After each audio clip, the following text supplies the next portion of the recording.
Glad you're here. If you enjoy our content, make sure to subscribe and support us by donating. Now, let's dive into the story of Destined Snake Saberman right here on GMT Recap.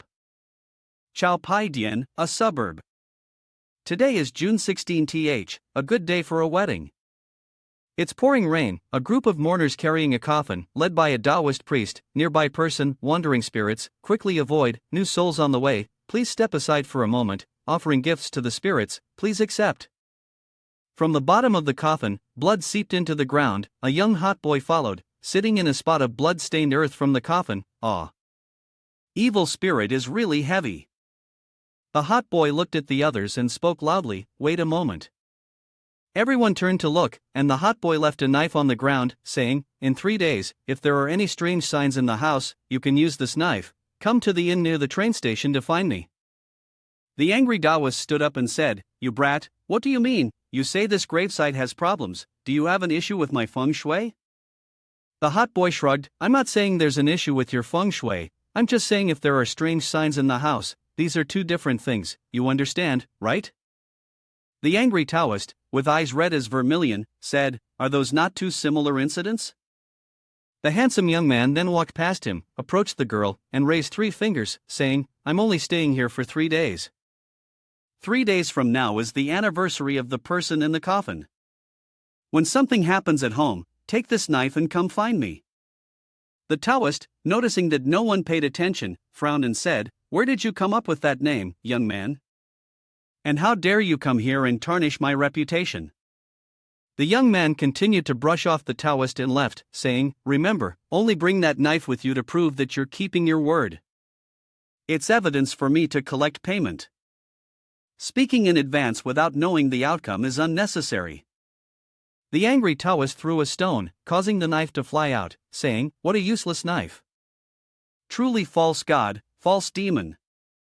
The girl spoke up, saying, sir, please wait a moment. Father, his accent must be from another place. How does he know that 3 days from now is the anniversary of your grandfather? The father asked the Taoist, sir, is there truly no issue here? The venerable Taoist always has a dignified appearance and speaks confidently, please rest assured, this resting place is absolutely auspicious. If what the young man said is true, then for the rest of my life, I will not serve as a lawyer for others anymore. And the Lin family is a wealthy and influential family. He just needs to inquire a little, he will definitely find out what happened. Hearing this, the father also felt reassured and said, everyone, please continue with the funeral arrangements. The Taoist shouted loudly, without any taboo, all evil spirits retreat, release the spirits from the underworld. The girl then walked over to the knife, and drew it out. 3 days later, at the Lin family, the Yin-Yang family relied on the date of death, called the date of seeing off the god of death, and the whole family was required to avoid going elsewhere, saying they were avoiding evil spirits. The girl returned, and her father called her, quickly go change your clothes, and then come to light incense for your grandfather. The father took a match and struck it against a stick, but the match went out. He then tried using a lighter, but as soon as it lit, he trembled. The flame suddenly went out, and all the lights in the house also went out. The fruits on the altar dried up, and a strong wind blew behind the girl, with a loud whoosh outside. The atmosphere was extremely eerie and chilling. The clock showed 8:00, a spooky hand reached out and placed itself on the girl's shoulder. She jerked and looked back, a shadow with glowing green eyes was gripping her shoulder. The girl, frightened, called out for her father to save her. Her father grabbed her hand and pulled her towards him, asking, who is that? Are you Lin Yuan, the son of the person here? What do you want? The girl behind them also spoke up, you are the grandfather, I am Qian Yu. The shadow continued to advance, reaching out towards Qian Yu's 2 white and pink rabbits. The father quickly pushed some gold coins towards the shadow, then grabbed Qian Yu's hand and ran outside the courtyard. The glass windows cracked, the dogs inside barked incessantly. The security guard asked, what's going on? Lin Yuan pointed inside the house and the security guard rushed in to check. When the guard entered, the lights had come back on, leaving behind only scattered gold paper on the ground. Outside, Qian Yu was shivering, father, that was the grandfather. Lin Yuan calmly lit a cigarette. It must be him, but what kind of trouble has he caused now? At this moment, Shen Yu suddenly remembered the words of the hot boy from 3 days ago. She called her father and said, "Dad, do you remember the day when Grandpa had a stroke? There was a young man?" Lin Yuan suddenly remembered, that person left a knife, but didn't we throw the knife away? Shen Yu then said that she had picked up the knife. The father and daughter quickly went to the lodging of that hot boy. A person came out to greet them, saying, "Boss Lin, while I'm working, you can rest assured. I have eavesdropped." He is Wang Jingxi, currently staying in room 411. Wang Jingxi, in the room above, was standing at the window muttering, "Evil spirit is overflowing here." The father and daughter entered the hotel and went to room 411, knocking on the door. Wang Jingxi opened the door and stepped out, saying, "Quickly give me the knife." Xianyu took out the knife and handed it to Wang Jingxi. Wang Jingxi took the knife and told Xianyu, "Turn around." Xianyu was very confused, but she eventually did as she was told. Wang Jingxi pulled down one of Xianyu's shoulder straps, revealing a mark on her shoulder. Lin Yuan asked in fear, "What is this?" Wang Jingxi pulled back Xianyu's clothes and said, "If by tomorrow noon, you still haven't come to find me, then from now on, this thing will come to your door every day, and you won't be able to get rid of it anymore." Xianyu wondered, "Is there really a problem with my grandfather's grave?" Wang Jingxi said, "The grave is fine, the feng shui there is not bad, but the problem is not with the grave, but with the old man in your family. When he was buried, his body was not intact, right?" Xianyu mournfully covered his face. "Yes, my grandfather died in an accident, his body was deformed when the car he was in crashed, and his body." Wang Jingxi interrupted, "No, even though the body was not completely intact, it shouldn't have caused the deceased to have such a heavy evil spirit. Your grandfather's situation is clearly getting more and more complicated. Is there anything else in his coffin, like a burial object or something?" Lin Yuan said, "Yes, it's an antique jar. I don't know where my father got it from, but he treasured it a lot when he was alive, and I was afraid he would miss it, so I buried it with him." Wang Jingxi panicked, "That jar must have a problem." Wang Jingxi quickly grabbed some lotus roots. "Let's go, we need to check on the ancestral jar." Lin Yuan was surprised, "Right now?" Wang Jingxi looked at him, "If you're not afraid of the vengeful spirit, we can wait until tomorrow." After saying that, Wang Jingxi quickly took the items and left. Arriving in front of the ancestral tomb, Wang Jingxi said to the two father and son, "Also find some young men to bring the cypress wood." Soon the needed people arrived, and Wang Jingxi sat and observed. He saw a small groove on the ground continuously emitting an evil spirit. Wang Jingxi took a knife and stabbed it into the spot, telling everyone to dig the grave. There is also a location for this knife, and no one is allowed to touch it. Lin Yuan said, "Everyone, please listen to Wang Jingxi and do as he says." Wang Jingxi took out a bag of items and applied a red substance on the lotus roots. Xianyu asked, "Why are you doing this?" Wang Jingxi said, "To nourish the blood of your body." Xianyu didn't understand, and asked again, "Does my grandfather really not recognize me?" Wang Jingxi told her, "Ghosts are different. On this side, the coffin has been dug up." Lin Yuan told everyone to open the coffin. Inside the coffin is the remains of Qianyu's grandfather. There is also an ancient jar next to it. Then a dark shadow flew out, frightening the others to run away. Seeing this, Qianyu grabbed Wang Jingxi's arm in fear and asked, "What is this?" Wang Jingxi said, "This is a coffin, the demonic creature demon bird, the lingering soul of the old man has been swallowed by it, surely because of that coffin." Demon bird looked at Wang Jingxi and Xianyu with its sharp eyes and claws. Xianyu, still curious, asked, "What is a coffin?"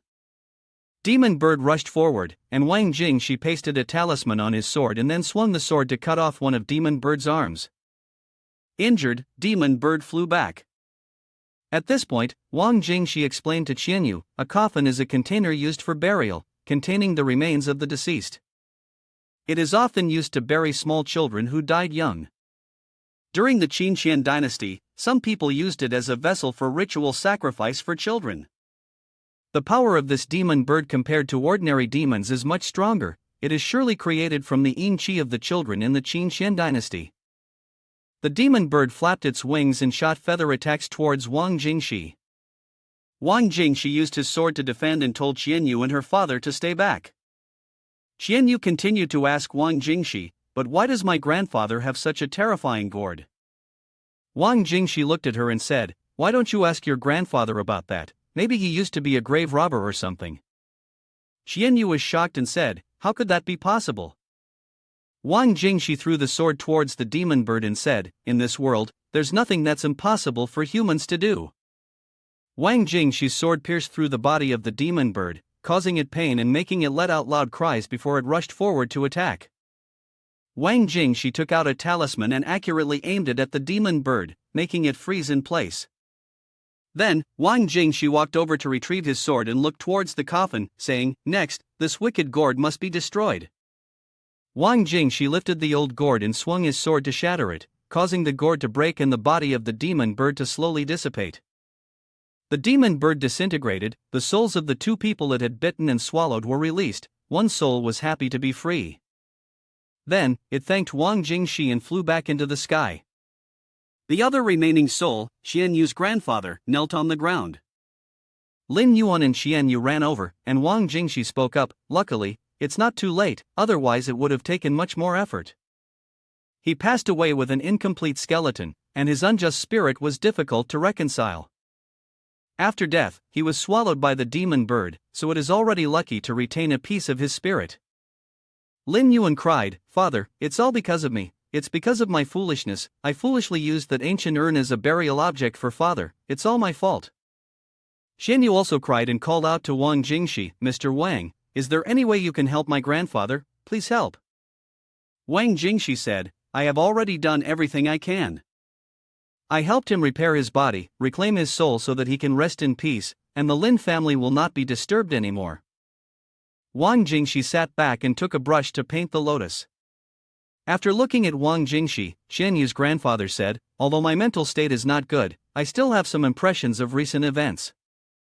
I am truly grateful for the kindness of Mr. Wang towards the Lin family." Wang Jingxi replied, "No need for courtesy, I just did it for the money." Then, Xianyu's grandfather turned to Lin Yuan and said, "Lin Yuan, you don't need to blame yourself. This is a debt that I have to repay in my lifetime. Mr. Wang's earlier prediction was not wrong, I did indeed go tomb raiding a long time ago." Upon hearing this, Lin Yuan and Xianyu were both shocked and surprised. He continued, "When I was young, we were very poor. Our first child died because of malnutrition. My mother and I were heartbroken and helpless. I resorted to stealing to make more money. The first time I went to rob a grave, I realized it was not as simple as I thought. It required me to give up all the loyalty in my conscience.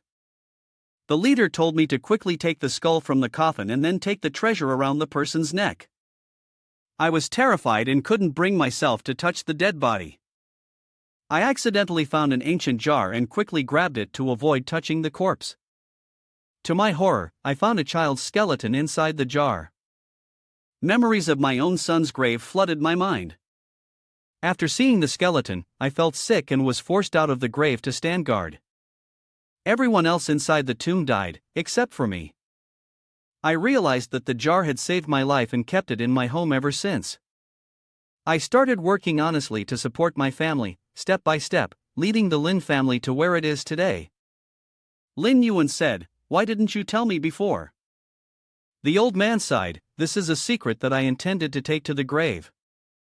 Wang Jingxi also stood up and said, "It seems that things did not go as planned, this matter has been unearthed from the tomb." Xianyu exclaimed, "Sir, how can you say such a thing?" Wang Jingxi retorted, "All consequences are the result of actions. It should be known that grave robbing is an inhumane act, disturbing the dead and disrupting their souls. Those who rob graves are even more deserving of miserable retribution. Fortunately, your grandfather did not commit too many evil acts, and with the guidance of the official, he was able to escape the tomb and preserve his life. This shows that he truly owed a debt, what goes around comes around. One must repay their debts. Your grandfather's tragic death was unexpected, his soul was not intact, and the official's actions inadvertently lead to disturbances in the spirit. There is no need to blame the wandering soul, nor should you blame yourself. Destiny has its own path, everything is just a cycle of cause and effect. The old man's soul spoke up. This gentleman speaks with great wisdom in every word. I humbly ask for your guidance, sir. Before I depart, may I ask you one final question? Wang Jingshi replied, please, go ahead. The old man asked, who exactly are you, sir? Wang Jingshi stepped closer to the old man's coffin, then placed a painted gourd to compensate for the missing body parts. Wang Jingshi said, I am just a normal person who understands a bit of yin and yang. I happened to pass by this place and coincidentally discovered the situation, so I just helped out. You all don't need to doubt too much.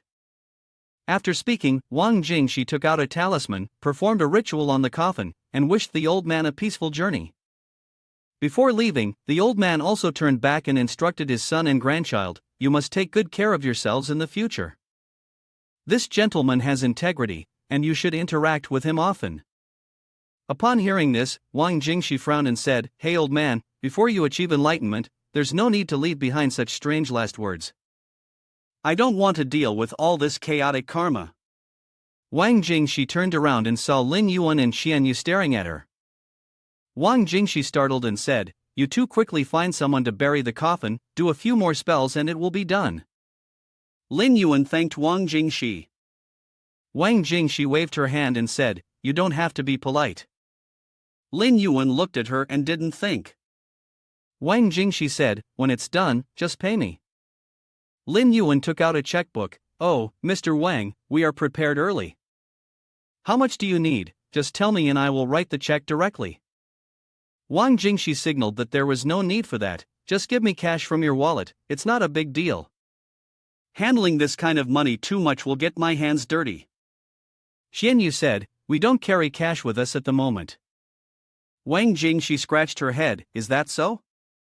Then you can just bring some cash tomorrow, not too much. If there's nothing else, I'll go ahead. After saying that, Wang Jingshi quickly ran away. Early the next morning, Wang Jingshi heard a knock on the door. He opened it and squinted his eyes, who's here so early? Opening his eyes, Wang Jingshi was puzzled, why is it you? Xian Yu outside the door replied, why not me? Wang Jingshi awkwardly said, just to give money, there's no need to bother Miss Lin's family to come and get it. Xian Yu replied, I'll see you off wherever you go. Wang Jingshi turned back inside and prepared to leave, even if I go to Beijing, I don't need anyone to see me off.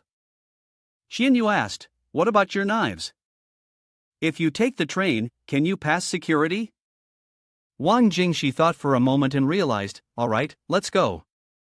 Get in the car with me, I'll see you off. But yes, what are you going to Beijing for? Wang Jingshi replied, to visit the prison and collect debts. The scene shifts to Tianha prison, prisoner number 201.258, come to cell number 3 to receive a phone call. The phone is picked up, why are you calling again? On the other end of the line is Wang Jingshi, how did you know it's me? The prisoner on the other end laughed, besides you, who else would call me? Some inmates next to each other whispered to each other, am I hearing things or did Yin Wang actually smile today? This feels even more terrifying than usual. I wonder who is behind this. Wang Jingshi opened the door and said, that's true. How have you been lately? Are you eating and sleeping well? Suddenly, Wang Jingshi smelled something delightful and said, boss, give me a bowl of broth with a lot of big intestines, lungs, and a few pieces of pork. Xian Yu also raised his hand and called out, boss, add 3 portions of broth like that, and 2 of them into one bowl. The companion on the other end of the prison cell asked curiously, broth? Are you selling knives in the capital? Wang Jingshi explained, I already told you, it's not about selling knives. I'm here to collect a debt owed to my grandfather. The friend advised Wang Jingshi, there are dragons lurking in this capital area. Let me handle it for you when I'm out. Wang Jingshi chuckled, no need, it's not a big deal. I'll come pick you up after settling the debt. Take care of yourself. No more talking, the food is here and I have to go. On this side, the other person hung up the phone and held my hand tightly. You can relax, everything is fine in here since then, no one dares to bully me anymore. On the Wang Jingxi side, Xianyu asked in confusion, did he call already? Who was that? Oh, and also, don't call me Little Miss Lin anymore, I'm Lin Xianyu, Xian in memorial tablet, you and Jasper. Wang Jingxi, who was eating, also quickly introduced, I was born on March 6th, so just call me Wang Jingxi. Xianyu was excited, so that's why your name is like that. Then if I was born on the winter solstice, wouldn't I be called? Wang Jingxi interrupted, oh, Wang Dongqi is my older sister. Later, the two finished eating and went outside to the car. Wang Jingxi said, I'm full, I didn't expect that Miss Lin also likes to eat, and the car is beautiful. I haven't thanked you for taking me to Beijing, and I also get to experience this beautiful car. The two got in the car. Xianyu asked, how did you used to get around before? Wang Jingxi replied, I often took the train, bus, bicycle, and also walked. Xianyu asked, how about the security checkpoints? It's very difficult to get through with a knife, right? Wang Jingxi laughed, actually, I don't have much money either, so I rarely take the train. Xianyu continued, last time you said you wanted to collect a debt, it probably won't be like the situation at my house. Wang Jingxi looked at her, yeah, it's similar, the other party held a knife to my father, the situation was resolved, but the knife hasn't been returned, so I have to go collect the debt. Xianyu said, so you're going to collect a debt for your grandfather, after so many years, aren't you afraid that they won't pay? That family in Beijing is also wealthy, they probably won't owe, the one who owes my grandfather is called Feng Yulin or something. Xianyu was shocked, Feng Yulin? Wang Jingxi asked her, what's wrong? Xianyu said, in this capital city, Feng Yulin is indeed a major figure of the Feng family. The Feng family used to be a prominent and prestigious family, and were involved in trade in Lianghua and had connections with the salt transport ambassador at that time. Back then, salt traders in Lianghua were very wealthy, and some of the major salt traders became wealthy in ethical states. After the Qing government was overthrown, the Feng family fell into hardship. They became even more desolate after the country was rebuilt. In the time of Feng Yulin, in the year 79, during the wave of reform and opening up, as my father told me, I don't know how Feng Yulin revived the Feng family, from a small merchant to a private business company. Finally, they even expanded into real estate business. In the time of his son, Feng Tianliang, he continued to manage the business. The Feng family is now a giant in the real estate industry in Beijing, Tianjin, and Hebei. In addition to real estate, they also participate in internet and insurance, as well as many other industries. Wang Jingxi heard this and felt reassured. It seems like a large family, it should be easy to find. First, I will search for their address. Xianyu said, that's the Feng family, are you not afraid of not being able to collect the debt? Wang Jingxi raised his voice, no one from my family has dared not to repay their debts. Xianyu sought his trustworthy demeanor, alright, regardless of whether you are lying or not, if you truly don't want to deal with me, I have a relatively stable job here. You probably know that those from prestigious families often invite a master to reside in their homes, to look at feng shui and dispel evil energy. Our house is currently in need of someone, maybe our meeting is fate, or perhaps you. Wang Jingxi interrupted, those from the martial world have their own ways, I can't be a master in someone's house. Xianyu tried to persuade him, money can be negotiated, you don't have to stay at my house for a whole year, just be available whenever there's work. Talking too much, Xianyu almost hit another car. She quickly pulled over to the side of the road, her face turning pale. Wang Jingxi said, see, just like driving, those from the martial world can't be careless. So, forget about being a master in someone's house. I'll close my eyes for a moment, focus on driving. Xianyu was not convinced, driving and frowning, pulling up in front of an alley. Xianyu called Wang Jingxi, we're here, this alley is Xia Fengjia's house. Wang Jingxi stepped out, thanks for the ride, drive carefully, let's say goodbye here. Xianyu shouted out, hey, why don't you take me as your disciple? Wang Jingxi waved her hand, sorry, I don't take disciples. Xianyu frustrated, advice doesn't work, but I won't give up, but I forgot to ask for his phone number. Wang Jingxi walked up to Xia Fengjia's door and knocked, a man peeked out, who are you? Wang Jingshi smiled. Is this the Feng family? I'm looking for Feng Yulin. The man asked again, You're looking for Feng Yulin? Wang Jingshi said, Yes. The man shook his head. Then you'll be disappointed, my uncle passed away 3 years ago. Wang Jingshi was shocked. Feng Yulin is gone, then I'll look for his children. Many years ago Feng Yulin owed my uncle a debt, now I'm here to collect it. Feng family, how can we owe money to others? Don't talk nonsense here. The other person said, It's impossible. Wang Jingshi said, At first, Feng Yulin agreed to a promise with my grandfather.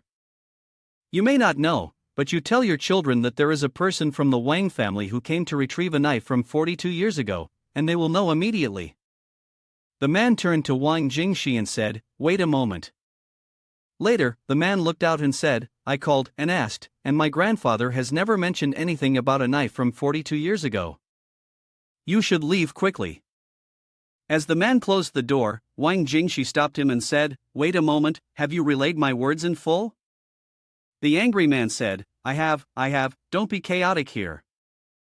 Wang Jingshi said loudly, In that case, tell the Feng family that if they don't repay the debt, they will bear the consequences. The man became even angrier. The police station is only 300 meters away. If I call the police, they will be here in less than 2 minutes. Do you believe that? Wang Jingshi laughed and pulled out a knife, throwing it at the Feng family sign hanging on the door. He left with the words, Consequences are your own burden. The man cursed in anger until Wang Jingshi left the end of the alley. He went upstairs to take down the knife, but no matter how hard he tried, the knife wouldn't come out. The man gritted his teeth and took out his phone to call, Tian Liang, some punk stabbed a knife into our family sign and said we have to bear the consequences. The voice on the other end replied, That's not a threat for money, is it? Just call someone to fix the sign and then make a report to the nearby police station. If that punk dares to come back and cause trouble, just directly catch him. In the future, handle these things on your own, don't bother me. In the evening, Wang Jingshi stood on a high bridge, looking down. Yuan Daoren's debt is not so easily repaid. Below in front of Wang Jingshi is the Ganjur Shanha construction site. Wang Jingshi holds in his hand a crystal flower with a set of mysterious utensils inside. Wang Jingshi placed it in the spot where he stood. Northern Dipper, first celestial, command the sky and earth. Second celestial, bury into the ground. Northern Dipper, second celestial, hole, bright sun against dark moon. And then the third on a tree branch, the fourth on the roof, and then the fifth, the sixth, the seventh. Wang Jingshi stepped up to initiate the spell. The 7 flowers arranged in 7 different positions lit up, leading dragon's power, dragon head not scholar, 7 orifices unopened. The next morning, when the workers arrived at the construction site, they all felt a chill, even though it was summer weather. At this time, a crane above was moving large steel blocks. Suddenly the cable snapped, causing the blocks to fall down, making a loud noise. The construction site manager panicked and asked, What's going on? Another person ran to report, the cable hanging the steel blocks snapped, even though we had checked it thoroughly before. Luckily, no one was below the cable at the time and no one was injured. The manager said, Quickly go and check again and clean up the yard. Investigating incidents cannot happen 1,000 times, it's a matter related to human lives. The worker ran to inform everyone, gather at the safe zone, count the people and get ready to clean up the yard. As soon as he finished speaking, the ground shook, and the rocks and sand fell with a loud noise. The building under construction collapsed, creating a cloud of dust. The workers below were very lucky, as no one was injured, and everyone was safe. The manager was completely shocked, and when he received the phone call reporting that no one was injured, he fell to the ground and exclaimed, Well, that's good, but who can explain to me what just happened? Shortly after, the supervisor in charge of the construction site walked over and said, Director Huang, such a big incident, is it possible that there was a problem with the construction materials? The manager said, How could that be? We built this building to rent out, and we also want to work in it. Only if our brains had a problem, would we do such a thing? The manager requested the supervisor to continue questioning. The atmosphere became extremely tense. The manager demanded, We need a report on the cause of the problem to be submitted to the leadership. Wang Jing, she looked down from above and said, there are always principles when working, based on the principles, not even the consequence of Yuan Dao Run would be feared. So let's see how long you can endure. Inside the meeting room, it was 6 p.m., and there was still no report on the cause. Suddenly, the entire construction site lost power, causing panic among everyone. People were surprised and worried because there had never been a power outage in such a large city and project, and if there were a blackout, it would have been announced in advance. The secretary ran back and reported the power outage situation to Director Huang. The manager sighed and said, there's no other way, we have to make a phone call. The manager dialed a number and called Feng Tianliang to report, but was just scolded, I only requested a report on the cause. The manager said, right now the situation seems like it's a sect earthquake. I feel like there might be some feng shui issues, but that's just a guess, and really, there's no other reason besides that. When Feng Tianliang heard about feng shui, he also fell silent. Hello, Master Hua. Now there's a problem that we need your help with. The next morning, a luxury car drove to the construction site. The person in the car got out, and the workers were excited. Isn't that the famous feng shui master? That must be him. I heard the cost to invite him is up to 7 figures. People with money and power always want to invite him when they have something to do. Feng Tianliang ran out to greet him. Master Hua, this matter may be a bit difficult to resolve. Master Hua waved his hand. Feng, no need to panic. When we cut the ribbon to start construction, I mentioned that in the future, if there are any problems, you can always find me. Quickly bring the feng shui table to me, and then go wait in the car for me. Master Hua confidently stepped forward with the feng shui table in hand. With me here, you don't have to worry. After walking a few steps, Master Hua noticed a problem under his feet. He looked down and saw that his legs were trembling, his hands were shaking, and his teeth were chattering. This formation is really frightening. The feng shui table was spinning wildly, and Master Hua was sweating profusely. Why is this place so chaotic? Did you provoke someone here? Someone has set up a disruptive feng shui formation here. Feng Tianliang smirked, provoking others is inevitable in my business. The market is full of cutthroat competition. Can you solve this problem, Master Hua? Master Hua tapped his fingers a few times. This formation is no ordinary one. The person who set it up has some skills. I almost fell for his tricks, but it's not a big problem. I just need some time to prepare the necessary tools for tomorrow's ritual, and I'm sure I can break this feng shui formation. Feng Tianliang listened and laughed. Sorry, Master, once I finish, I will definitely give you a part of the gift. Wang Jing, she observed from above and smirked, he really is a clown. Feng Tianliang sighed and looked up, then asked, who is that person? Outside the car, the disciple was dancing to the music. Master Hua opened the door and stepped in. The disciple asked, why was this resolved so quickly, Master? Master Hua frowned, that monkey is done, but this time it's a big trouble. Quickly go back home and pack up, we need to leave immediately this afternoon. The disciple asked, where are we going, then? What about our work? Master Hua frowned, what work? I can't solve this feng shui problem, and I can't see the opponent's tactics. After years of practicing in Beijing, it looks like I have to start over again. The disciple still asked, so where are we going now? Master Hua got agitated, anywhere, as long as we can escape. Anywhere will do. The next day, Master Feng Tianliang's secretary was happily talking to someone when the secretary suddenly looked up and said, Sir, it's not good, Master Hua has disappeared, the phone is unreachable, and when we went to look for him, his belongings were gone.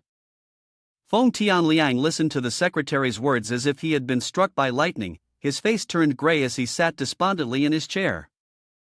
The secretary asked again, and Feng Tianliang waved his hand and said, I'm fine. The secretary suggested, Sir, the groundbreaking in many places is not going smoothly, maybe we should do some more investigation to see if there is another way. Feng Tianliang suddenly remembered, do you remember what happened a few years ago with Mr. Zhao, when there was a big chaos and someone died, but then we invited a feng shui master and everything was resolved? Feng Tianliang immediately called Mr. Zhao, and after a while of talking, he got the contact information of that feng shui master, whose name was Di Tianyi. The next day, two people arrived at the construction site, a man with a mysterious aura similar to Di Tianyi and a woman with the same aura named Di Tutu. Feng Tianliang rushed out to greet them. Master Di, I am truly grateful for your help. Di Tianyi raised his hand. Mr. Feng, don't be polite. I haven't said that I will help you yet. Let us take a look first and then talk about it.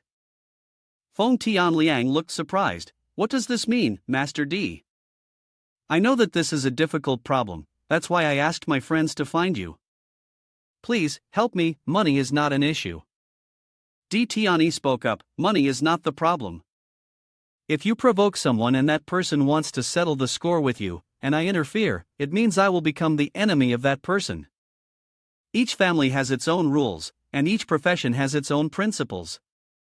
If there is no direct conflict between our professions, then we usually don't interfere with each other's work. Whoever wants to find trouble for themselves, right? Feng Tianliang worried. So, what should I do with my construction site? Can it be resolved or not? Di Tianyi said, you don't need to be too anxious. First, let me look at the feng shui of this place, see if it's easy to provoke, and then we will decide. But I advise you, if I don't take the job, you should also find a way to reconcile with that person and think of a way to make that person withdraw. Feng Tianliang is confused. Honestly, I don't even know who I've offended. If I did, I would have gone to apologize. It's not a big deal to compensate a little money, but my business can't be delayed. Di Tianyi said, don't worry, let me take a look first. Di Tutu ran ahead. Dad, I'll go ahead and take a look. Di Tutu ran to the construction area and approached the array of tactics. After observing for a while, Di Tutu exclaimed, this layout is really tricky, it seems to be a misplaced array. It's currently noon, the sun is in the south at the LY location. After searching for a while, Di Tutu found a position for the array. Then she also noticed something shining outside the construction site, above the bridge.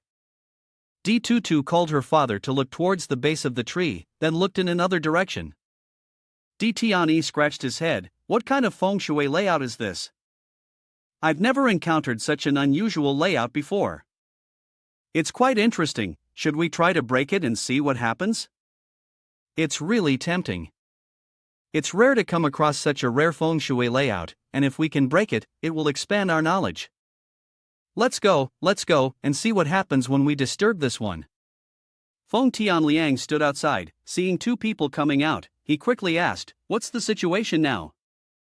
Di Tianyi told him to come and see the battle. Coming to the tree where Wang Jingxi had set up a magnifying glass.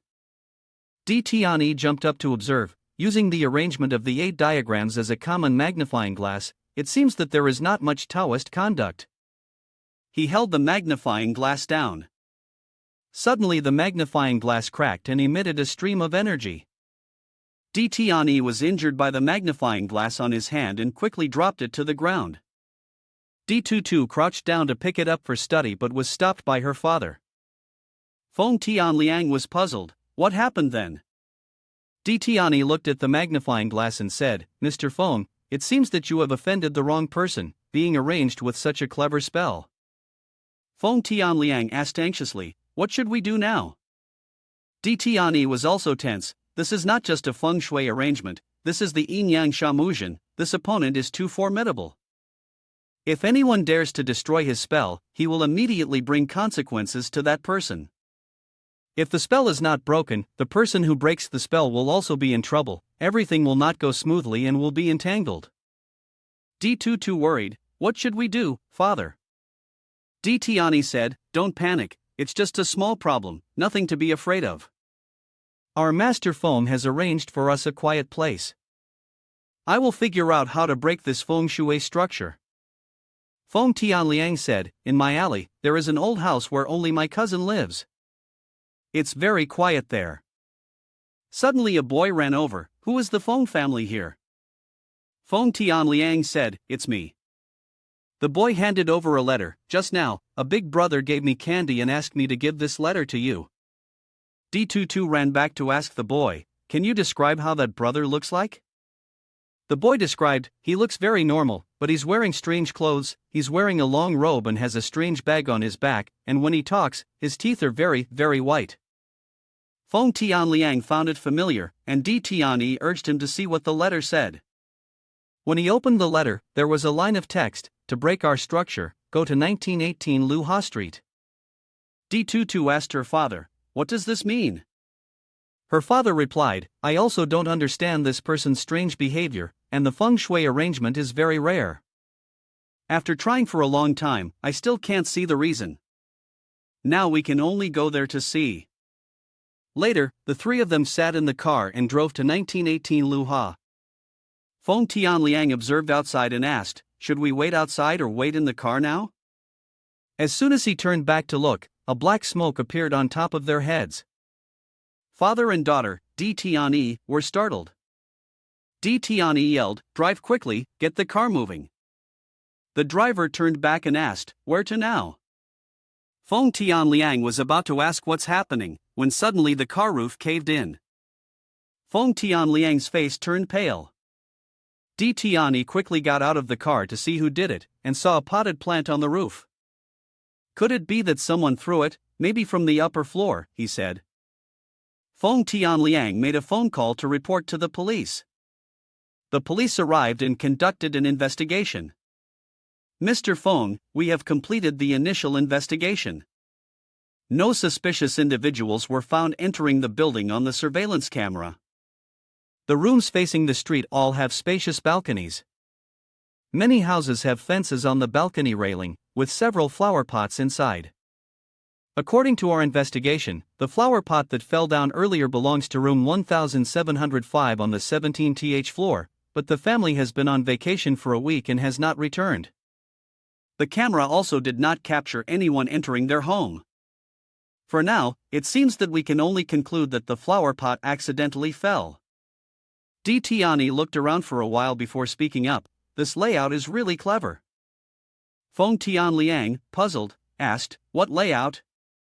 Di Tianyi gritted his teeth. "We've fallen into his feng shui layout again, but how is this layout designed, and why didn't I have any sense of it when I arrived?" He looked around for a while, looking at the house sign and wondering if these numbers were special, and after thinking for a while, he suddenly thought, "Mr. Feng, what are the last two digits of your phone number?" Feng Tianliang said, 32. Di Tianyi exclaimed, "Indeed, the last two numbers of the license plate are 99. Your astrological sign must be after 10:30 at night, born around 11 o'clock, right?" Feng Tianliang widened his eyes. "That's right." Di Tianyi held his head in frustration, "And yet it is a perfect combination in the Luo Shujiu Xing. How could he calculate so accurately?" Feng Tianliang broke out in a cold sweat. "What exactly is a perfect combination?" Di Tianyi explained, "Luo Shujiu Xing, a perfect combination is a type of calculation using numbers. It can demand your life, disrupt your wealth, and make you fall ill. The arrangement of numbers exists in a mystical law, encompassing the profound changes of all things in the world. 18 is a perfect balance, 32 is a perfect defeat, 99 is a perfect fate, and 45 is a perfect darkness. When these numbers collide, you have entered the perfect defeat of Luo Shujiu Xing. If this car does not drive to 1918 Lu Ha, or it is a different car, or Mr. Feng is not on the car, then the potted plant will not fall. Only when all the conditions are met can the perfect defeat of Luo Shujiu Xing be triggered. Furthermore, this formation is not like a normal feng shui arrangement, it cannot be sensed by the energy, and danger will suddenly appear. 10 parts of surprise are unpreventable." Feng Tianliang also started to tremble when he heard it, and suddenly he saw Wang Jingshi standing on the other side of the road. The person across the street seemed a bit familiar, he had seen him at the construction site. Wang Jingshi stood waiting on the side of the road, and when she was finally spotted, she smiled brightly and waved at him. Di Tutu, feeling hot-blooded, ran over to try to take a picture of Wang Jingshi, but he was chased away, so he ran. Wang Jingshi ran and quickly turned into an alley. Di Tutu also ran after her. As soon as he looked in, a knife flashed and cut a line across Di Tutu's bangs. Di Tutu held his hair in regret. Wang Jingshi jumped out and grabbed the girl. D22 turned back angrily and cursed, "You bastard." Wang Jingshi pressed the girl against the wall. "Look at your messy hair, if I tie you up, you'll look like a kite." "Your name is Xiaofeng, right?" D22, angry, said, "You're the one named Xiaofeng, your whole family is named Xiaofeng." Wang Jingshi said, "You guys are managing too many things, don't know the rules. Feng Tianliang and I have a conflict. What I do with him is between us. Whether I am right or not, there is sky as the evidence. You guys casually interfere, which is disrupting the rules. This time is a warning, if you continue to interfere next time, you will bear the consequences." D22 shouted, "You scoundrel, what are you doing sneakily behind us? Do you dare to come out and fight us in the light?" Wang Jingshi let her go and said, "Come out and fight? What about the feng shui of my layout? You guys haven't solved that yet." D22 angrily turned around to punch Wang Jingshi, but when she turned back, she saw that Wang Jingshi was already on the other side of the street. D Tiani also chased after her and said, "D22, don't chase after him." D22 just looked towards Wang Jingshi, and when the two of them looked over, Wang Jingshi signaled that he was dead and disappeared into the crowd. D Tiani turned to ask, "What exactly is the conflict between you and him?" Feng Tianliang was still puzzled. "I don't know, this is the second time I've seen him, I have never had any contact with him, how could I provoke him?" D Tiani sighed, then turned to ask D22, "What did he just say?" D22 fixed her bangs and replied, "He said we shouldn't interfere too much. If there's a next time, we'll have to deal with the consequences ourselves." D Tiani expressed, "We can't blame him. It's true that we broke the rules first." Feng Tianliang panicked and said, "Sir, you can't just leave me like this, can you?" D Tiani said, "Find a quiet place to talk." As he got into the car, D Tiani said again, "Feng Tianliang should think carefully. Look into all the cases and see if anyone owes anything to anyone." Feng Tianliang still had a puzzled expression and said, "I've been thinking hard, but still don't know who it is." Shortly after, the car drove back to the Feng family's mansion. D Tiani got out of the car and continued to talk about his speculation when he suddenly looked up and saw a sign with a dagger in the middle. D22 spoke up, "Father, the person just now was holding a dagger like this." Feng Tianliang turned around and asked his cousin, "What is this dagger? What has happened?" "Feng Tianliang, I tried to find someone to take down the plaque and withdraw that sword, but no matter what I did, I couldn't get it out unless I broke it. There's no other way, so I had to temporarily hang it up and wait for you to come back to figure it out." Suddenly, D Tiani pulled Feng Tianliang's sleeve. "You said not to provoke him, isn't it easier to say than to do? He can't just attack you for no reason, you must have provoked him and now he's come to seek revenge." Feng Tianliang looked puzzled. "Mr. Feng, I swear I didn't provoke him. Can we go inside and talk?" Inside the house, D Tiani told his cousin what Wang Jingshi had said again. His cousin replied, "He came here 5 days ago and said that 42 years ago, he made a deal with our grandfather. He said there was a Wang family member who came to collect the sword that was left behind. I called Tianliang, but he didn't know anything about it. I chased him away, and before he left, he said that if we don't accept our debt, we will have to face the consequences." After D Tiani finished listening, he jumped up and said, "It's still our problem, meeting the needs of others but not doing our own." Feng Tianliang continued, "But my father has been gone for several years, I really don't remember this happening in the house." Then, D22 asked, "Father, do you know who he is?" D Tiani replied, "I've only heard about it, they have been lost for a long time." After that, D Tiani called to Feng Tianliang, "Go ask the elders how the story of the dagger is." Feng Tianliang got up and left, while D22 said, "Ask who that person really is." Finally, D Tiani said, "Send the message." He sent a message to his second uncle, and he said, "Suspect Yuan Daoren is back." D Tianfeng continued, "He is a man named Yuan Daoren. This name is a symbol of a very ancient and mysterious profession in society. They travel everywhere, carrying only a few knives on their backs. When they encounter someone or something interesting, they will leave their knives and make mysterious predictions that are hard for others to understand. Although many people do not believe in them and consider them to be frauds, their predictions have never been wrong. Although their profession is gradually being less respected due to the changes in the times and history, that does not mean they have completely disappeared. Yuan Daoren is also very skilled in the art of balancing yin and yang, from death to rebirth, and predicting the future to influence the fate of others. Over the years, it seems that he has disappeared and has never been heard from. D22 said, Yuan Daoren is so talented, why have I never heard of him? D Tiani said, Father feels unable to offend Yuan Daoren, so he has never told me. This time, even though it seems unlucky, there is also the possibility of encountering great fortune. Do you know why Yuan Daoren can determine life-death, geomancy, balance of yin and yang? It seems like there is nothing they can't do, but it's because Yuan Daoren holds 3 lost ancient books. The books include Lian Shan, Kui Tang, and Zhou Di. The first 2 sets have long been lost to the world, and now only Zhou Di remains. It is said that Tang Taizong's 2 great imperial teachers, Yen Tiangang and Li Chunfeng, have a deep connection with Yuan Daoren. It is very possible that they are either connected to Yuan Daoren or have a mutual beneficial relationship. Nanjing Quan Tang Taizong Li Shimen commanded the historian, bring the scholar Li Chunfeng to me to calculate the national fate of the Tang dynasty. While calculating, Li Chunfeng felt more and more interested and temporarily lost control. He calculated up to 2,000 years ahead, and in his excitement, Yen Tiangang pushed him from behind and said, the celestial fate cannot be calculated anymore. From that time on, the book Prophecy of the First Heavenly Code was born, which was later known as the First Forbidden Book of the Tang Dynasty. It is said that this prophecy came from the 2 translations of the Lian Shan and Kui Tang scriptures.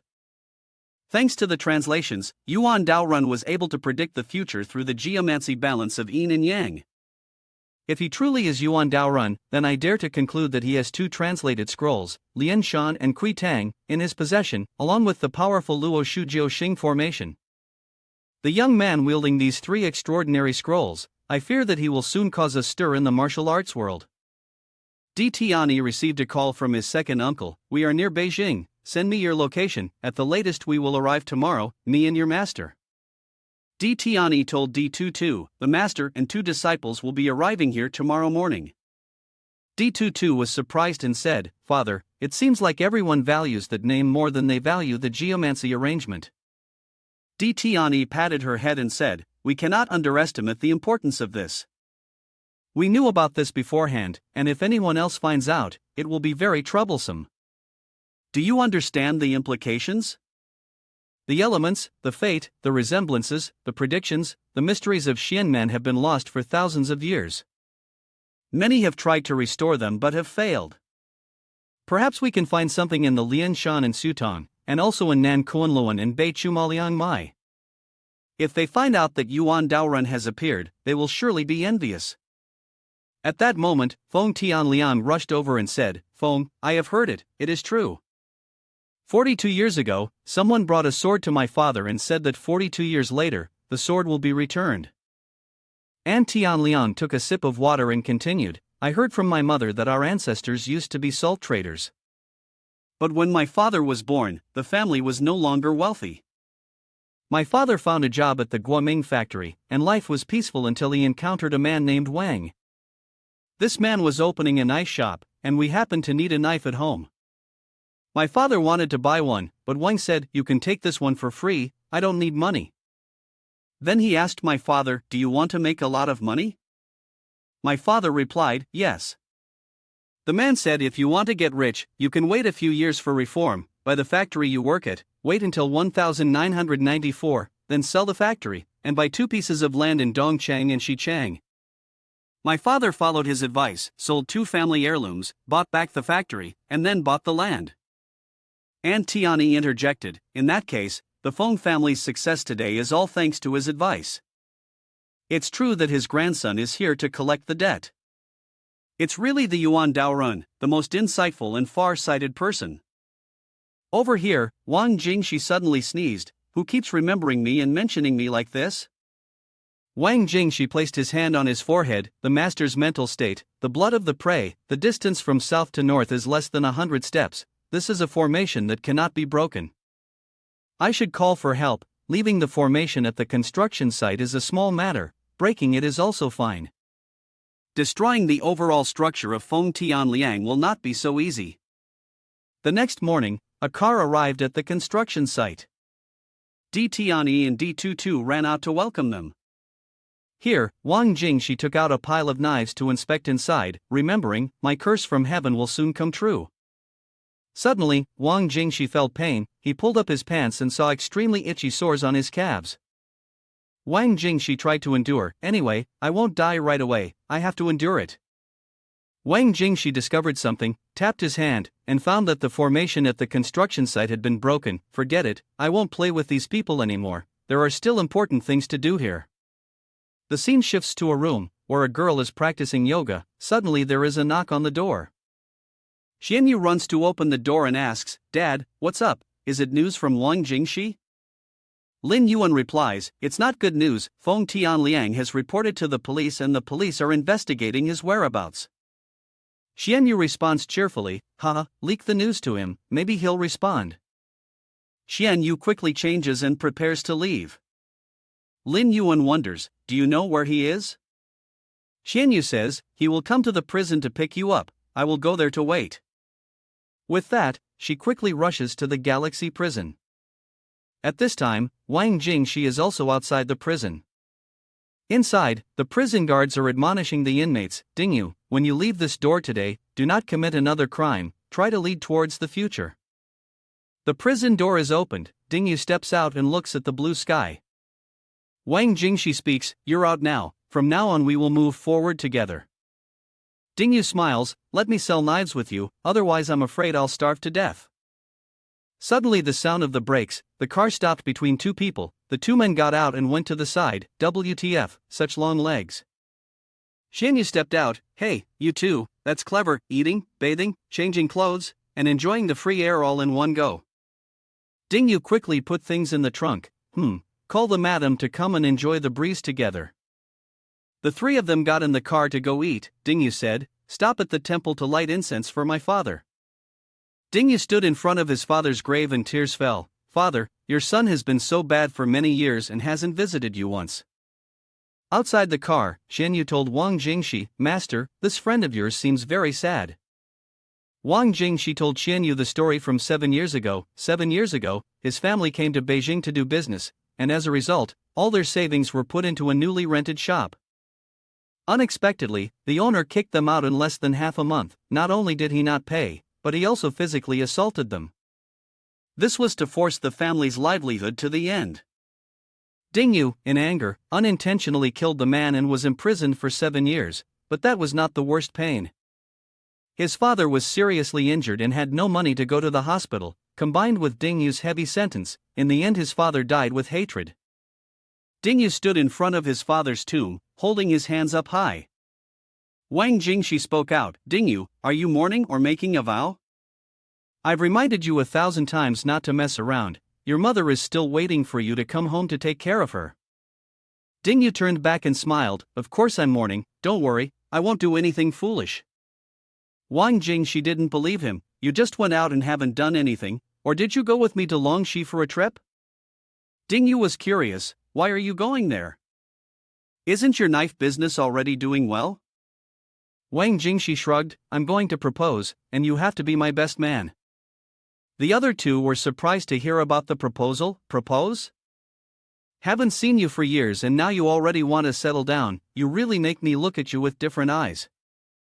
Wang Jingxi waved her hand, stop joking around, a proposal is a proposal, it's not settling down. I haven't even met the other person, except for knowing she's a woman, everything else is unknown, I don't even have a picture. Dingyu sat back and gestured towards Qianyu, what about her? Wang Jingxi replied, even I and her are not even friends, or can you see if there's a girl you can also be a little settled? Dingyu didn't listen anymore, turned around and said, let's go eat. Qianyu had been ignored for a while, also snapped at Wang Jingxi, hey, you didn't even ask me why I came here today. Wang Jingxi left, I didn't come to pick you up, I came to clear my head. Qianyu frowned, I came to tell Feng Tianliang has reported to the police. Then, the three went to a restaurant to eat. Dingyu was happy to drink alcohol again after so many years. Wang Jingxi asked, Dingyu, when do you plan to go back to visit your mother? Dingyu looked at Wang Jingxi. Why do I feel like you're still suspicious of me, afraid that I will seek revenge on that person? Don't worry, I just got out and don't want to go back there immediately. After drinking until late, it seemed like the two of them were drunk. Dingyu said, I'm going to the bathroom. Later, Dingyu went out and asked for more wine. Wang Jingxi said, enough, that's it. Dingyu insisted on being able to drink, and Wang Jingxi noticed a murderous look on Dingyu's forehead. Wang Jingxi said, I can't drink anymore. Suddenly, she fell to the ground. Xianyu bent down and asked Wang Jingxi, are you okay? Wang Jingxi said, listen, tonight don't worry about me, help me keep an eye on him, don't let him disappear 1,000 times. So Xianyu had to carry the two of them back to the hotel. After forgiving them for a while, she returned to her room to rest. Just as Xianyu finished showering and stepped outside, she looked down and saw a familiar man. Oh no, it's him. Didn't he already appear drunk? Well done, he really knows how to make me suffer. Even at midnight he made me go find a man to come back with. After changing clothes, Xianyu drove closely behind the taxi Dingyu had just hailed. Suddenly, the taxi stopped and a car on the side of the road signaled, prompting Dingyu to run over there. Inside the car, Dingyu asked, before, you said you would help me eavesdrop on someone, how is that person doing now? The other person replied, don't worry, Dingyu, I've been keeping a close eye on Li Cheng for a few days now. Let's go to his place, he opens the door every early morning. As the sky brightened, Dingyu told the other person, after we tie up the person, you can leave, don't get involved in this with me. Then a man passed by and shouted, anyone want to have pork rib rice? As he passed by, Dingyu's car was suddenly blocked and the driver's mouth was covered before being taken into the car. Xianyu, who was still following closely behind, said, this is crazy, is this person kidnapping someone? This Wang Jingxi is living comfortably in a hotel, while I have to drive all night? Behind Xianyu's car, another car was following her. Wang Jingxi at the hotel was awake and as she looked over, she didn't see anyone. Wang Jingxi worriedly tried to call on the phone without success. Xianyu also followed Dingyu to a forest. Dingyu took the captured person deeper into the forest, with a scared look on his face, I'm Ding, do you remember me? 7 years ago, our family went to Beijing to rent your shop for business. What you did, I'm sure you haven't forgotten, right? You have caused my family to become like this. You must pay with your life. But I'll give you a chance. If you don't die after 3 stabs, then you're lucky. I won't kill you anymore. But if you don't make it, you deserve to die. The first stab. Xianyu was hiding in fear, he's killing someone, isn't he? At this moment, a car arrived, and Di Tianyi and Feng Tianliang ran over. Dingyu also noticed that someone was approaching. Dingyu held the knife and approached the 3 people, Xianyu, Feng Tianji, and Xianyu were extremely frightened, hastily explaining, don't misunderstand me, I'm just looking for Wang Jingxi. I followed the car he was in before, Wang Jingxi told me to follow him. Di Tianyi ran across to the other side and upon observation, he found that the person was already dead. He quickly used a spell to stick to the body of the person, and a flame burst out, burning his whole body. Dingyu was surprised, what do you mean by this? Di Tianyi turned back, let's go in that direction and talk. I'm Di Tianyi, here to find Wang Jingxi. I mean no harm, just call him and see if he wants to meet. Dingyu called Wang Jingxi. Wang Jingxi said, I will come.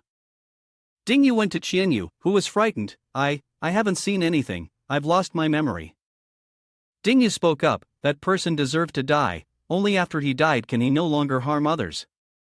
Di Tianyi said, that's right, I can tell from his face that he's a great evildoer, and that's why I took action. An hour later, Wang Jingxi also arrived at the forest. I was able to block them at the construction site, are you from Xianmen? Wang Jingxi also discovered the dead person. Feng Tianlian hurried over, Wang, Feng Yulin is my assistant. Before he left, he didn't mention the dagger. I just found out from my mother. If I had known about it sooner, I would definitely not have dared to forget to pay off the debt. I still hope you understand. Wang Jingshi lit the incense and turned to look at Di Tianyi and said, "It seems like you want to get involved in this. Have you thought about the consequences?" Di Tianyi quickly replied, "Shen Men is similar to Di Tianyi's pulse. The two leaders in the sect want to meet with you to negotiate." A few hours later, Wang Jingshi went to the Feng family's house to meet the people from Shen Men. Di Tianyi introduced, "First, let me introduce, these two are my master and uncle, and this is Di Tutu's daughter. They have met before." Wang Jingshi smiled friendly and said, nice to meet you, Miss Tu, your new hairstyle looks good." The bearded man spoke up, "Younger brother, as fellow practitioners, I want to be straight with you. I heard that in the hands of Yuan Daorun, you have two lost scrolls, Lian Shan and Kui Tang." Wang Jingshi objected, "You believe in such rumors?" The bearded man continued, "Whether we believe it or not is not important. What's important is the remaining four pulses of Shen Men, as well as Nan Kunluan and Bei Chuma. If they know that Yuan Daoren has appeared, they will definitely seek you out. At that time, if you say such a thing, will they believe it? Younger brother, we are not greedy, we just want to improve some techniques in the similar pulse." Wang Jingshi smirked, "All foxes of 1,000 years."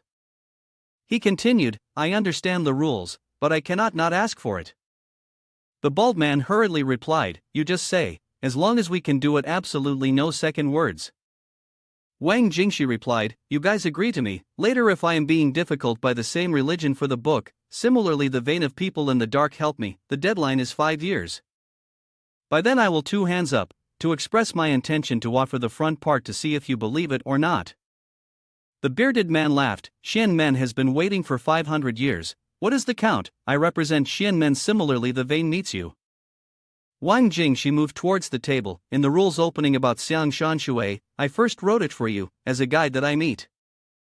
Then, Wang Jingshi started writing. The bearded man exclaimed, "Beautiful writing, strong and powerful characters like a dragon flying left and right balanced, truly 1,000 gold characters."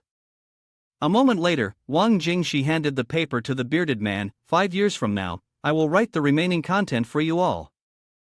The bearded man took the paper tremblingly, read it for a while and then exclaimed, "This is only a prelude, it's hard to imagine how it could make people happy and peaceful."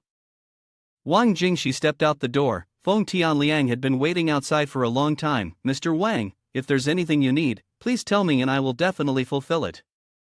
Wang Jingshi said, "I will arrange it for you, just confirm with me, and I will send you the address of a house. You can have someone go there to do some repairs for me. You must remember to keep the exterior intact and not to touch anything inside." Wang Jingshi went outside the gate to retrieve a knife. Feng Tianliang was shocked, "How could you get it down, yet we couldn't?" Wang Jingshi left, saying, "You can't understand the mystery." Di Tutu frowned, saying, "You're just putting on a show." The bearded man looked after them and exclaimed, "Yuan Daoren's formation is completely coordinated, we really can't compare." When Di Tutu complained, "Those two monks still flatter him, what's the use? My hair was cut off by him." Outside the alley, Chen Yu and Ding Yu were waiting for Wang Jingshi. Wang Jingshi came out and called Ding Yu, your revenge has been avenged, I'm going to Longxi. Ding Yu turned around, "You used to say before that comparing to evil spirits, the music demon is even scarier." Chen Yu also ran up, "Do you really want to go to get married, leaving like this?" Wang Jingshi asked, "Why?" Chen Yu laughed, "At the very least, you should bring a gift, you tell me what kind of person you want to marry." Wang Jingshi thought for a moment, "It's Lian Shi, from the Li family, seems to be a descendant of Li Shimen, I can't remember too well." Chen Yu and Ding Yu listened, their eyes widened and mouths agape. The next morning, Wang Jingshi walked alone inside. "What's there to be afraid of your mother-in-law? Why did Ding Yu run away last night?" LM Chen Yu was right, I have to think of a way to buy some gifts, it's not good to come empty-handed. Wang Jingshi looked around and then chose a corner of the street to spread out her knives for sale. She wrote the words, "Just borrowing, not selling." Everyone passing by was amazed to see this scene, someone was selling knives and even stating that they were only borrowing, not selling, very strange. Suddenly someone put a stack of money in front of Wang Jingshi's knife stall. "I don't believe it, if money doesn't buy, is 500 enough?" Wang Jingshi firmly said, not selling. At this moment, a cheerful person walked down the street and danced to the music. Suddenly he passed by Wang Jingshi's knife shop and saw Wang Jingshi saying, "Knives are not worth much, only for those with the fate to borrow." The man immediately asked, how does one have the fate to borrow?" Wang Jingshi looked at his attire and said, "If it were you, I couldn't lend it, only exchange it with you." The man raised the knife to look at it, and Wang Jingshi said, "Mr. He, do you often come into contact with unearthed artifacts?" Mr. He was startled and said, "Young man, maybe we should change the location to talk." Wang Jingshi collected the knife and said, "Of course." Wang Jingshi went with Mr. He, and Mr. He led him to his tea house, saying, "Young man, please come in. Not everyone can come here." Wang Jingshi looked around and said, "Mr. He, you have quite a collection."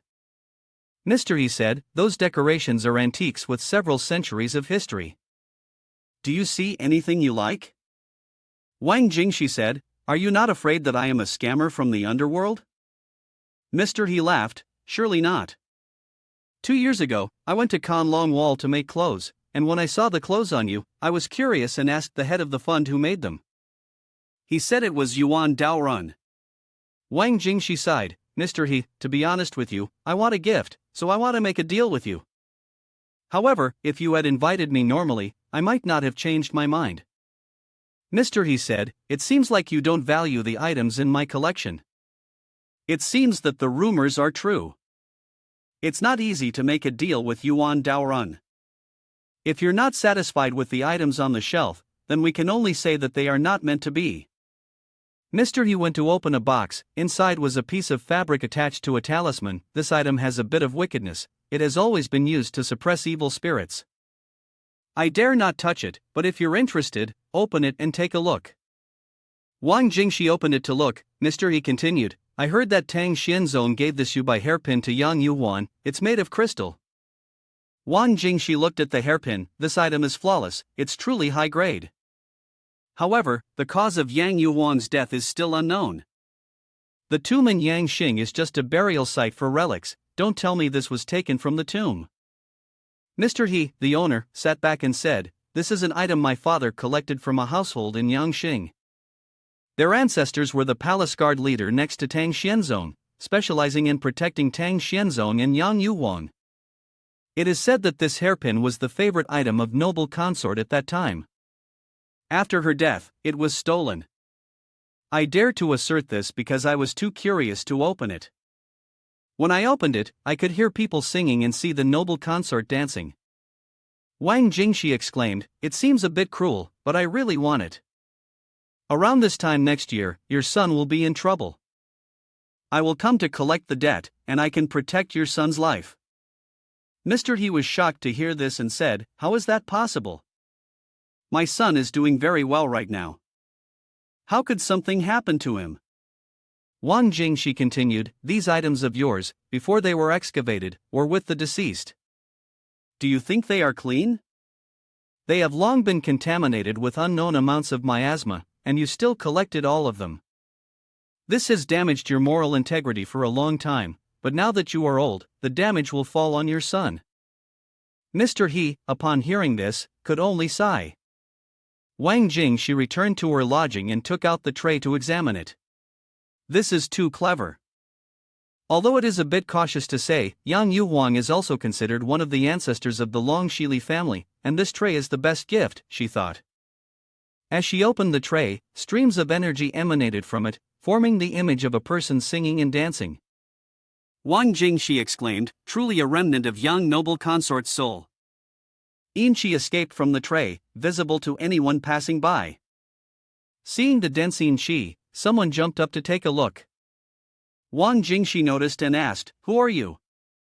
The person tossed a lighter to Wang Jingshi, saying, "You dare to nurture a spiritual artifact? If I find out, it's not good for you." Wang Jingshi looked surprised as the lighter flew towards her, saying, "In the middle of the night, where did this nerve-wracking person come from?" Wang Jingshi avoided the attack, but the person rushed at her. She defended herself, saying, "You have a lot of courage to attack sneakily." The other person turned and struck Wang Jingshi, causing him to step back. Wang Jingshi cursed at the person, saying, "WTF, are you crazy, what are you doing?" The person held a lighter in hand and said, "You cultivate spiritual artifact, the yin qi is heavy, the Taoist behavior is not inferior. I came here for you, let me introduce myself, I am Bei Chuma, Wu Jie." Wang Jingshi was annoyed, "I just went out for a few days, first I met Shen Mun, now I meet Bei Chuma, what kind of luck is this?" Bei Chuma is the Xian of Dong Bei, specializing in seeing evil diseases, asking about yin and yang. They are devoted to the worship of the 5 fairies, foxes, raccoons, hedgehogs, snakes, and rats, at the portal to the underworld. The world considers the fairies to be important, and their spiritual level is sinister, establishing their own sect. Wu Jie spoke up, "Your yin qi is too heavy, it's not beneficial. Keeping it with you for a long time is not good for you, quickly give it to me." Wang Jingshi said, "No." Wu Jie immediately lit a fire and sprayed it, while Wang Jingshi took out a knife and cut the fire. Yang fire is very strong, intending to make Hong Hai air sure, I am also the Dragon King 3 princes. Wang Jingshi remembered his uncle and sprayed water to extinguish the fire, soaking Wu Jie completely. Wang Jingshi ran to the door, "Goodbye, see you another day." Wu Jie was very angry, took out a flare gun and shot it into the sky. As Wang Jingshi ran out onto the street, he saw the flare gun. "WTF, is he planning to gather a countless number of troops to catch me? Dealing with such stubborn people is really annoying." Wang Jingshi sat down and picked up stones to set up a formation, writing a few words on the ground and spreading stones around. A knife stabbed into the method of invisibility and mastery was activated. Just then, Wu Jie also gathered some friends to chase after him. Wu Jie stood on the roof and wondered, "Clearly I saw him turn in here, the energy is almost not yet dissipating, why can't I see him anymore? Forget it, just a small matter, I came to Beijing just to handle these trivial matters." Wang Jingshi hid nearby, and when he saw them leave, he also breathed a sigh of relief and left, valuing life so much. "Leaving Beijing, I will still quickly go to Longxi to get married." A few days later, Wang Jingshi finally arrived in Longxi. Inside Li Fu, in a loft above the lake, 2 people were talking to each other. The woman was Mao Qing Shui, and the man was Li Lan Rong. The woman said, "Calculating the time, in a week Qing He Ting family will definitely come to propose. Yes, the alliance of marriage is very beneficial. I heard that the young master of the Ting family is outstanding, knowledgeable in feng shui, and has studied abroad. Indeed, only a talented young man like him is worthy of our Xiao Xiao." However, more than 25 years ago, the old master had already arranged a marriage with Xiao Guowang family. "I really don't want Xiao Xiao to marry a boy who knows nothing about our family. When Xiao Xiao and the young master of Ting family get married, there will be no need for engagement anymore." At that moment, someone came to report, "Sir, there's a young man about 20 years old outside claiming to be from the Xiao Guowang family, saying he's here for the engagement that was arranged more than 25 years ago." Mao Qing Shui frowned, "What? Why is he saying he's here? If we don't want to see him, we shouldn't mention it. Let's go and see." Wang Jingshi was led to meet the head of the Li family, and performed the ritual of Xiao Guowang family's first gate. Wang Jingshi greeted the head of the Li family, Long Shi, and his wife. Mao Qing Shui glanced at Li Lan Rong. Li Lan Rong spoke up, "Jingshi, please sit down." Li Bo quickly poured tea. The Li and Wang families used to have frequent interactions, but in recent years, the interactions had decreased. Li Lan Rong asked Jingshi why he had come this time. Wang Jingshi replied, "I have come to follow the custom of my father's generation to discuss marriage." Mao Qing Shui then interrupted, "Jingshi, this engagement seems like an ancient tale. It's just an old societal rule. Nowadays, our culture values freedom in relationships. Relying on past engagements seems a bit comical." Wang Jingshi was surprised and asked, "Are you trying to cancel the engagement?" Mao Qing Shui continued, "I'm not saying that, but the fact is that the old master had agreed to it back then. The main issue now is that the Li family doesn't have a girl of equivalent age, and my daughter already carries our family name from birth." Wang Jingshi stood up and laughed, "I understand what you all have said. I understand your intentions, there's no need to say more. You may not fulfill the promise to the Wang family, but no one has ever dared not to do so. I will personally come to cancel this engagement in a week, and I hope you will accept it then. The servant next to him panicked. A week later, isn't that when the young master of the Ting family will come? Li Lanrong said, it's okay, if he dares to come, just drive him away. Wang Jingxi left for the Weiha River and sat on a boat.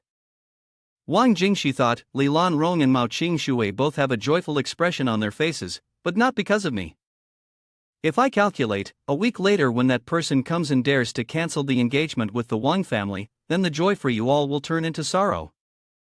Oh boatman, I've heard that the fish in Weiha are very fresh, can we just catch some directly here? On this side, there were also two girls sitting and fishing. Senior sister, we've been fishing for half a day and haven't caught a single fish. Let's go see what the people on the other side are doing. Wang Jingxi was happily looking at the basket of fish, these two fish, one grilled, one steamed, and some shrimp to fry. The boatman said, alright, stop the boat and I'll get the ingredients for you, just wait a moment. Wang Jingxi's older sister looked at her and thought, she's smiling so foolishly, and she's also naive.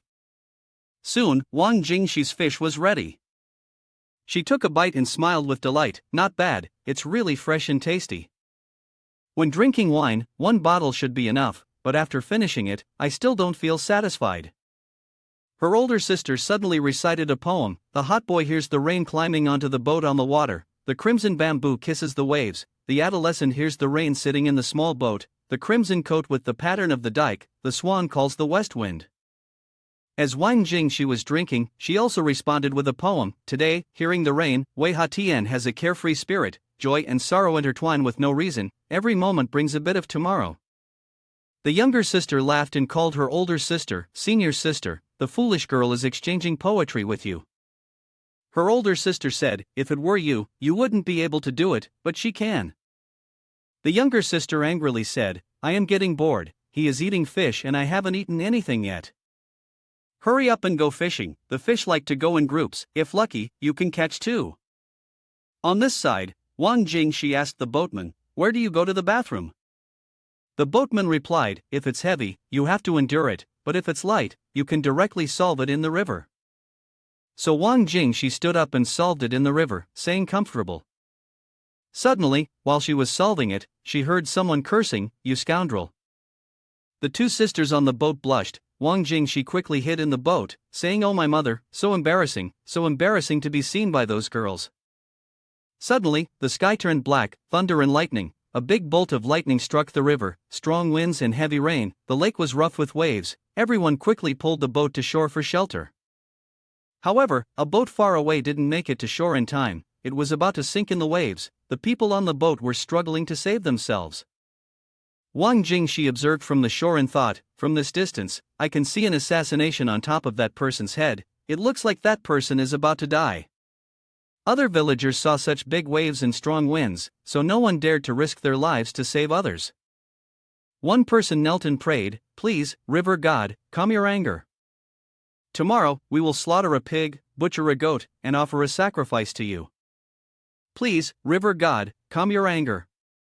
Wang Jingxi thought to herself, I don't believe the river god is really angry, unless the river god's brain is flooded. Otherwise, how could something that damages morality like this happen? Doing this must surely be something bad. Her older sister standing beside her also thought, there's no river god. There must be something under the river. After the rain subsided, Wang Jingxi told the boatman, quickly inform Mr. Zhao's family to come and find the body.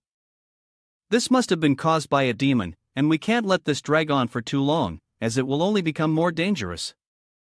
Suddenly, Wang Jingxi saw a light and, upon closer inspection, was surprised to see that it was a ghost light. She saw the ghost light was in the hands of the girl from earlier and called out, you're holding the ghost light.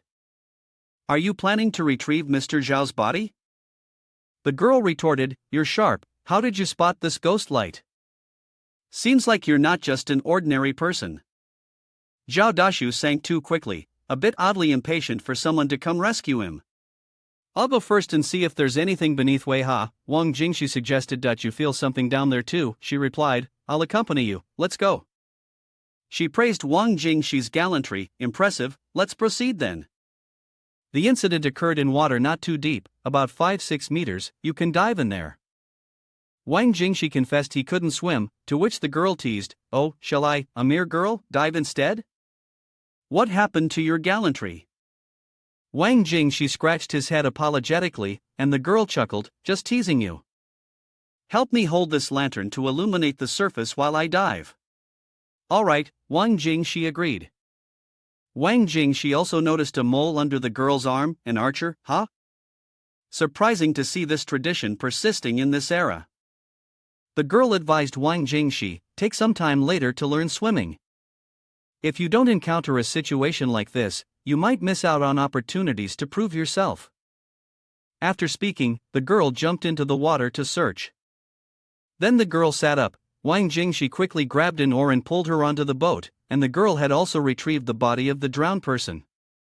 Observing the body for a while, Wang Jingshi said, "These embroidered shoes, indeed there is a problem. Look at the age of these shoes, they are quite old." Wei Ha has experienced such incidents before. The girl said, "Not recently, but about 15 years ago, Wei Ha experienced a drought and several bodies appeared below, including a suddenly reanimated corpse. At that time, many villagers in Iqing were affected by disasters, and it took a Zen master from Longhu and Maoshan quite some time to deal with these living corpses." Wang Jingshi asked the girl, "Which sect?"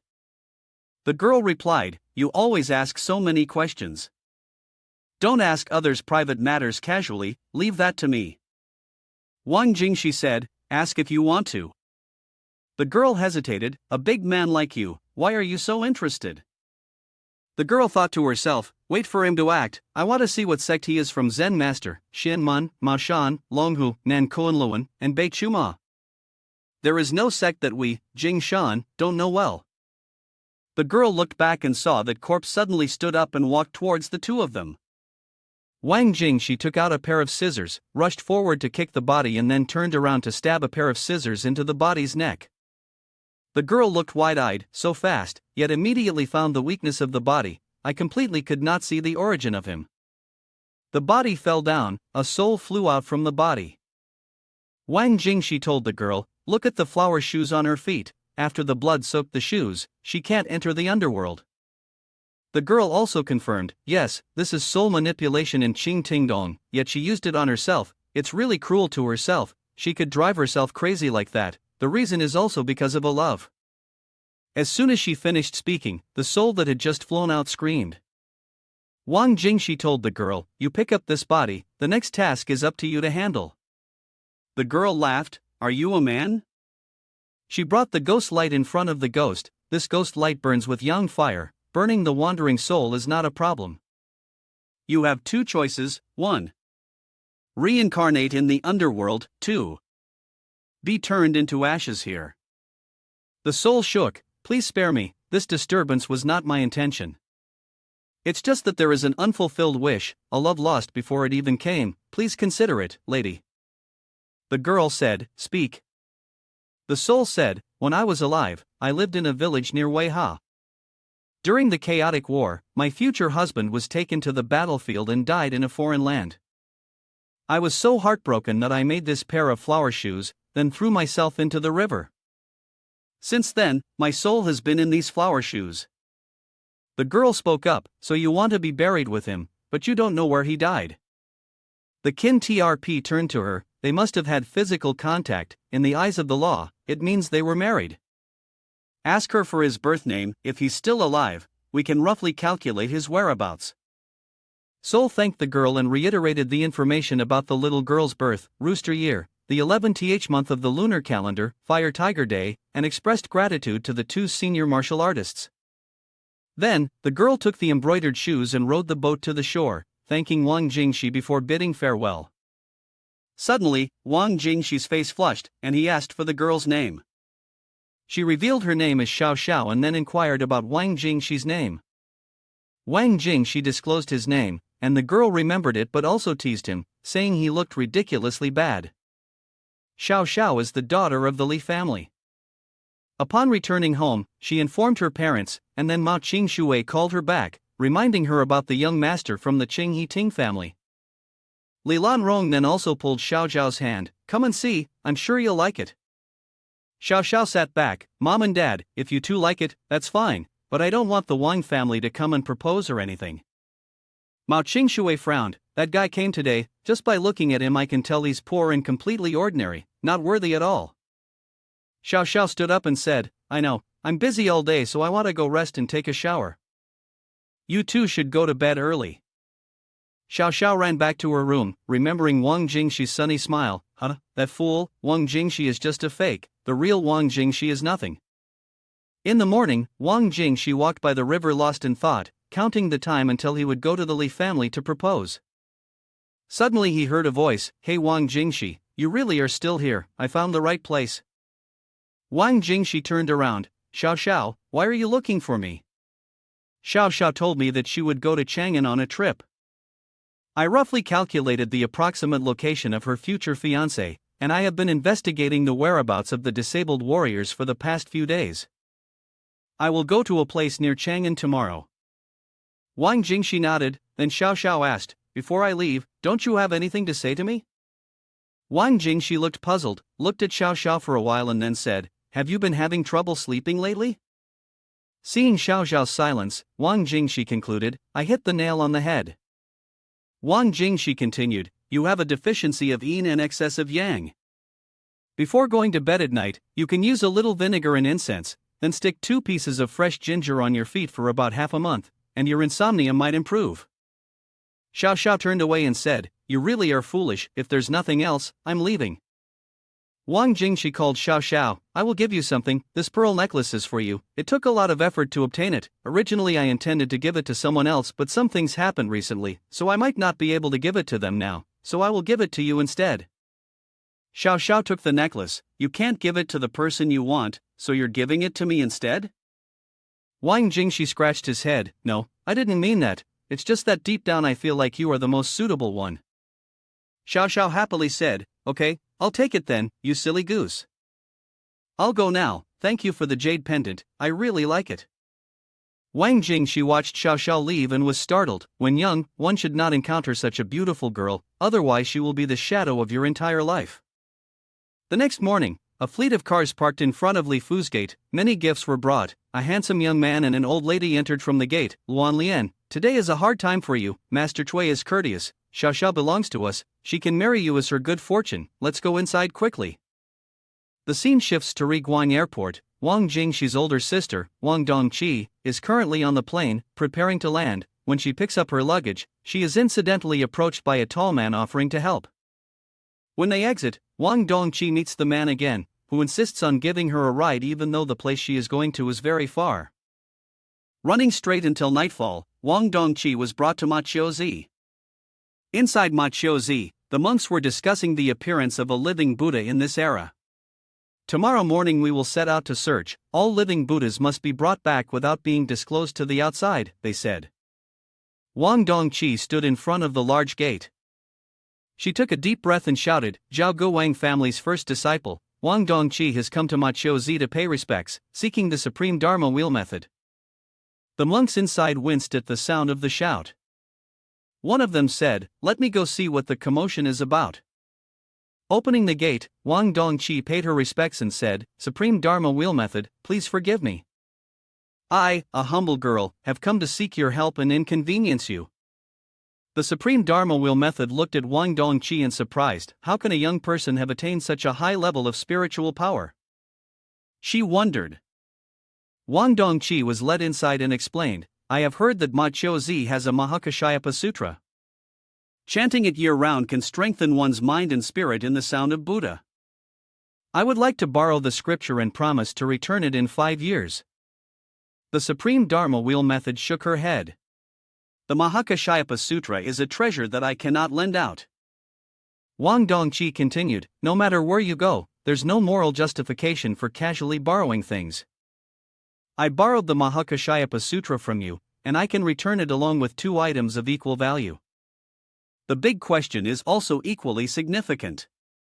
If we break down the holy objects, walking 33,720 steps, we encounter a village where there are 726 residents, including 7 children under the age of 5, 3 of whom are boys born in the year of the rooster, the 7th month of the lunar calendar, the 10th day of the lunar month. The Supreme Dharma Wheel method widened his eyes. How did you know, and so accurately at that? Furthermore, as for the second piece of information, over 400 years ago, the great protector of the Dharma passed away at the age of 100, but his remains have not been found to this day. It must be around 435 years by now. The Supreme Dharma Wheel method interjected, that's one of the few. My Supreme Dharma Wheel method is revered like a Buddha, but unfortunately, before his passing, the Dharma instrument was always kept outside. After his passing, I also don't know his whereabouts. His disappearance is my greatest regret. Wang Dongqi looked at the Supreme Dharma Wheel method. If I could, considering the place of inheritance of the spiritual mirror, then naturally, I could figure this out as well. Li Fu in Xiao Zhao's room said, Miss, are you happy? Young Master Cui is about to arrive.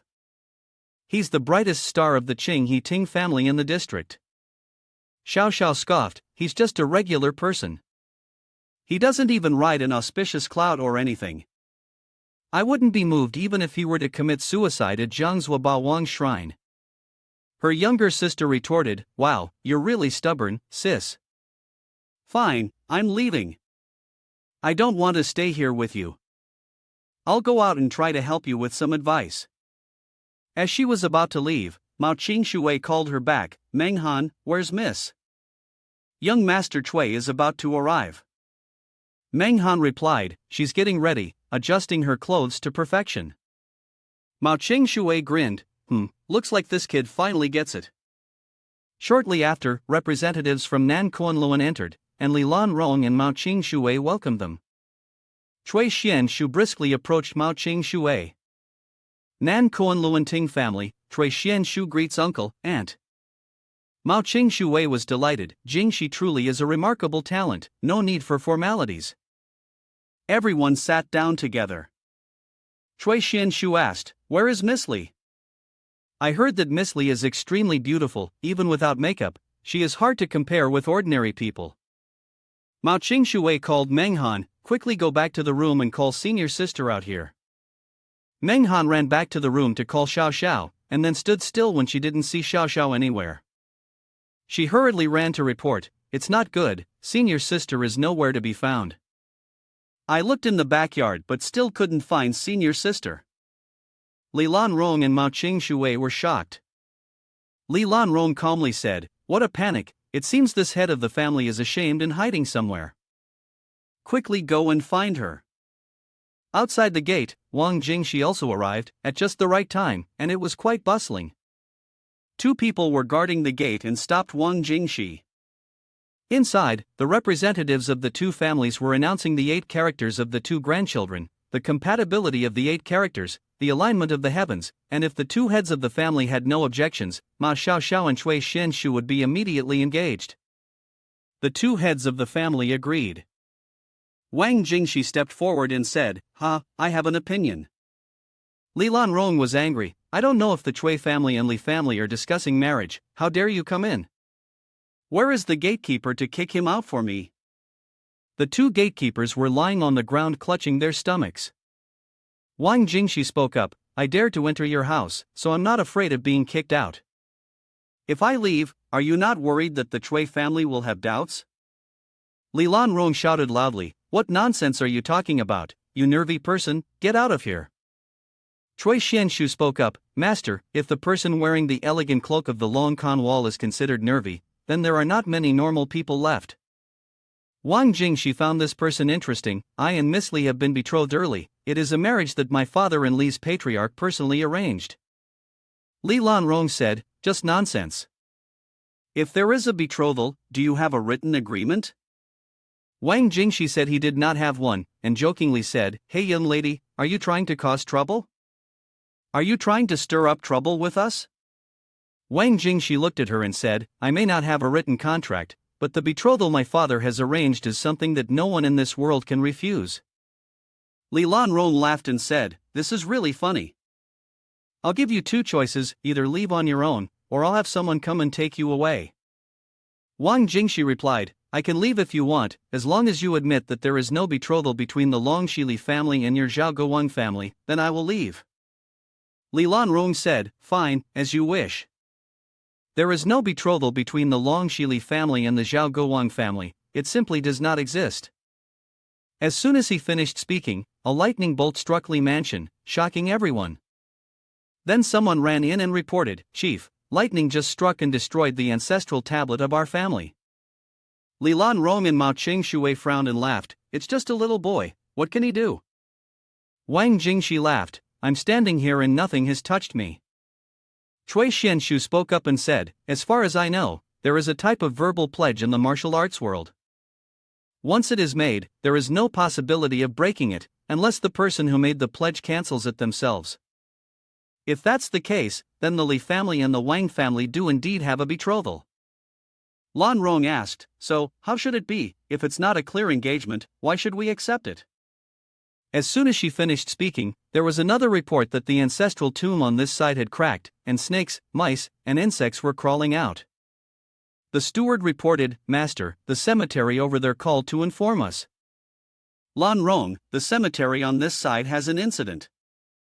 Many tombs have cracked, and the tombs of the father and grandfather have a lot of insects and mice crawling out." Lan Rong's face turned pale. Before she could regain her composure, someone came to report, "Master, it's not good, the old well behind the backyard, the water suddenly overflowed, flooding the entire backyard." Lan Rong was shocked. On this side, Cui Xianshu looked at Wang Jingxi, "Such a powerful oath, it has caused the feng shui of thousands of years to be disrupted, it's really interesting, Nan Kunluan, I'm willing to take the lead in teaching." Mao Qingshui called Xiao Xiao, "Where are you running off to?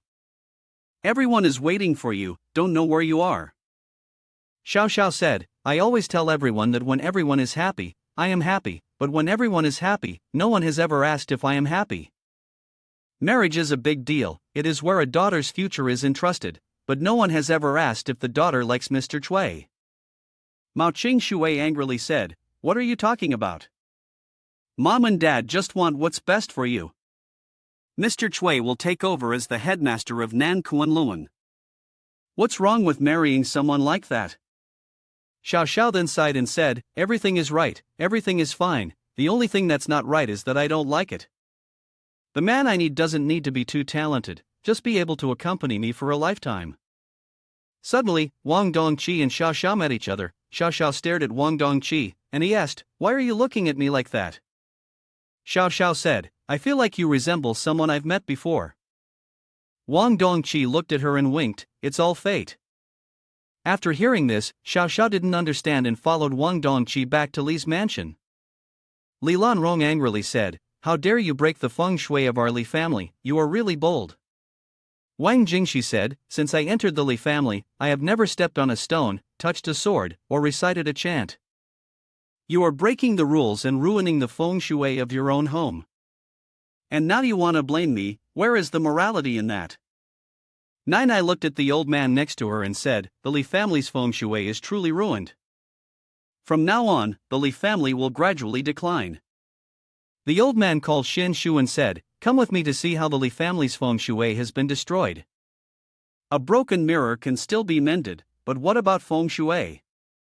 Li Lanrong called someone to watch over Wang Jingxi.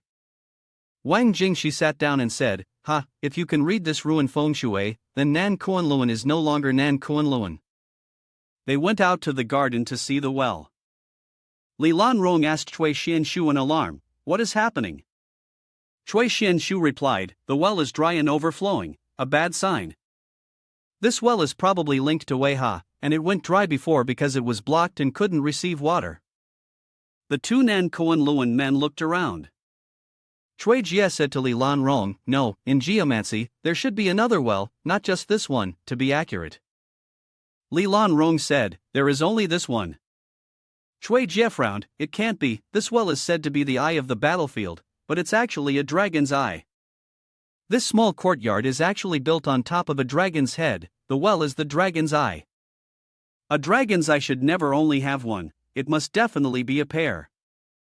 Cui Xianshu spoke up, "The feng shui layout of Li Fu is truly mystical. If there is indeed only one, then this is the layout of the dragon with one eye in legend.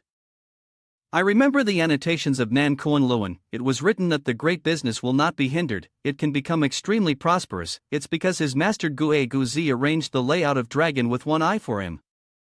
Later, before he committed suicide in the house, there was only an inexplicably dry well. "Father, let's go to the cemetery and see." At the grave, the grandson sighed, "It's truly impressive." In reality, the ancestral tomb should not have been damaged by the geomantic aspect.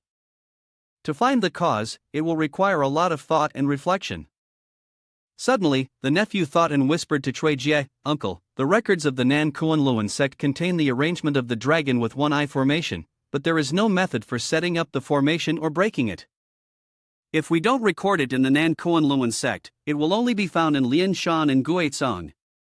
The feng shui of the Li family's ancestral home is related to Lian Shan and Guizhong.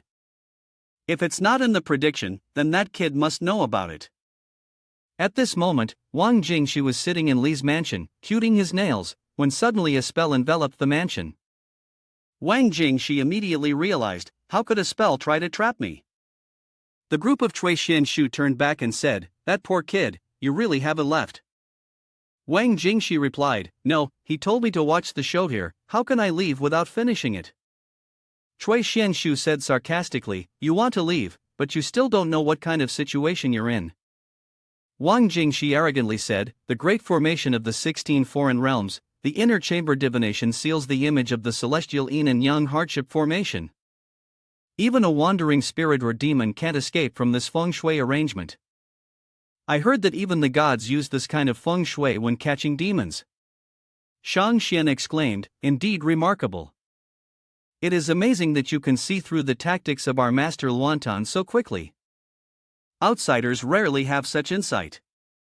The art of feng shui is ever-changing and miraculous, and no one can escape its influence. Among them, Lian Shan and Guizhong are the most detailed. Can you tell me which book you have read?" Wang Jingshi dashed away, saying, "I don't know what you're talking about. And do you think you can keep me here?" Wang Jingshi drew his sword and ran towards the door, breaking the formation. The people of Nan Kuan Luan were astonished as Wang Jingshi mocked, "How disappointing, Nan Kuan Luan is nothing but this." Cui Xianshu stepped forward, "Whether you admit it or not is not the issue. At most, we will force you to tell the truth later. Next, it's the business of us young people.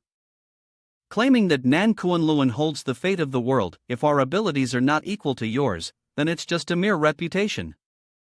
Cui Jie said, "You go ahead, I will hold the formation for you. The faster his formation breaks, the more we will understand Lian Shan and Guizhong." Wang Jingshi replied, "All right then." Cui Xianshu spoke up, "Not so fast, let's try a little formation battle." He then placed the bowl on the table and said, "The Taiji formation, the formation of the four symbols, the formation of adversity, and the formation of spirits." After murmuring, the wind around him seemed to swirl beautifully. When the wind stopped, the illusory figures of the four mythical beasts, Qinglong, Chuju, Xianyu, and Baihu appeared around him. He began to speak, "Let's see if you've ever encountered the martial formation of four ghostly beasts before, apart from us from the Nan Kuan Luan." Wang Jingshi smirked and said, "Let's see." Wang Jingshi studied the qi in the formation for a moment, and then found the formation's weak spot. He stood still for a few seconds and then began to observe the surroundings. The formation was made up of 10 meticulously laid out square and hexagonal patterns. Wang Jingshi counted 1, 2, 3, and then 5 without missing a beat. When he reached the 81st beat, he noticed a rock and immediately drew his sword to shatter it. The broken stone shattered, and the illusions of those mythical beasts disappeared. The formation was broken, and Cui Jie and Yi Nai Nai were astonished. Cui Xianshu's grandson still refused to give up, continuing to press his hands to the ground and call upon the 5 elements and 8 diagrams formation. Wang Jingshi grew tired and just charged into the formation with a knife, destroying the 5 elements and 8 diagrams formation. Then the grandson called upon the 6 harmonies formation, which was also destroyed. Then he called upon the 7 murderers array, which was also ruined. The Big Dipper's 7 stars formation was then called upon, only to be destroyed as well. Every formation that Cui Xianshu's grandson called upon, Wang Jingshi destroyed with a knife. Yi Nai couldn't count how many formations were called upon and asked Cui Jie, "How many formations have been used?" He replied, 19 formations have been used, and the physical strength of the two seems to be at its limit. Here is the corrected and rearranged paragraph. On this side, Cui Xianshu is almost out of breath, but still stubbornly insists, Kuang Dia, I have arranged 28 feng shui formations recorded in the history books continuously, later Huangshi Gong and Jia Jiwu, Gui Guzi can only hope for future generations. Let's continue with 10 more battles. I wonder if you still have the energy to continue. Wang Jingxi is also out of breath, but he is probably scared. Cui Jia on this side grits his teeth. Xianshu is the great disciple of Nan Kuan-luan, and also the most glorious star of Nan Kuan-luan in the past few hundred years. Now suddenly there is a young man from the mountains who can fight Xianshu evenly. This is a great humiliation to Xianshu and Nan Kuan-luan. I have to exterminate him. After saying that, the old man shot something from his hand and hit Wang Jingxi. Wang Jingxi, in pain and bleeding, fell to the ground. Wang Jingxi wiped the blood from his mouth and said, You shameless old man. Xianshu's nephew turned back and asked, What is the old man doing? Cui Jia clasped his hands together and said, I am the grand disciple of Nan Kuan-luan, destined to eventually assume the position of headmaster. There's no need to squander your enthusiasm on such trivial matters. You fought enough for now, there's no need to continue. The young disciple protested, Uncle, I am engaging in a one-on-one situation to better myself. This method has proven to be the most effective, there's no need to rely on luck. The old man responded, Your starting point is commendable, but the current outcome is not satisfactory. I am your mentor, and I desire victory, not for you to fall alongside your opponent. Upon hearing this, the young disciple fell silent. Wang Jingxi smirked and remarked, Perhaps you're not aware. The old man confidently stated, Humph, there's nothing we don't know. Wang Jingxi stood up. I have a sister named Wang Dongqi, who isn't exactly of good character. She believes that if you so much as touch a hair on my head, she'll tear your arm off. Cui Jia chuckled. Oh, you're a little one seeking justice, bringing family into the fray. Youngster, do you think Nan Kuan-luan fears a village head like you? Wang Jingxi retorted, If Nan Kuan-luan messes with you, she'll come straight over and flip your entire Nan Kuan-luan upside down. The old man cackled. You little one, you're scaring me to death. If she dares to come, I'll make sure she can't leave. He had barely finished cackling when the gate was kicked open. You little brat, telling lies. If you dare lay a finger on the kid again, you'll be eating with your toes from now on. Wang Dongqi raised his hand. Hello, little brother. Cui Xianshu's nephew dashed forward, raising his hand to call upon the 8 directions wind and rain formation. Wang Dongqi scoffed. Mock all you want. Nan Kuan-luan, with its long history, has nurtured some bad habits, such as boasting about trivial accomplishments. But in our eyes, you're just a bunch of frogs at the bottom of a well. As soon as he spoke, Wang Dongqi gently entered the formation. Xianshu was sweating profusely. It's impossible. If the formation is not broken, those inside cannot get out, and those outside cannot get in. How can you just walk in like that? Even if you started practicing in your mother's womb, you couldn't do that. Wang Dongqi said, Your 8 directions wind and rain formation is just an ancient trap. This formation can lock the 8 directions, but as long as you step on the primary and secondary nodes, it's over. The old man, feeling uneasy, rushed towards Wang Jingxi, knocked away the knife, and grabbed Wang Jingxi's neck. Wang Dongqi spoke up, Old man, didn't I tell you not to touch my brother? Wang Dongqi stepped on foot. You only know a little bit about this 8 directions wind and rain formation. I can turn it into 16 directions wind and rain formation, and even 34 wind and rain formations, but you're not worthy of making me use it. Wang Dongqi's dominance made the old man tremble, and Wang Dongqi reached for his knife. Hey, little sister, do you think it's a waste for a 20-year-old like you to live like this, and yet you let these people touch you without feeling dirty? The flying knife landed on Wang Dongqi's hand. Wang Dongqi tightly grasped the knife and forcefully chopped off the old man's hand, saying, I said I would chop off your hand, and of course, I can do it. How dare you use the dirty hand to touch my younger brother? The old man, who was slow to react, finally cried out in pain. He sat back and mourned the separation of his right hand from his arm. Seeing this, his nephew quickly ran over to help him. The Li family members were all terrified, and Chui Shen Shu helped the old man up, saying, "Miss, today we may not be as brave as they are, but Nan Koan will seek revenge on you sooner or later." Wang Dongqi was playing with his hair. "Why would they look for me? They can just look for my younger brother in the future," he said. He then turned to Yi Nai Nai and asked, "Nai Nai, Fan Jingshan is known as the master of the martial arts world. How should we handle this situation today?" After hesitating for a moment, Yi Nai Nai finally spoke. Wang Dongqi took the opportunity to turn and scold his younger brother. "Why do you look so indifferent without any joy or excitement?" "Wang Jingshi said, I'm afraid of being beaten by you." Nai Nai on this side saw that Wang Jingshi was quite confident. She turned away. "Leave, I'm lazy to deal with this today." Fan Jingshan's gate always welcomes guests. You are welcome to visit if you have time. Wang Dongqi and Wang Jingshi also left. Li Lanrong quickly called them back. How should the feng shui of the Li family be? Wang Jingshi told her, "That's your mistake, you're responsible for it, wait for me to cancel the engagement later."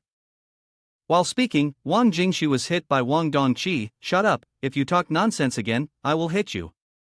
The Longshili family is just the descendants of Huang Chao's decline, I do not care at all. Do not think that you have some mixed ethnicity. Chao Wei Taizong has become a pile of white bones, that's history, so you should quickly remove the halo of pride from your head, and this engagement is because we looked at your daughter, nothing to do with your family's background.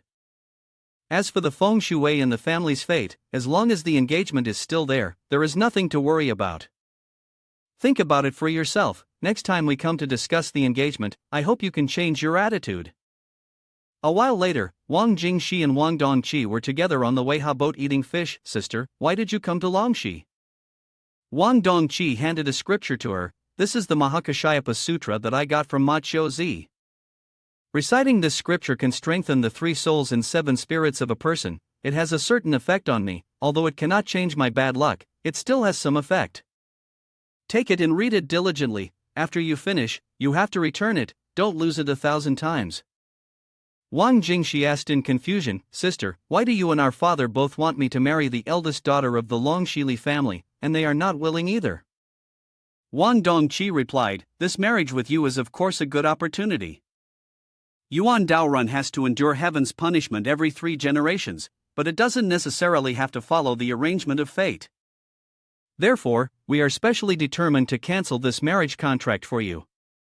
You won't understand anything I say now, but when you and the Miss Li of the Li family naturally form a bond, you will understand.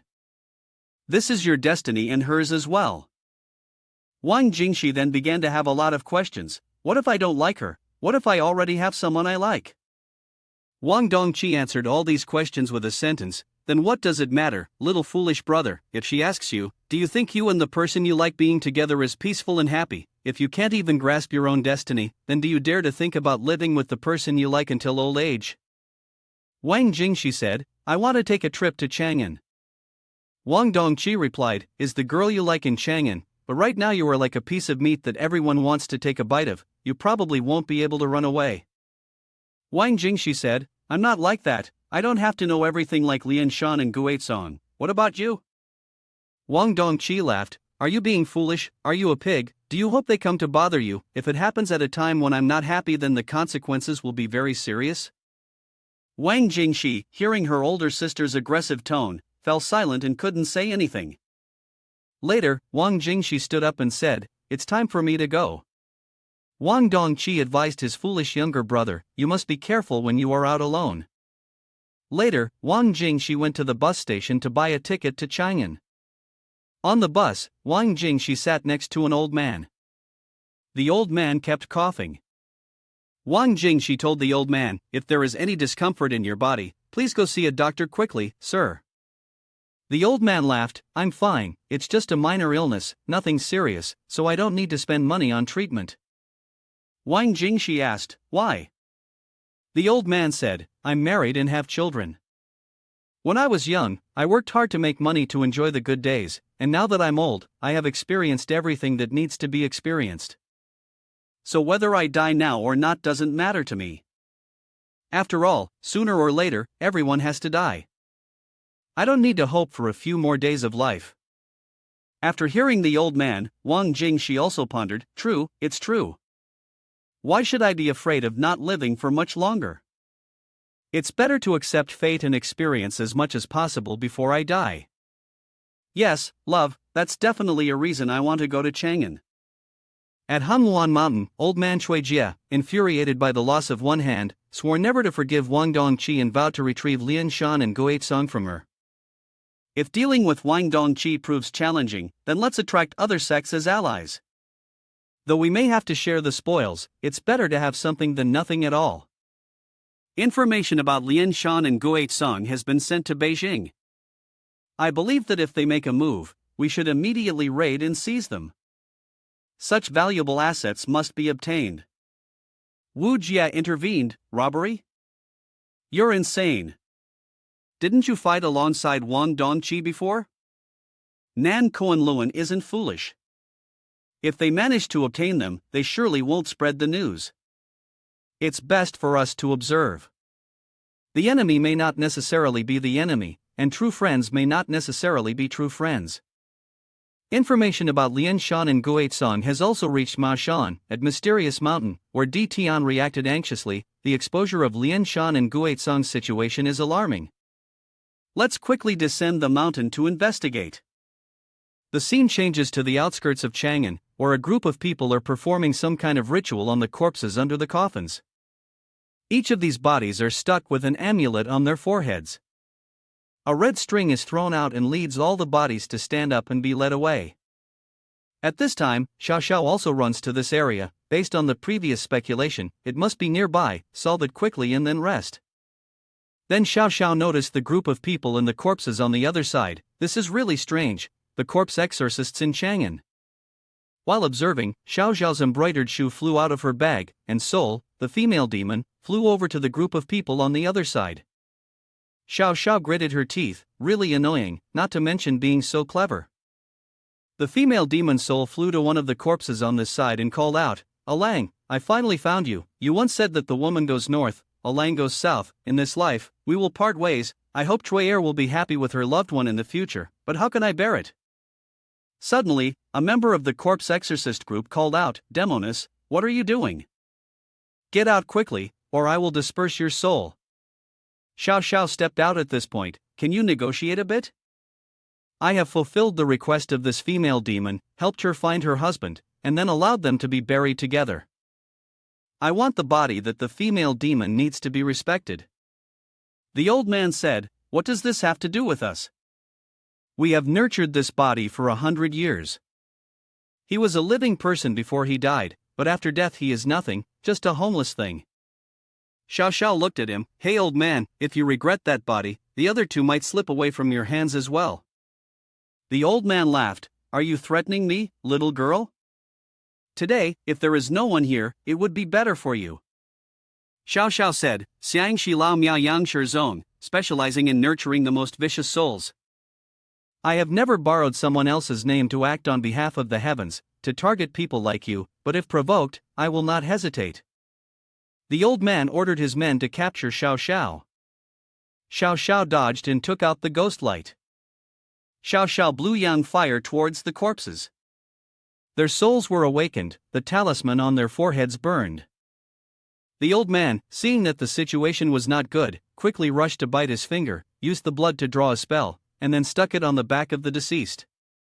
Quick, quick, pull back the red string guiding the way, her soul guiding lantern can lead to my soul, temporarily use blood to restrain her so she can't do anything. Xiao Xiao continued to increase the yang fire, and the old man panicked, the power of this soul guiding lantern is too strong, this way the evil spirits will be taken away.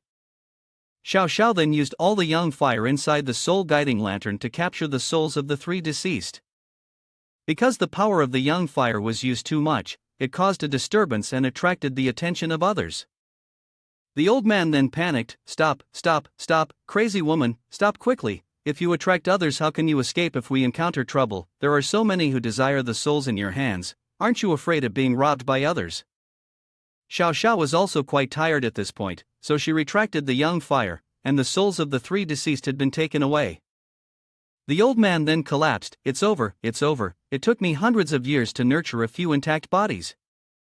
Xiao Xiao came to the side of the female demon. I said I would let you and your husband be buried together, so I absolutely will not break my promise. Hearing this, the sole female demon immediately returned the embroidered shoes. Xiao Xiao took the embroidered shoes and saw a car approaching, a group of people approaching. Master, quickly hand over the soul guiding lantern. Then, a close Taoist stepped forward. Soul guiding lantern is the possession of the master Zhang Daoling. It was thought to have been buried with the master, but unexpectedly it is now in the hands of the female practitioner, and we still hope that the female practitioner can return it. Xiao Xiao laughed. So it is the most loyal disciple. It is an honor, an honor. Soul guiding lantern I accidentally obtained. It is not impossible to give it to you, but considering the current situation, apart from you, it seems that everyone else wants to kill and rob, so the master should not be too naive, thinking that we can escape from here and keep soul guiding lantern safe. However, I can agree with you. If we can peacefully pass tonight, then I will return the soul to its original owner. The close Taoist spoke up. Is this promise true? Xiao Xiao said, it is true. The old man on this side was fierce. Xiao Changxi, are you out of your mind? She's using you as a knife. Do you know she's deceiving you? Xiao Xiao said, a man of the Tao speaks a word worth 1,000 pieces of gold. How could I ruin my Taoist heart for a trivial matter? Xiao Changxi drew his sword. This nun is right. Once she speaks, she won't back down.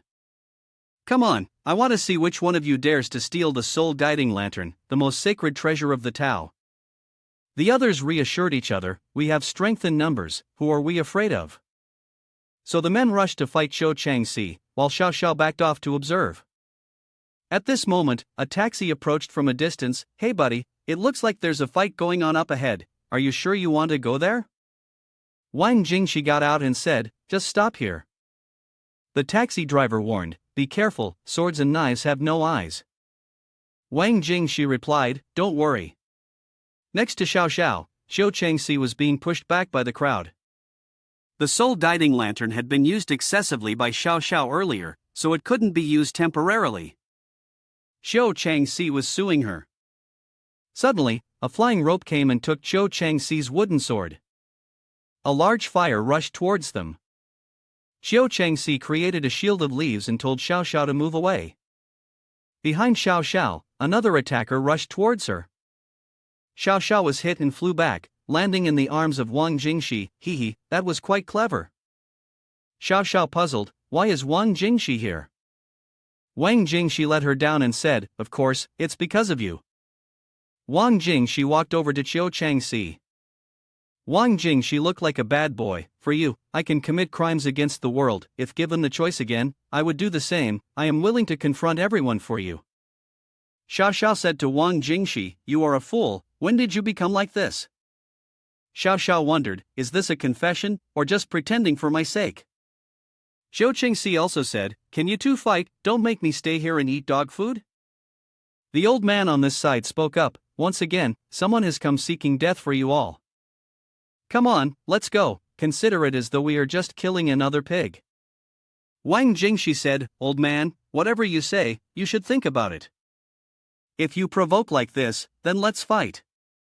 Wang Jingxi called upon his empty hands and drew a charm. The men on the other side, seeing this, were astonished. WTF, how can he cast a spell like that?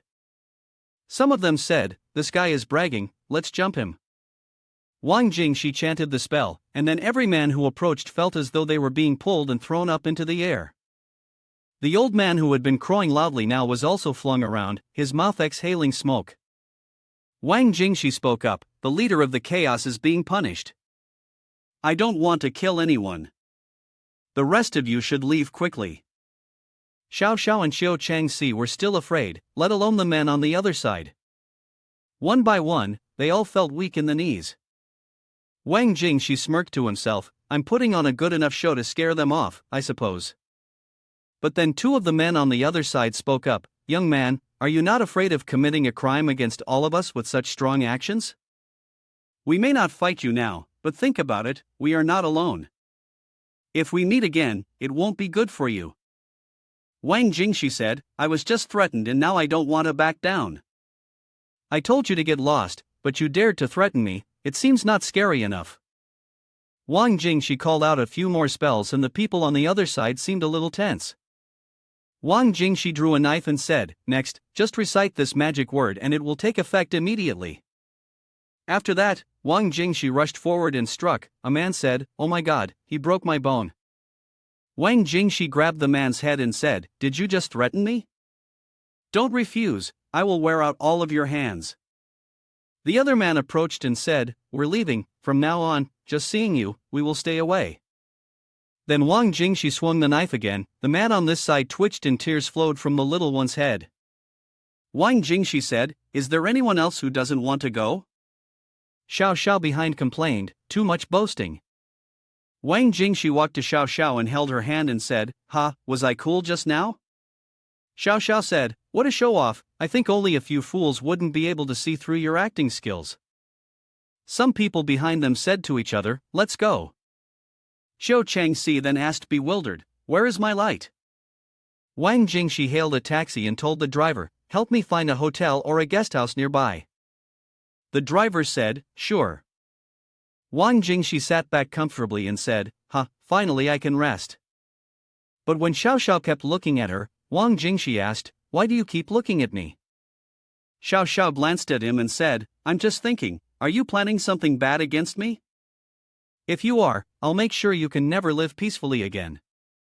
Wang Jingshi was puzzled, "I don't know what you're talking about." At a guest house, Wang Jingshi took out his documents and told the receptionist, "I want to rent 2 rooms." The receptionist smiled and asked, "Have you booked a room in advance?" Wang Jingshi said, "No, I haven't." The receptionist winked and pointed to a picture of Xiao Xiao. "You want this, don't you?" "I understand." The receptionist said loudly and clearly, "I'm sorry, the hotel is fully booked at the moment and we only have 1 room with a large bed available."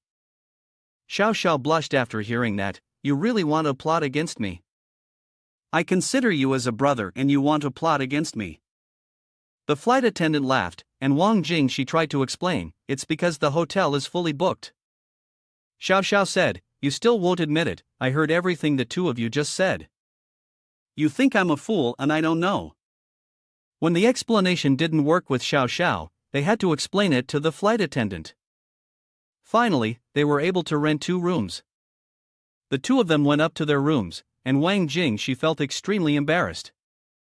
He quickly ran into his room to hide. "I'm so embarrassed, I have to hide." Xiao Xiao whispered to herself, "You are indeed a foolish person, not knowing how to behave in society and yet still wanting to show off." The next morning, Wang Jingshi knocked on Xiao Xiao's door. Xiao Xiao said, "What does the pig want? I'm still sleeping." Wang Jingshi said, "What happened last night wasn't my fault, and why are you still mad after a night?" Xiao Xiao asked him to wait outside for a moment. After a while, Xiao Xiao came out and Wang Jingshi asked, "Did you sleep well?" Xiao Xiao said, "Let's go, Mr. Head Pig." The 2 went out to eat and then wandered around the street. Xiao Xiao said, "Just now, we ate, why didn't you ask me first? You ordered so much chili directly, don't you know that girls get pimples and gain weight from eating spicy food?" Wang Jingshi said, "It's delicious, but aren't you supposed to eat faster than me, and besides, you're so beautiful, you won't look bad." Xiao Xiao got angry, "You really are a pig's head, you don't know anything." Wang Jingshi said, "Why is she angry, so strange?" Wang Jingshi called Xiao Xiao, "Tonight I will meet a boss, he is very prestigious in Chang'an, and he is very knowledgeable about current affairs, do you want to come with me?" Xiao Xiao said, "No, I'm not going." Wang Jingshi, feeling sad, went ahead, then Xiao Xiao called him back, "Are you trying to invite me to go with you, carrying a knife, wandering the streets?" Wang Jingshi said, "I want to, but the knife doesn't pass security." Xiao Xiao said, "I'm fed up, really, what a foolish pig I've met." Xiao Xiao said, "I want to go to the suburbs to work, I need to meet the witch first, it's not good to have 300-year-old bodies discovered. After I finish, I will go meet the boss with you." In the evening, Wang Jingshi took Xiao Xiao to meet the boss. "We're here, the boss's name is Qing Jia. He is familiar with all kinds of people around Chang'an, there is no one who hasn't heard of him, just some who haven't met him. He and my father are acquaintances, although they haven't met much recently, their relationship is still good." Wang Jingxi knocked on the door and a hot boy opened it. Wang Jingxi said, I want to meet Qingjia, please tell him that Wang Chaoji's friend wants to meet him. The hot boy is from Xianmen Mountains Qi Chenghun. Qi Chenghun said, you want to meet my father, please come in, my father is inside. Inside, Qingjia saw Wang Jingxi and said, young man, why did you come to Chang'an? Your grandpa is still doing well, it's been a while since I drank with him. Wang Jingxi also greeted him, and Qingjia pulled Wang Jingxi into the house, saying, come in, there are many things you want to say to me. Upon entering the house, Qingjia said, just feel at home, I will go to the kitchen to cook some delicious dishes for you to taste. As Qingjia walked by, Qi Chenghun asked quietly, do you think it's okay for Dad to do this? Qi Chenghun replied, there's nothing wrong, I'm doing this because my son is my treasure. Wang Jingxi from the other side said to Xiao Xiao, Chang'an is still Chang'an, but he is not the same person as before. Xiao Xiao asked curiously, what do you mean? Wang Jingxi said, he's lying, earlier when he said he wanted to go to the kitchen, there was a faint line between his eyebrows and a drop of sweat on his nose. He won't go to the kitchen, he will go deliver news instead. Xiao Xiao said, it may not be true. Wang Jingxi pointed to her eye, if my eyes were not accurate, we would have died in the course of history long ago. Sometimes what the eyes see is not necessarily true, but if combined with perception, it is definitely true, one part sees, one part guesses, and one part feels. Xiao Xiao asked, what about the other part? Wang Jingxi looked at her, the other part must look at destiny, to see if the heavens are helping us. After that, Qingjia set up a table of food. Wang Jingxi said, whatever you two have, just say it straight, don't pretend anymore. The two men from the other family were surprised, how can you figure it out? Wang Jingxi looked at Qingjia and asked, why did you do that in the end? Qingjia hesitated and didn't speak. Qi Chenghun said, of course, it's because of me. I am his son, everything he does is naturally because of me. As for me, it's for Lian Shan and Gue Tsang on your side. No one wouldn't want such good things. Wang Jingxi told Qingjia, Uncle is your father's friend, borrowing a word from him might not be impossible. Qi Chenghun laughed, borrow? How could we borrow? We want the whole thing, not just borrowing, so it's best to take it from you. Qingjia spoke up, Wang Jingxi advised me to surrender. Wang Jingxi was angry, call me Wang Jingxi, from now on, the relationship between you and the Wang family is no longer so close to call me that. After speaking, Wang Jingxi saw a lot of people outside. Qi Chenghun triumphantly said, quickly bring Lian Shan and Gue Tsang out here. Qi Chenghun smashed the table, pushing Xiao Xiao back, then lunged forward and warned her to be careful. The two engaged in a few moves, with Qi Chenghun getting hit in a vital point and being kicked backward. Enraged, he called his men to gang up on her. Chief Wang Jingxi instructed Xiao Xiao to step back quickly. Xiao Xiao glanced at Chief Wang Jingxi and thought, this man, even in such danger, is attentive and doesn't miss any details. He still wants to protect me. Chief Wang Jingxi rushed forward and struck all three men, but they all dodged his punches. Furious, they pushed Chief Wang Jingxi into a corner. Chief Wang Jingxi used the wall as leverage and kicked them all down to the ground, causing them to spit out blood. Suddenly, two figures arrived and said, stop, don't embarrass yourselves any further. Every time you act, you fall into his perfectly calculated scheme. What can you use to fight back? This is a textbook example of controlled aggression. Name moves back to Wang Jingxi, I heard that you and Shui Xianshu of Nan Kuanluan had a battle. The martial arts of the two were evenly matched, and we also want to see your skills. The two introduce a guy named Yang Ju, and another guy named Jingpa. Xiao Xiao wonders, when did Wang Jingxi from Longxi fight with Shui Xianshu that I didn't know about?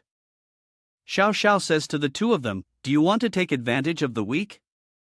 Wang Jingxi says, it's okay, let them try if they want. Jingpa rolls up his sleeves and pretends to hit, then picks up a broken table leg and throws it at a tree where a few birds are sleeping in confusion. Is this the art of destruction?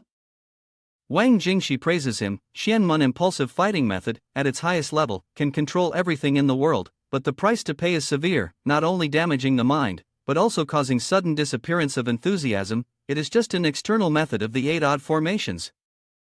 Wang Jingshi points to a dog outside that barks loudly. Jingpei is really foolish. Yang Ju jumped out and said, "Next, it's my turn. Wang Jingshi, I will draw a divination token for you because of you." Wang Jingshi smiled, "Okay." Xiao Xiao found it strange, this smile seems to hide something sinister.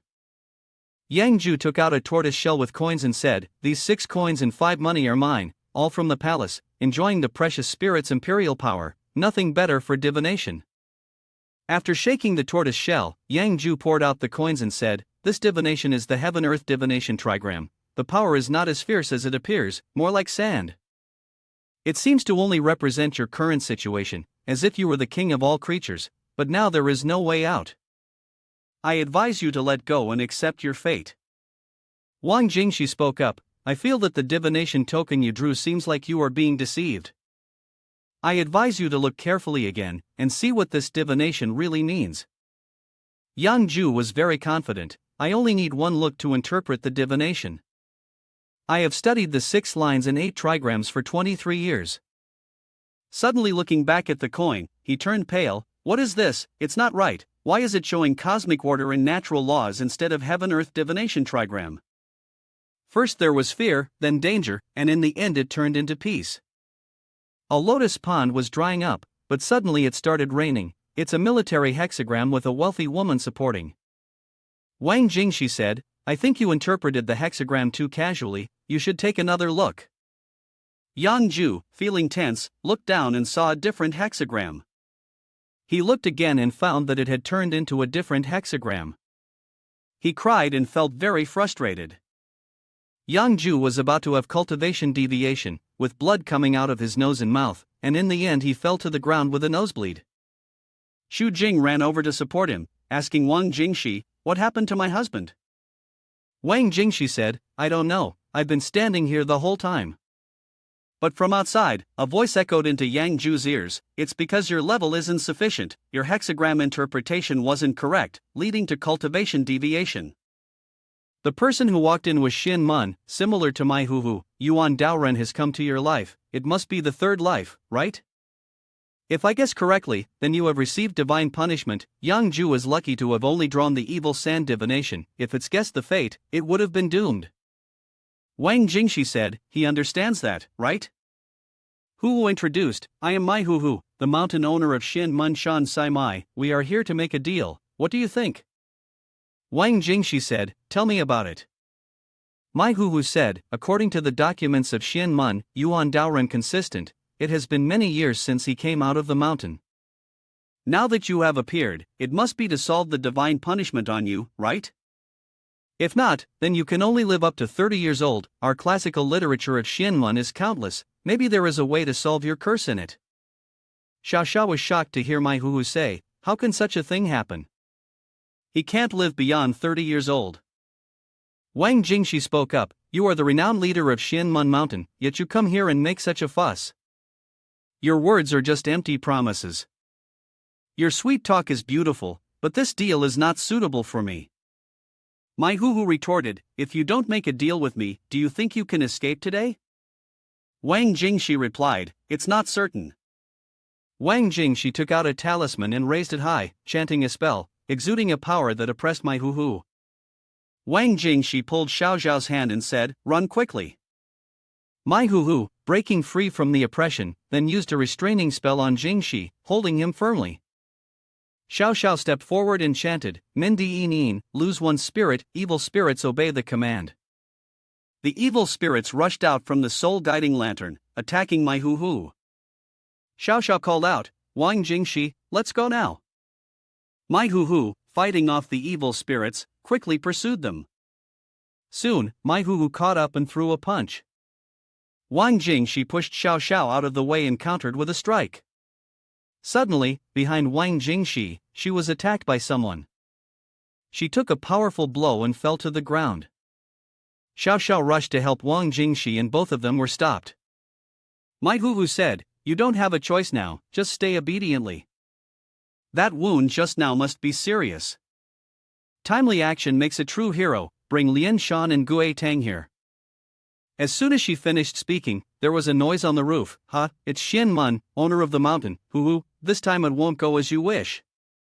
May I disturb you? Owner Xian Mun will personally come to Chang'an. It's probably not a small matter. I heard that Lian Shan and Gui Tang have appeared recently. In the hands of the Wang sisters, anyone who wants a share of this sweet cake will be moved. I quickly came to Chang'an according to the news, thinking that I was a step too slow. It seems like I arrived just in time, right? My Hu frowned. Wu Jia, at present, Xian Mun is handling his own affairs, it has nothing to do with what you're talking about. Wang Jingxi waved and said, my last name is Wang, and my sister's last name is also Wang. We are not strangers. Why are you just standing there, watching Xian Mun's people take me away? By then, it will be too late for you to regret not getting a piece of the pie. Wu Jia said, Wang Jingxi makes a good point. Hu replied, Wu Jia, don't listen to his nonsense. Let's band together. When we do, whatever he has on him, we will split it. Wu Jia scoffed, I have no interest in Xian Mun's people. If we team up with you, we'll end up getting the short end of the stick. I wouldn't even trust you. Wu Jia's men jumped in and blocked Xian Mun's people. Wu Jia told Jingxi, I'll block him, you go quickly. But remember, this time I owe you a favor. Next time we meet, I'll need something valuable in return. Wang Jingxi agreed, deal. Wang Jingxi led Xiao Xiao away, leaving my Hu angry. He called Yang Zhu and Xu Jing and said, go after them. Yang Zhu and Xu Jing were running fast, almost drowning Wang Jingxi and Xiao Xiao. They were about to run out of the alley and into a crowded place when suddenly a car blocked the alley. The car door opened, and a girl said, you two, quickly get in the car. Wang Jingxi was a bit suspicious, but didn't know what to do, so they took the risk and got into the car. As they left the two of them standing there watching. In the car, Wang Jingxi thanked the person for their help. The girl took off her hat, revealing Tutu, while the person next to her had a bushy beard. The person with the bushy beard said, a few days ago, Xian Mun Tang held a conference for Lian Shan and Gui Tang. The four other factions have already shown their attitudes and all want to get their hands on these two books. Our faction, however, does not want to fight for them, so we didn't participate. This is because we have a previous agreement, and if we had agreed to you before, it would be against our principles to go back on our word. Do you think our attitude is okay? Wang Jingxi replied, I have seen everyone's agreement. I am grateful for it. Wang Jingxi was helped by Tutu and the bearded man, escaping from my Hu's people. The car drove to a house in the suburbs. The bearded man said, Xian Mun's 4 veins will definitely come to Chang'an tomorrow. Today, in order for you to escape, they will definitely turn Chang'an upside down to find you. It is best for you to temporarily run away. You can see for yourself, not only Xian Mun's people, but also many others are trying to find you. Jingxi turned back and said, I'm leaving, it won't be easy to find me. Today is not the day I reveal myself, Xian Mun is not skilled enough to catch me. Tutu said, Wang Jingxi, are you still so stubborn? If it wasn't for us today, how would you escape? Drive this car, but don't ruin it. Wang Jingxi looked at Tutu and lifted her bangs, thank you, goodbye. Tutu remembered when Wang Jingxi had cut her bangs and got angry. Tutu pulled the bearded man's hand, Master, let's go quickly, don't save this guy next time. Tutu and Mr. RURM left. Xiao Xiao sighed, today, I don't know why, it's just too unlucky. Looking at Wang Jingxi's appearance, it seems like I have to drive. Seeing Wang Jingxi fainting from dizziness, Xiao Xiao checked his pulse. It seems to be just a temporary fainting. Then Xiao Xiao saw blood flowing under Wang Jingxi's feet, and upon checking, he was shocked. How did he get injured like this? Could this be the divine punishment curse that Xian Mun mentioned? The next morning in Liangshui Chang, Xiao Xiao parked the car to rest for a while Wang Jingxi went out to smoke. Later, Xiao Xiao woke up, got out and asked, how is Wang Jingxi? Jingxi said, I'm fine, not dead is good, but how far have we left Chang'an? Xiao Xiao said, about 300-400 kilometers. I drove all night, and slept a little in the morning. First of all, I need to remind you, did you not consider your injury, and smoking is not good for your body? Wang Jingxi sighed, life or death doesn't depend on this cigarette. There seems to be a small city ahead. You can drive me there and leave me there. I need to rest for a while. This place is not too far from Chang'an, so I guess someone will come looking for me sooner or later. It's dangerous for you to go with me. Xiao Xiao glanced at him. Are you suggesting we wander the world together with knives? Wang Jingxi replied, I want to, but my legs are crippled and I can't walk anymore. Xiao Xiao stepped closer to the car. I might feel bad if I just threw you away now. Even though we're not close, I have a soft heart. I can't even bear to bully a dog or a cat, let alone abandon an injured person. Get in the car quickly. The two of them drove to a rental housing area. Xiao Xiao was negotiating with the real estate agent to rent a house. After a while, Xiao Xiao glanced at Wang Jingxi. When he noticed something was wrong, he asked her, What are you looking at? Xiao Xiao angrily wrote on her face, Do you think you can rent a room without money? Wang Jingxi took out the money and scratched his head. Okay, let's contribute together. I still have 10 or so yuan, and you can contribute the rest. Xiao Xiao's eyes turned red with anger. WTF, I ran around with you everywhere, and now I have to spend money too. But no matter how angry she was, she couldn't win, so the room was rented. Xiao Xiao reminded Wang Jingxi, I'm going out to buy things, you stay at home and do whatever you want. If you want to see a doctor, the real estate agent said the hospital is behind the two main roads, you can go there. Wang Jingxi said, I'm not going anywhere, I just want to stay at home. Xiao Xiao scolded him, You're such a fool, are you afraid to go to the hospital, or do you want me to go with you? Wang Jingxi said, Going to the hospital for my illness is useless, just staying at home to recuperate is enough. When you go shopping, spend some money to buy me some good food. Upon hearing this, Xiao Xiao frowned, You fool, always demanding. Wang Jingxi smiled, Anyway, you've already spent a lot of money, a little more won't make much of a difference, right? Xiao Xiao said, You're talking big, if not, I may not come back at all. Wang Jingxi solemnly said, She's gone, I don't blame her either. Xiao Xiao slammed the door shut, Stupid, she's gone. Wang Jingxi's body was shaking with pain, Xianmen's attack was heavy, I won't be able to fight for at least a few months, or else I'll be miserable for life.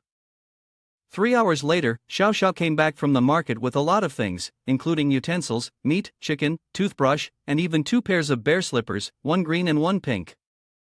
Wang Jingxi looked at Xiao Xiao and asked, Are we living together now? Xiao Xiao also asked, Do you think a man and a woman living in the same room is appropriate? Or should I buy you a tent to set up in the garden? Wang Jingxi looked weak, How can that be? I'm a patient now. Xiao Xiao glanced at him again and ran over to say, All right, there are a few things I need to make clear beforehand. You cannot enter my room, you cannot rush me while I use the bathroom, and you cannot touch my clothes and personal belongings. Smoking is prohibited inside and outside the house. No noise is allowed at night. The bathroom must be kept clean, especially the shower. And most importantly, whether the food I cook is good or not, you have to eat it all. That's all for now, I will add more later if I think of anything else. Oh, and one more thing, all of your objections are invalid, the power inside the house belongs to me. Oh dear, we haven't even fallen in love and he's already lost all his rights, she's marked her power right from the start, Wang Jingxi said sadly. Upon hearing this, Xiao Xiao could only cry and say, Your great kindness, I cannot repay. Xiao Xiao smiled and said, You're a very obedient fool.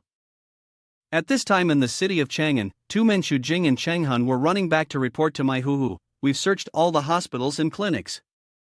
The car from yesterday has been found, but the license plate is fake, and you haven't seen anything either. My Hu clenched one's jaw and muttered, WTF, that damn Wu Jia messed up our plan. Keep looking, everyone.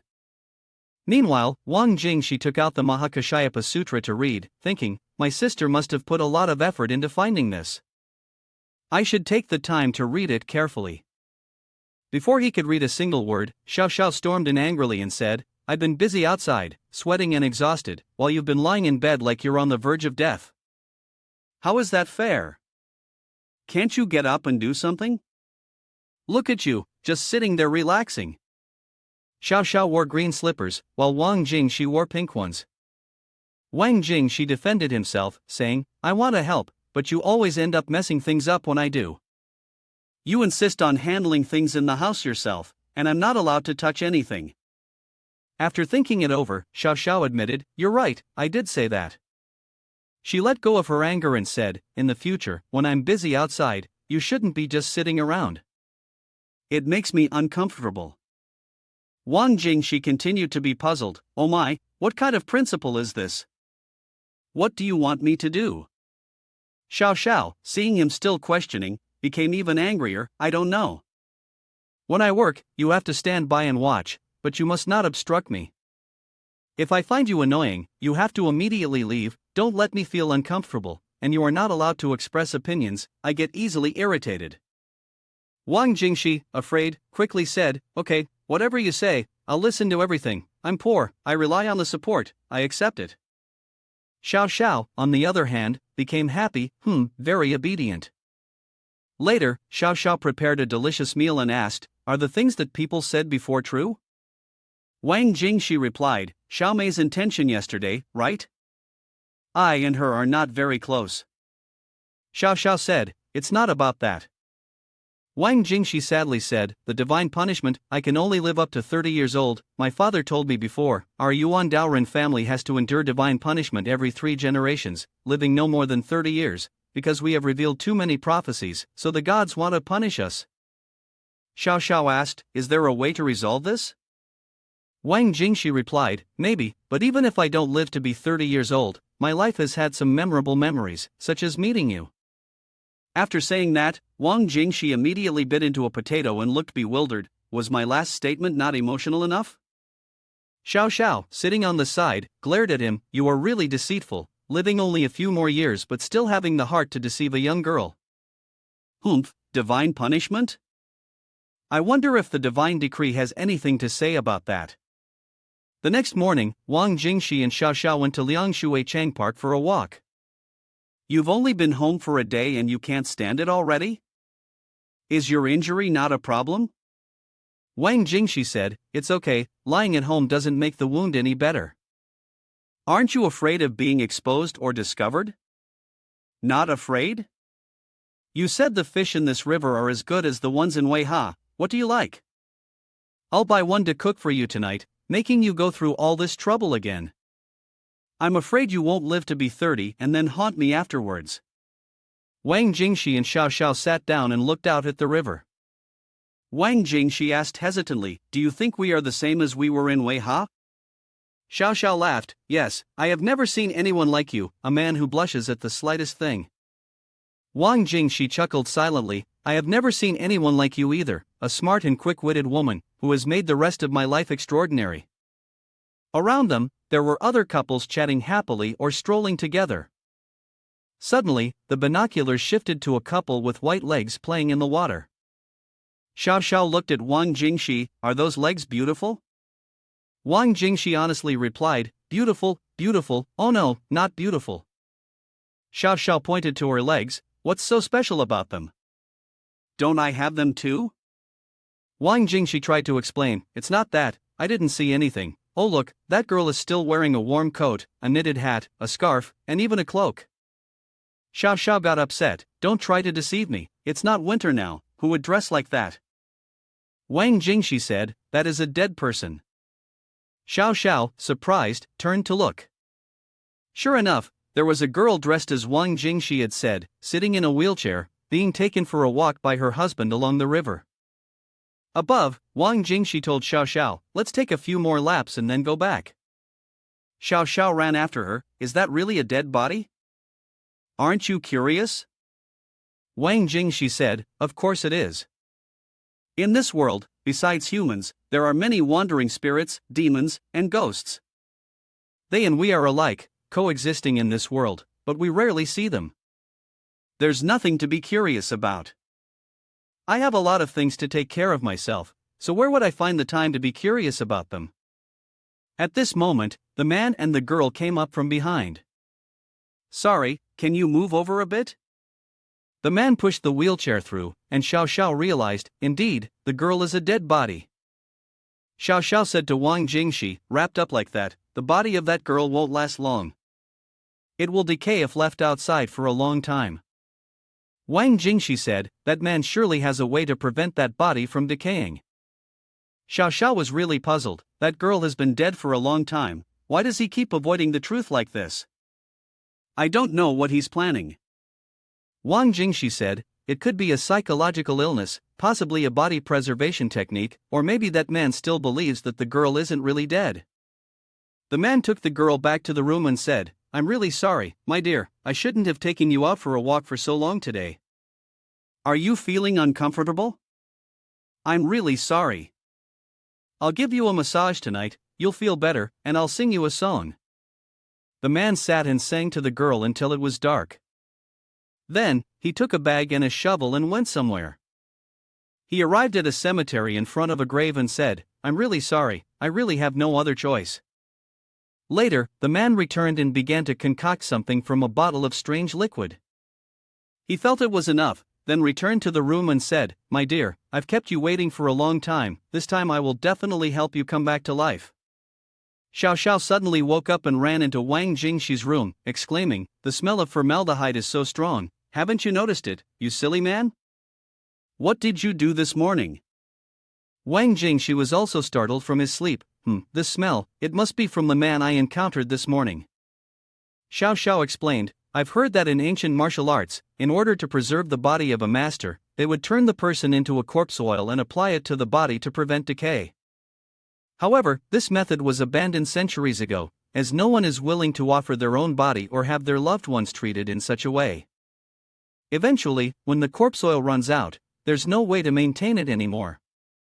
Wang Jingxi sat up, you seem to know quite a bit. Xiao Xiao continued, in the classical literature of Pan Xing Shan, this is documented. It's surprising that people are still using this method to preserve the body. In this day and age, it's hard to find so many bodies for this, it's truly terrifying. Wang Jingxi rolled over and continued to sleep. What does it matter to you, what people do? Xiao Xiao replied, Wang Jingxi, why don't you go take a look? Wang Jingxi pulled the covers over her head and said, I'm not a righteous person, except for protecting justice, I just want to mind my own business, and sleep, just sleep, let him do whatever he wants. Xiao Xiao frowned, this fool, I really don't want to get involved in all of this, I'm going back to sleep, good night. The next morning, when Xiao Xiao returned from the market, she immediately told Jingxi, listen, I just overheard something, that man is not a local, his name is Chen Sansui or something, he's been here for just over a year, and he brought the body to Liang Shuichang for what? Wang Jingxi was puzzled, just to buy food. And you have overheard so much, but still claim you don't want to get involved in this. Xiao Xiao replied, I'm just a little curious, is that a problem? Wang Jingxi became anxious, have you heard any other news? Xiao Xiao said, behind the mountain is the tomb of a family that has been dug up, currently it's very chaotic, I heard there have been several cases like this, I don't have to say, I'm sure you know who it is, right? Wang Jingxi stood up and shrugged, even if we know who did it, what can we do? Do I have to manage what you buy? When can we have a meal? After Wang Jingxi finished speaking, the green bear flew over, eat then sleep then eat, are you a pig? Wang Jingxi, afraid, said, I beg for mercy, lady. The scene then switches to Huguchang village. Dongji at this time brought some items to the ancestors' tomb, she poured wine, lit incense, and offered worship. I am truly sorry, ancestors, the Yulan festival is coming, in 2 days I will have to disturb everyone's peace. Behind Dongji is a team of workers. Dongji turned back to tell the workers, aside from repairing the tomb, this area also needs help from you to dig up, but only dig from the marked location and stop when you reach a large stone, do not damage anything else. The workers said, got it, we'll start now. At Wang Jingxi, Xiao Xiao was blaming him, you really can't stay at home, already injured and yet you walk outside every day. These days there have been many people coming to Liang Shuichang, including monks, Taoists, and even nuns. Wang Jingxi says, as long as they're not coming to find me, why should I care about them? Xiao Xiao frowns and says, you really are foolish, can you broaden your thinking a bit? In a small place like Liang Shuichang, so many fellow believers come at once, have you ever thought about what could be attracting them here? Wang Jingxi asks, "What made you and me stay in this place? Is it love or something else?" Xiao Xiao says, "Just because I have nothing to do." Wang Jingxi is a little disappointed. "Are you sure? If you really have nothing to do, you could go hiking alone. Right now, you take care of me every day, cook for me. I feel like this is not just a matter of morality or friendship, but..." Xiao Xiao interrupted him, "Don't talk as if I've dedicated the rest of my life to you.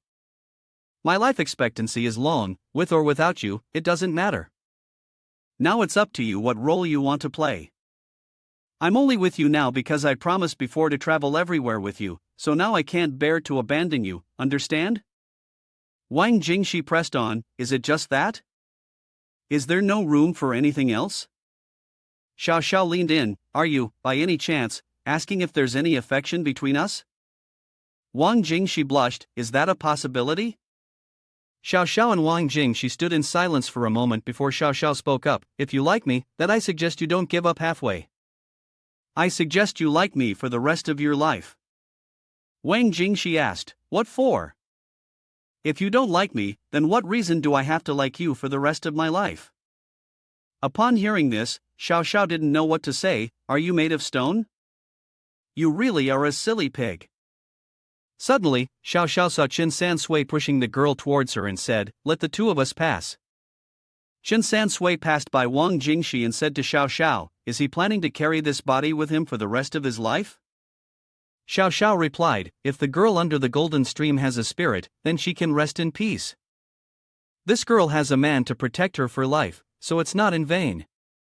Behind the girl's name was a beetle, creeping out every now and then, flying towards Wang Jingxi and Xiao Xiao.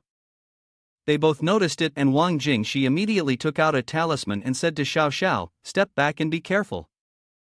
Qin San Sui also noticed the beetle and used the heel of his shoe to kick a small stone at it, splitting the beetle into two. Jingxi and Xiao Xiao were amazed. "It's so simple, yet it can kill germs. This person is truly extraordinary. His ability is not ordinary. Maybe he's from the Wu family. Let's see, a master of communication is coming to meet him." After speaking, Xiao Xiao ran forward to the girl's car. "Hello, my name is Xiao Xiao. I heard that there is a family tomb on earth behind Liangshui Chang Mountain. Have you heard of this story?" Wang Jingxi scratched his head from behind. "Is this the opening of a communication master?" Qin San Sui spoke up. "What are you talking about?" Xiao Xiao said, "If you've heard of germs, it means you also know that she's just a corpse. Why do you still have to preserve her body? Do you want to borrow Resuscitation's body?" Wang Jingxi also stepped forward from behind. "If it is only for preserving the body, it does not necessarily have to rely on embalming. Nourishing and condensing yin can also be used." Qin San Sui said, "Are you referring to Fu Xianhu and Yang'an? As far as I know, those two places no longer exist. Otherwise, why would I have to use this outdated method? Because of this, I have traveled everywhere for many years. Finally, I came to Liangshui Chang. No grudges, no grievances, we will just be peaceful and at ease." Wang Jingxi and Xiao Xiao went for a walk together. "I said this, Qin San Sui is hiding here. How long can it be like this? It's not the right way," Wang Jingxi said. "I heard that Liangshui River connects to the Wangchuan River in the underworld. Tomorrow is the day of the soul's amnesty, and the gate of the underworld will open wider. Many people have come here in the past few days probably for this reason. But the underworld is not easy to access. Humans with heavy yang energy may be imprisoned by the necromancer when they enter the spirit world. The separation of yin and yang is a strict law, and those who violate it will face severe punishment. However, just as people die for money, birds die for food. For someone to risk entering the underworld, there must be something valuable inside," Xiao Xiao said. In Panqing Shan, it is recorded that the underworld has many treasures, and the Ming Xiahu Hu Shui in the underworld even has a type of soulstone that can support a myriad of spirits, which is something many cultivators desire. There is also the Bayan flower, Xiao Xiao continued.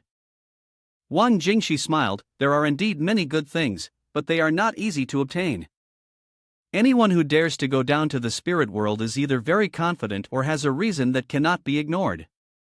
In general, no one would recklessly risk entering there.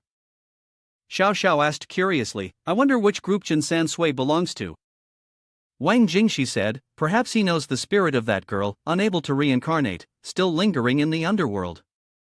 He wants to enter and retrieve the spirit for the girl. Love can make people forget all dangers and eagerly move forward. Xiao Xiao chuckled, it seems that you have quite a bit of knowledge, but do you really understand the meaning of the word love?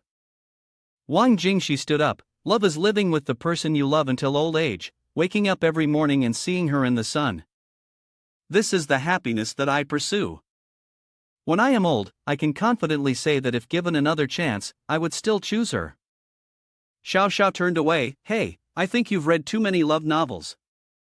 You go home first, I'll go buy dinner. Wang Jingxi looked at Xiao Xiao and thought to herself, this thing called love, timing is crucial, realizing too early or too late is not good. For example, I just happened to meet her on Wei River. On her way back, Wang Jingxi saw a red-haired man setting up a stall, like the segment of Life and Death, Master of the Universe, predicting the future, please ask Yuan Daorun.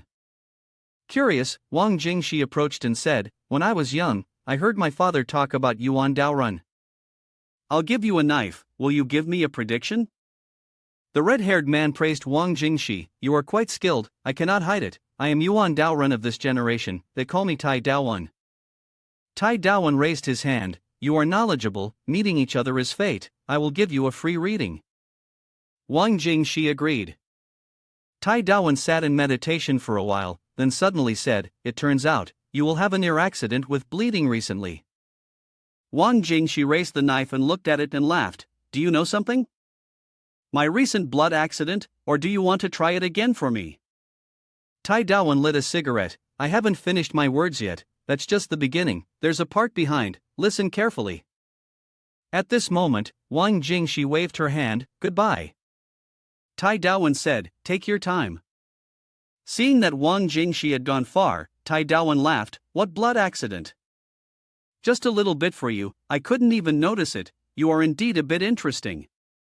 At this time, the workers reported that they had dug to a large rock. Dongji said, let me go down there for a bit, don't talk about what happened here, and don't eavesdrop. Mix this powder into the water, and give it to everyone to drink, rest assured, it won't harm anyone. The workers laughed happily, okay, we're just here to work for money, we don't care about other things. Everyone quickly come and drink the water, then quickly clean up, we have to go back before dark. Dongji went down to the pit he had dug. It had been a long time since he had been back to this place. This time, he told them to dig a pit, and he would probably have to tell them to build a staircase as well. Back in Liangshui Chang, there were many people on the Liangshui River today. Some were panning for gold, and there were also a few Taoist priests performing some kind of ritual. Xiao Xiao was singing and cooking at the same time. Wang Jingxi ran over and asked Xiao Xiao, what are you cooking? It smells so good. Xiao Xiao replied, it's fish soup. Wang Jingxi sat down and said, great, I want one steamed and one braised fish as well. Xiao Xiao, with anger in her eyes, said, or I can just make you a royal feast. After Xiao Xiao finished speaking, a vegetable flew away, and Wang Jingxi was scared, Your Majesty, spare me, I will wash the dishes today. Xiao Xiao brought the soup back and said, hey, there are a lot of people coming to Liangshui Chang today. Wang Jingxi said, those who dare to enter the deep Yangshui River, connecting to the spirit world, are all brave ones, possibly from the most righteous sect, like Long Wushan or Xinmun, don't think about it anymore, let's just eat quickly. The restaurant next door is Chen Sansui's house. Chen Sansui took out the necklace around the girl's neck and said, my dear wife, tonight I cannot be with you temporarily. After tonight, we can reunite. I have to go bring back your 3 souls and 7 spirits. No one can stop me. Outside the Liangshui River, some Taoists from the Qingyi sect also arrived, and members of the Xianmun were also present. Mai Huhu, Xu Jing, and Cheng Han were also enjoying the breeze on the boat. Mai Huhu said, I can feel the yin qi getting heavier every day. Mai Huhu called out to Xu Jing, calculate a divination to see where the entrance is. Behind them, some Taoists also sighed, people of the Hui insect are really cunning. A Taoist named Quang Bing instructed a female Taoist named Xiao Du, later, after the demon appears, do not follow. If the girl with heavy yin qi goes in, it will be very troublesome. But she replied, I can handle it myself. This female Taoist also seemed quite confident. Quang Bing had to instruct Xiu Changzi to pay attention to protecting Xiao Du later. Over here, Xu Jing had also calculated the position of the demon gate to be in the southwest direction. So they agreed to go there. The people of the righteous path also followed, and soon more people came here. On the other side, Xiao Xiao also convinced Wang Jingxi to come with her to see. Wang Jingxi said to her, you really can't sit still, tell me honestly, do you just want to see this time or do you want to go in? Xiao Xiao said, is there any excitement outside? The excitement is inside, of course we have to go in. Xiao Xiao told Jingxi, your wounds haven't healed, and the yin qi in the underworld is too heavy. If you go in, it will get worse. This excitement, in reality, you don't have to follow me. Wang Jingxi said, I can't rest easy if you go alone. So the two started pushing and shoving, one worried about the other, and the other worried about the one, so in the end, the roof said to the pillar outside, don't go in there. Therefore, Wang Jingxi had to reluctantly stand outside and wait, knowing how it would turn out. Xiao Xiao ventured into the demon gate, exclaiming, Spirit world, indeed the yin qi is heavy. The demon gate only opens for an hour, I have to quickly find it. Suddenly, Wang Jingxi spoke from behind, this is the rule of the living, the yang energy is too strong, and when you come here, you will feel like your soul is about to be pulled out. Xiao Xiao turned back, why did you come in, silly pig? Wang Jingxi said, the demon gate only opens for an hour, so there won't be any problem. By the way, you just mentioned wanting to find something? Suddenly there was laughter, I predicted that you would come, and indeed you did, we will meet again inside later, I'll go first. Xiao Xiao entered, I heard that Liangshui River connects to the Wangchuan River, let's go and find it, it must be nearby. Wang Jingxi said, you haven't answered the previous question yet. Xiao Xiao said, this is my soul guiding lantern, you've seen it, it is used to suppress the wandering spirits. It is said to have been owned by Zhang Daoling. According to Pan Qingshan's records, the oil in it is made from immortelle flower, and it is said that it will lose its effectiveness soon. If it doesn't have the immortelle flower, in a few years, it will just be a decoration. I didn't mean to hide it from you, whether I know you or not, my thoughts have not changed. Wang Jingxi spoke up, I understand, actually I entered the underworld to seek the opportunity to defy heaven and change fate. If I don't go with you, then I will also look for a chance to try it later. Xiao Xiao said, you said that to make me feel comfortable, didn't you? Suddenly there was a loud call, quick, look over there, what is that person trying to do? Wang Jingxi and Xiao Xiao looked over, Xiao Xiao exclaimed, that's Chen Sansui, don't tell me he's going to jump into the Wangchuan River.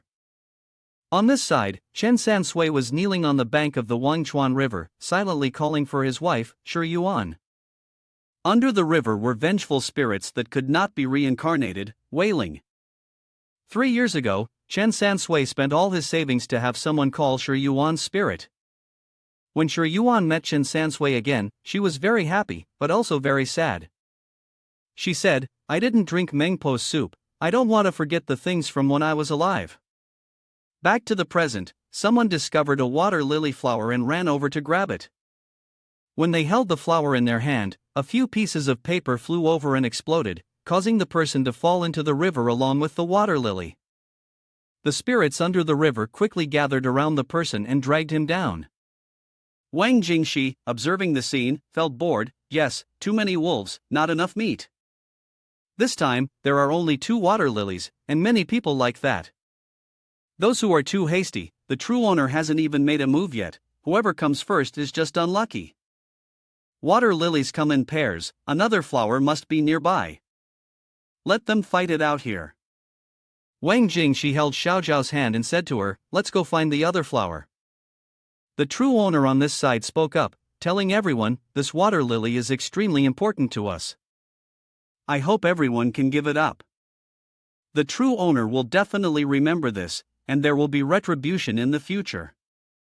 Chen Sansui has also found Shi Yuan's soul. Her soul is next to the fallen catalpa flower. Chen Sansui quickly ran over there. The people of the righteous path thought he wanted to take the flower, so they spoke up. But then Chen Sansui told them, "Get out of the way, you can fight over the items, but don't block my path." At that time, "Don't say I didn't warn you, this Wangchuan river will have a few more of your bodies."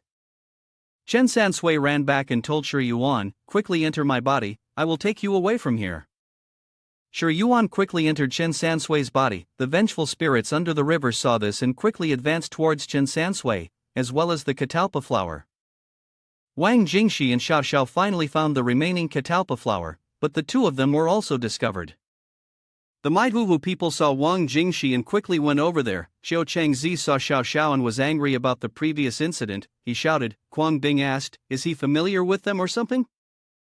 Xiao Chengzi said, "It's because the girl has the soul guiding lantern of our master. She has met the requirements and returned the soul guiding lantern to us." Xiao Xiao spoke up. "I initially said I would return the soul guiding lantern to its original owner, but now that Zhang Daoling's master is no longer alive, how can I give it to you?" Wang Jingxi picked a lilac flower and pulled Xiao Xiao away. The remaining lilac flower was surrounded by a lot of vengeful spirits and couldn't be taken. Seeing this, the most righteous sect members urged each other to pursue and take Wang Jingxi's flower, and Maihuhu's group also ran up to say to each other, "This time we won't let Wang Jingxi escape." While Wang Jingxi and Xiao Xiao were running, they said to each other, "The ones who were stealing the soul guiding lantern and the Lianshan Guitang are coming."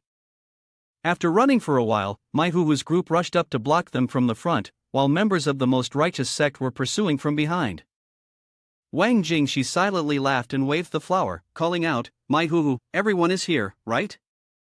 Maihuhu didn't understand, and the members of the most righteous sect clenched their jaws, saying, "So the one who came is in league with them, they truly are the same group." Wang Jingxi threw the flower and said, "The lilac flower has arrived, everyone quickly take the flower and run ahead." Xiao Xiao took the flower and said, "For now, just leave it with me, it's the same anyway." Xiao Xiao also held flowers and called out to Maihuhu, "Everyone please block the people behind us, our business has been leaked." Maihuhu's name is really surprising. I don't understand at all of a sudden, where did these two siblings come from? Quang Bing chased after them. "Indeed, you are a group that wants to leave, it's not that easy." After speaking, Quang Bing bit his finger to draw blood and used the blood to draw on the wooden sword. Quang Bing recited a spell to control the flying wooden sword, preparing to attack. Quang Bing commanded, "The brothers from Xinmen, fight them." Maihuhu was trying to explain, but Quang Bing was hot-tempered like ice cream. From the wooden sword, lightning bolts swiftly struck, causing a loud explosion. Huhu scolded, "Is that guy brainless?" After cursing, a loud thunderbolt struck, causing a big commotion among the fighting people. The demon envoy of the underworld advised them, "Let's just settle these people."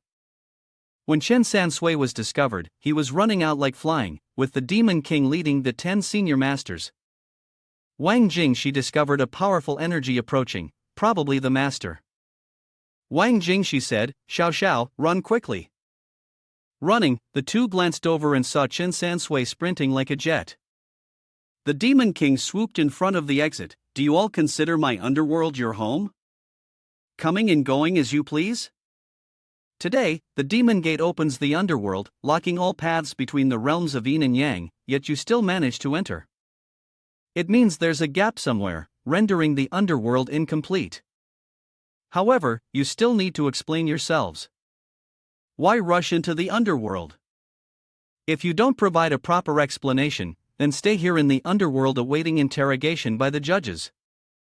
Are you going to follow us voluntarily now, or do you want us to use force? The 10 grandmasters stepped forward, while the disciples of Xianmen sweated and whispered to each other, "What should we do now?" Suddenly, Quang Bing spoke up, "I sincerely apologize, grandmasters. There is indeed a reason for what has happened. We originally came to request a certain herb, but despite our efforts, we couldn't obtain it. We hope for your understanding and leniency." The Demon King replied, "Though you may be sincere, sincerity alone isn't enough.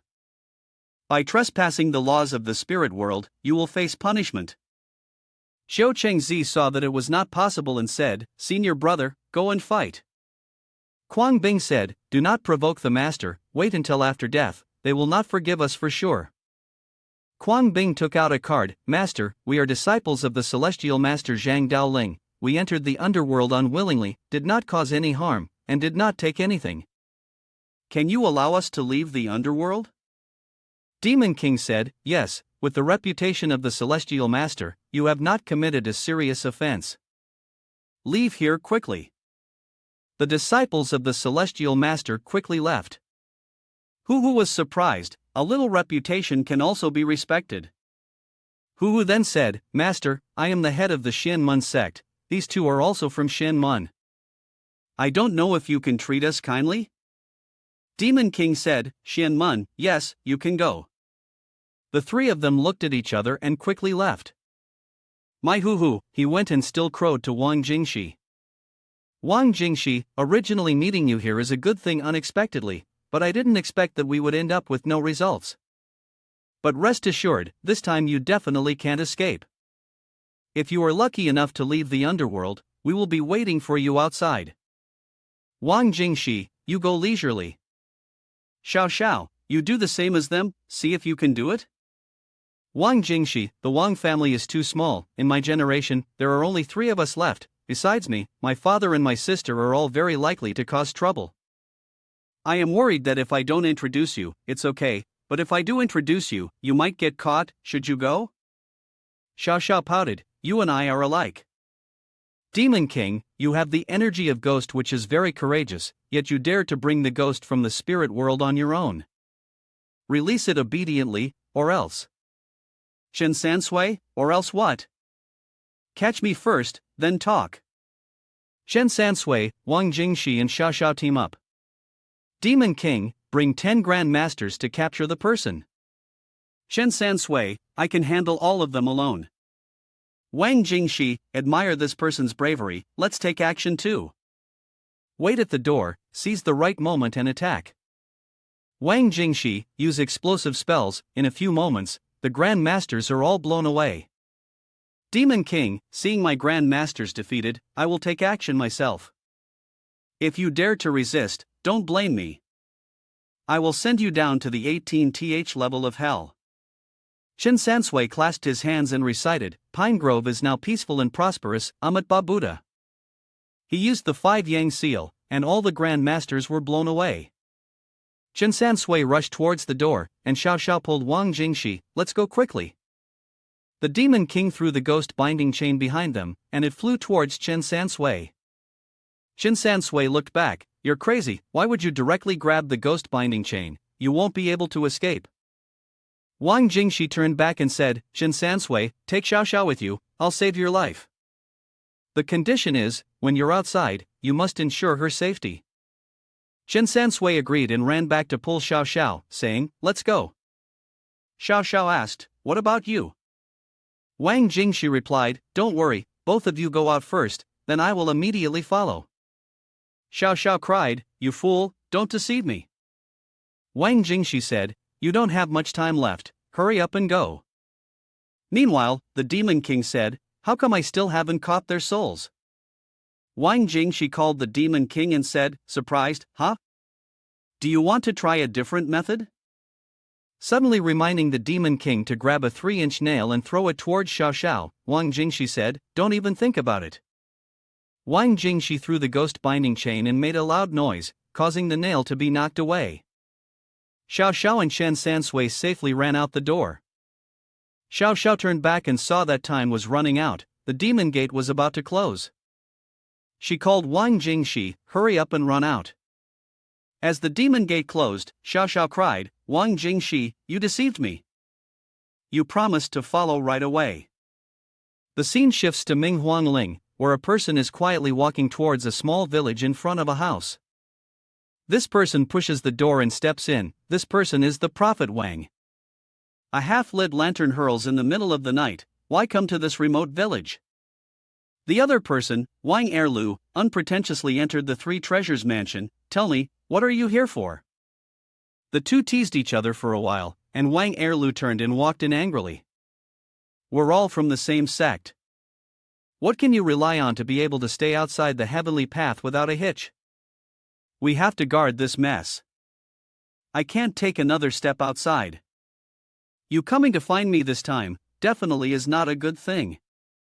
Speak quickly and leave, I don't want to see you. The prophet Wang spoke up, I'm here to take care of the royal tomb for 3 years.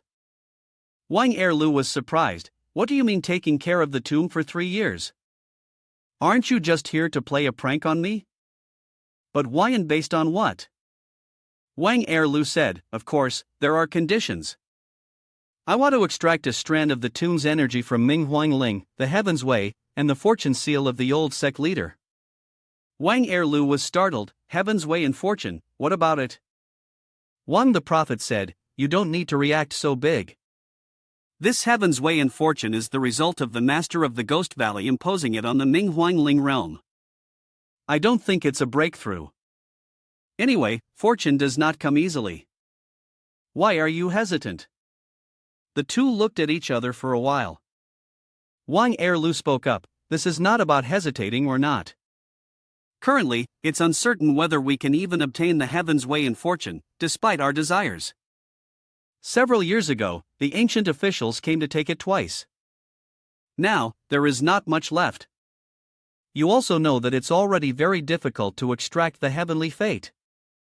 Unless we wait a little longer, but I don't know if I can wait. The prophet said, you also know that your grandson has a bad fate. He has fallen under divine punishment, from the time of the family's rise to his own life. If he doesn't do anything, he will not live past the age of 30. Wang Erlu said, so it seems that you really don't have any luck. The prophet Wang replied sadly, that's right. If there's no Heaven's Way and fortune, then there's no chance at all. But I'm not just relying on Heaven's Way and fortune. I have other plans in preparation. Wang Erlu said, well, wait a few more days and prepare carefully. Maybe I can get a little bit of luck. I'm going to bed now, you think about it yourself. The prophet Wang sat back in contemplation, time is running out, there are a few things that need to be prepared. Back at the entrance to the demon gate by the Liangshui River, Xiao Xiao had been waiting for a long time, her hands scratched and bleeding. Chen Sansui called out to her, Xiao Xiao, let's go. It's already 1 o'clock and the demon gate will close soon. Plus, there are others watching you. Xiao Xiao was still crying. He told her, if he can come out, he won't deceive me. Chen Sansui said, you know the situation at that time. Basically, it's impossible for all 3 of us to leave together. Angry, Xiao Xiao shouted, go away. Chen Sansui advised against it, but I stood there helplessly, sighing and continuing to wait for her. People from Xin Mun and the righteous path are still waiting here. My hoo-hoo over here also said to those guys, looking at this appearance, Wang Jing she really can't make it. If he can't make it, it's even better for the demon gate, which only opens once a year. He's in the underworld, definitely unable to withstand the erosion of Yin Qi. By next year, I'm afraid he'll be reincarnated. We only feel sorry for him. Let's leave the Lian Shan and Gue Tang on him and go. Xu Jing asked, what about the purple orchid? We don't need that either, and the soul guiding lantern on that girl's head. Hu said, do you still want to compete with the righteous path? We've found plenty of good things in the underground, no need to have enmity with them. On this side, the female master was also trying to stop Zhou Chengziu, senior brother. Look at the current appearance of that girl, even if she used the 10 extreme formations of the Qing dynasty, she still wouldn't be willing to hand over the items. People can go, but the items can come later. There are still many opportunities, so we should go this time. Listening to them, it also makes sense. 3 people told each other to go investigate to see, which family is she from. Here, Chen Sansui said, Xiao Xiao should go back, it's been several hours already, he probably can't come out anymore. But actually, I feel that even if he stays in the spirit world, he won't encounter anything significant. Xiao Xiao asked, why do you say that? Chen Sansui continued, I think ghost binding chain is used to capture spirits, whether they are alive or dead, as long as they have a soul, they will be captured. But, he can use his hand to grab the ghost binding chain. The ghost binding chain seems to be ineffective. Xiao Xiao said, he must endure divine punishment. Shen Sansui was surprised. Divine punishment, huh? Then his spirit can only be taken by the gods. Even the 10 great masters can't do anything. No wonder the ghost binding chain has no effect on him. Xiao Xiao also cried swollen eyes. She stood up. Even if his spirit is fine, I can't let him waste a year in the underworld. Before he turns 30, I'll return a year earlier. After speaking, Xiao Xiao ran away quickly. At that time, at the Naihe Bridge in the underworld, the Demon King led Wang Jingxi, who kept asking him, "Don't you find it difficult? The underworld does not allow the living to stay here, otherwise it would violate the rules of the underworld. How did you manage to take my 3 souls and 7 spirits? Are you planning to imprison me in the underworld? So you mean to break the rules? I am asking if you find it difficult. Naihe Bridge, do you want me to drink Mengpo's soup?" Hearing Wang Jingxi's continuous questions, the Demon King was starting to feel a headache. "Humph, be quiet, you talk too much." Wang Jingxi told the Demon King, "Or maybe you can just turn a blind eye and overlook this matter." But the Demon King refused. "You are overthinking it. I cannot force you to drink Mengpo's soup, Yan Wang, and the judges cannot force you, and there are probably still the 10 kings of hell. I refuse to believe that no one in this underworld can capture your spirit." Wang Jingxi is really fed up with the stubborn Demon King. In front of them is the place where Mengpa distributes the Mengpa soup, and Demon King is leading Wang Jingxi over there. Demon King said to him, "This person's spirit is not coerced, I don't know why, and the ghost binding chain cannot take his 3 souls and 7 spirits. I brought him here to see if he can be forced to drink Mengpa soup to extract his spirit." Mengpa said, "Doing so is not right, the rules of the living cannot drink it." Demon King said he violated the rules of the underworld, entered the underworld and injured the wrong spirit, and also took the forgetfulness flower and released the ghost in the Wangchuan River, enough to imprison him for interrogation. Let him drink the soup first, then I will take him to be judged. To enter the underworld, only the spirit can be brought, the living cannot enter. Mengpa looked at the ghost binding chain tying Wang Jingxi's hands. The ghost binding chain cannot even extract his spirit. "Do you think a bowl of my soup can?" Wang Jingxi spoke up, "Master, you've been talking a lot to me, you've been talking more than me." "Hello Mengpa, I also want to be modest to make the job easier, but my true strength doesn't allow it." The Demon King, angry, said, "Drink it quickly." Mengpa handed Wang Jingxi a bowl of soup. "Little brother, this is the first time I've given this soup to a living person." Wang Jingxi asked, "Do I really have to drink it?" He didn't want to at all, but the current situation seemed to require it, so Wang Jingxi drank the whole bowl of soup. Memories began to fade away, moments when Xiao Xiao called him a fool, the days spent with Xiao Xiao, her enchanting smile, or the first time they met on Weihua River. The bowl fell, and Wang Jingxi slowly fell into a coma and collapsed. Seeing Wang Jingxi fall, the Demon King concluded, "Mengpo's soup is effective, now we just need to capture his soul, then bring spirit Wang Jingxi down to the 10th hell." While planning to do something, a voice rang out, "Who gave you permission to mess with my little brother? You all are quite clever. If you can't take his spirit, you force him to drink Mengpo's soup, and now he is passed out. What are you planning to do next?" Demon King got up in annoyance and said, "Fuck, it's her again. Why did you come to the underworld again?" Dongji asked, "Why can't I come?" "The more you don't want me to come, the more I want to. Or are you planning to capture me and then try to extract my spirit, and if that doesn't work, force me to drink a bowl of soup?" "Mengpa, what do you think?" Mengpa spoke up, "You are being unreasonable." Dongji laughed, "Unreasonable? We'll see. If I want to take someone, do you have a problem with that?" Both Demon King and Mengpa agreed in unison.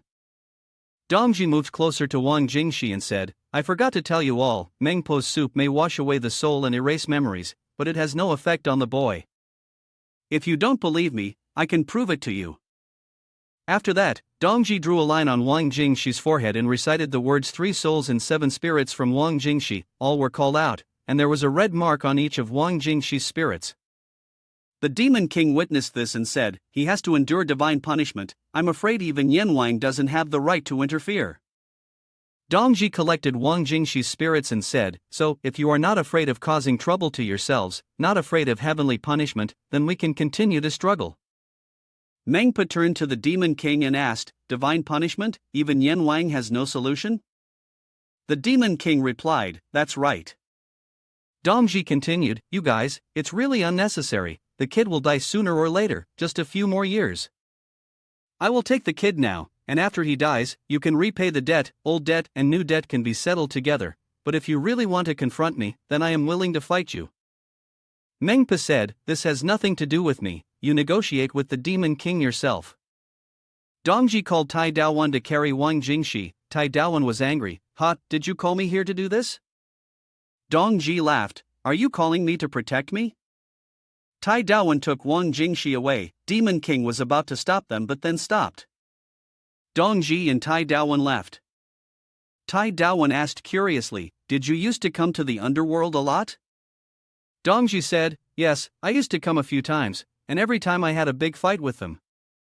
Tai Daowan was speechless. "That's the master in Mengpa. Yuan Dao run consistent, you guys are really arrogant." The scene then switched to Liang Shui Chang. "Xiao Xiao packed up and left the house. This time I'm leaving. I probably won't come back here for the rest of my life, but I have to find a way back at least, so I don't regret it."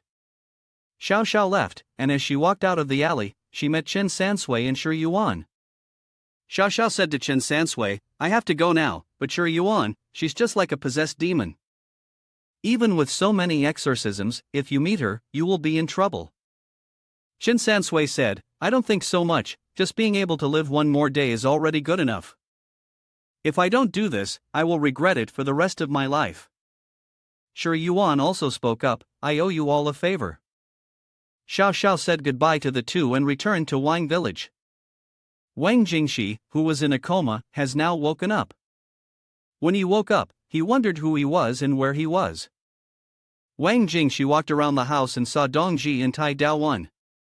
Wang Jingxi asked, "Where is this place?" Dongji said, "This is Jiao Ji Wang village, my house." Wang Jingxi walked out the door, and Tai Daowan sighed. "It seems that Mengpo's soup has taken effect. This amnesia has happened, and now even our own house is not remembered anymore." Dongji moved forward, placing her hand on Wang Jingxi's forehead. Wang Jingxi immediately recoiled and said, "Men and women should not be too intimate. Don't touch me, who are you, and who am I?" Dongji didn't say anything, but grabbed Wang Jingxi's wrist while Wang Jingxi checked her pulse. Dongji said, "The body is fine, no major physical impact, just energy disorder and unstable pulse. Daoqi, vital energy, is less than 25, not much left." Tai Daowan said, "It's okay, as long as the martial arts skills are still there. I guess he forgot how to regulate himself, just woke up, everything is a bit chaotic, needs time to gradually recover the Daoqi." Wang Jingxi reached out with her hand. "Hey, I ask you, who am I exactly?" Dongji looked at Wang Jingxi. "You are my older sister, Wang Dongji." "I am your younger sister, Wang Jingxi." Wang Jingxi was very surprised. "If that's the case, why don't I remember anything?" Dongji put her hand on Wang Jingxi's shoulder. "Something unexpected happened, there are some issues you need to deal with on your own. Go back home, take around to see if there are clothes you've worn, things you've used, and even photos of us too." Wang Jingxi asked, "Are you really my sister?" Dongji replied, "Just go home and see for yourself, then you will know." Wang Jingxi returned to her room and then opened her suitcase to look. Dongji said to Tai Daowan, "I have to leave in 2 days, you'll have to take care of the little boy for a while. It's best not to show your face too much. If the little boy encounters anything dangerous or risky, you don't need to appear." Tai Daowan asked, "So I'll be the bodyguard?" Dongji asked, "Are you feeling honored?" Tai Daowan smiled, "Too honored." Dongji said, "I'll go see how the little boy is doing." Wang Jingxi was sitting in the room at this time, looking at the pictures. Dongji walked in and took a seat in front of Wang Jingxi. "Do you want to talk a bit?" Wang Jingxi looked at the pictures. "You are indeed my sister." These pictures have Wang Jingxi's naked photos, photos of you pinching my cheeks all the time, and even photos of the two of us growing up together. Wang Jingxi continued, "I want to know, what exactly happened to me?" Dongji looked at Wang Jingshi pensively. Silly little brother, although you will eventually remember everything, it is fate that I don't want to tell you at this moment, especially anything related to divine punishment. It's better for you to be happy one day at a time. Dongji said to Wang Jingshi, the things you want to know are not important, just consider it as living again. At this moment, footsteps approached, and the person who came was Dingyu. Dongji stood up. Dingyu, you came at the right time, Dongji said. I heard that Wang Jingshi returned, so I rushed over here. Dongji patted Dingyu's shoulder. It's good that you're here. Did you come to console the kid because he lost his memory, or are there other reasons? Dingyu spoke up. Dongji, don't treat me like a kid anymore, I am grown up now. You can trust that I will definitely comfort Wang Jingshi well. Dongji whispered, keep your mouth shut, don't say too much. Dingyu said he understood. Dongji left, and Dingyu called out to Wang Jingshi, have you lost your memory? Do you remember me? Wang Jingshi replied, I don't know. Dingyu draped his arm over Wang Jingshi's shoulder. Hey, I'm Dingyu, we grew up together, and you're my only friend. We stole bird nests together, fell into the water together, and got punished by Sister Dongji together.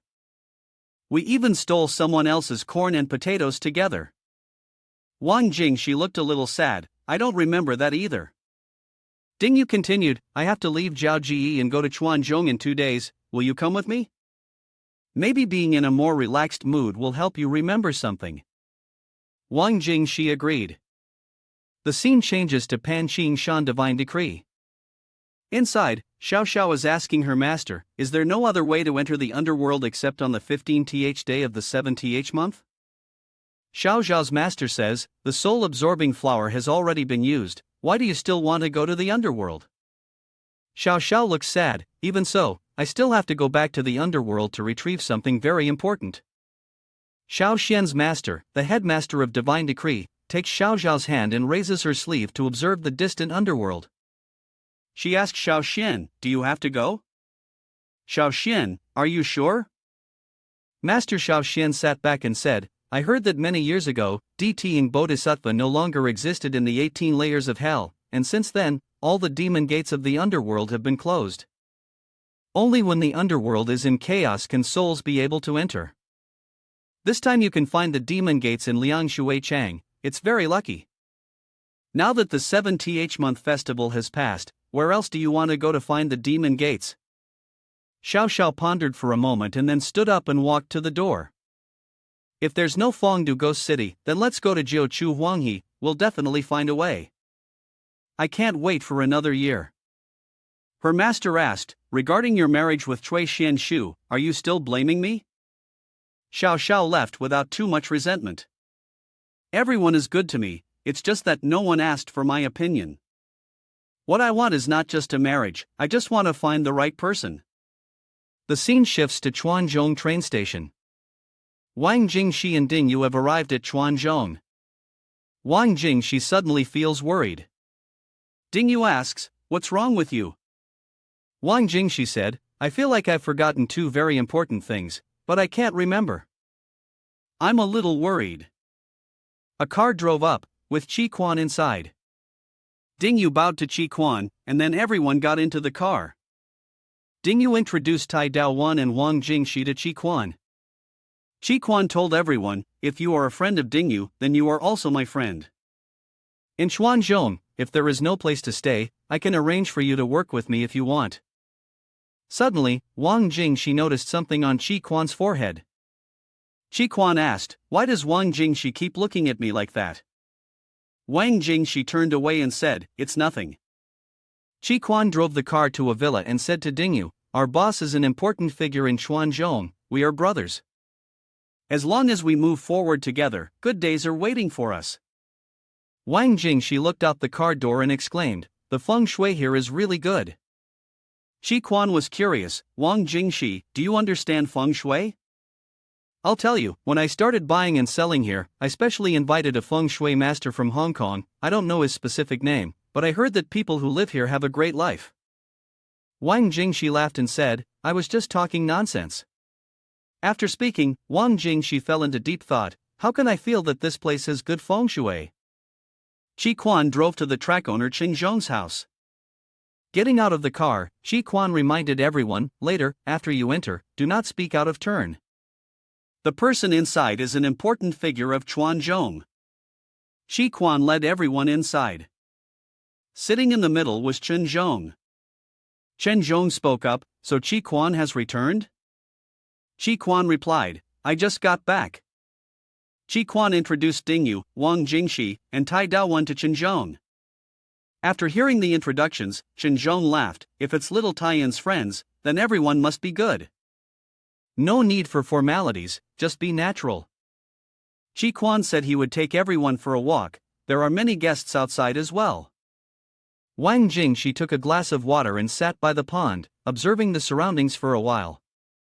Suddenly, Wang Jingxi noticed something. Wang Jingxi looked at a woman with a mole under her mouth, feeling that she had very good luck. Looking at a man, Wang Jingxi felt that he was about to encounter a major problem soon. Looking at another girl, she felt that her romantic fortune was very noble, she must have several admirers. Wang Jingxi sat in contemplation, wondering, why am I able to easily see through these people? While he was thinking, a girl approached and asked, why are you sitting here alone? Wang Jingxi sensed something and asked, what is the scent on you? The girl laughed, your way of starting a conversation is special. Wang Jingxi scratched his head, I just feel a bit familiar, as if I've smelled it somewhere before, but I can't remember. The girl sat down next to Wang Jingxi, it's nothing strange. This is Chanel No. 5, a scent that many people love. Wang Jingxi wondered, is it a perfume? The girl replied, yes, do you think it's a natural scent of a girl, or a body odor? And you haven't answered me, why are you staring here? This is a chance to socialize with the upper class, not many opportunities like this. Wang Jingxi said, I don't like crowded places, I came here with a friend, they want to expand some social connections, but I'm not very interested. I'm not noble, I just don't like it. Wang Jingxi saw Ding Yu waving at her, so she told the girl, I have to go now. As Wang Jingxi got up, the girl called back, next, here is my phone number or WeChat. Or maybe consider asking me if you're free to have dinner with me in the evening? Wang Jingxi looked at the girl, I don't have any intention of doing that. If I have to say something, it would be to give you a piece of advice. 2 days from now, you'll be on public transportation. If you notice that there are exactly 6 girls sitting on the bus, then immediately get off. The girl looked puzzled, your way of starting a conversation is really different, I have never taken public transportation in years. Wang Jingxi left, it's not about starting a conversation, believe it or not, it's up to you. If you encounter such a situation, then I hope you can remember what I said. The girl stood up and called out, you are really strange, you haven't even told me your name yet. Wang Jingxi said, I am Wang Jingxi. The girl said, I am Chen Shen. Over here, Ding Yu asked, has Wang Jingxi recovered his memory and started dating women again? Wang Jingxi turned and said, you think too much, I was just sitting there in front of them, I just exchanged a few words, that's all. Ding Yu put her arms around Wang Jingxi, alright, let's go. Chi Quan has been drinking, so he will have the driver take us back. On the way back, I will explain in detail. The 3 of them left together, and Ding Yu said, I told you both that Chi Quan said in a few days he will hand over the bar for me to manage. He said that he will start from this area first, and after doing well, he will bring me a few younger brothers. A few days later, Chen Shen received an invitation to a party. Chen Shen went to the parking lot, took out the smart key to unlock the car, but there was no response from the car. Chen Shen was annoyed, bad luck, I was in a hurry, why is the car not responding? So Chen Shen had to call someone to fix the car, and she went to the street to catch a taxi. But Chen Shen stood waving her hand at the taxi, but none of them stopped. Suddenly, she saw a bus, alright, I'm in a hurry, I can take the bus for now. But then, Chen Shen suddenly remembered what Wang Jingxi had said a few days ago, but she didn't pay much attention and ran to catch the bus. Getting on the bus, Chen Shen observed, indeed, there are 6 girls on the bus. Chen Shen wondered, could it be a coincidence? Why am I feeling a bit tense? But truly, apart from me, there are indeed 6 girls on the bus. It must be just a coincidence, definitely a coincidence. Just as Qinshan finished comforting himself, he turned to look at the girl next to him. The girl also looked back, but then Qinshan saw a very terrifying expression on her face. Qinshan was extremely frightened, and he quickly got off the bus even though it was still moving, blaming himself, suddenly becoming superstitious. At that moment, Qinshan heard a crash. Looking over, a will flew past the girl's face. The girl's seat just now, and now an accident happened.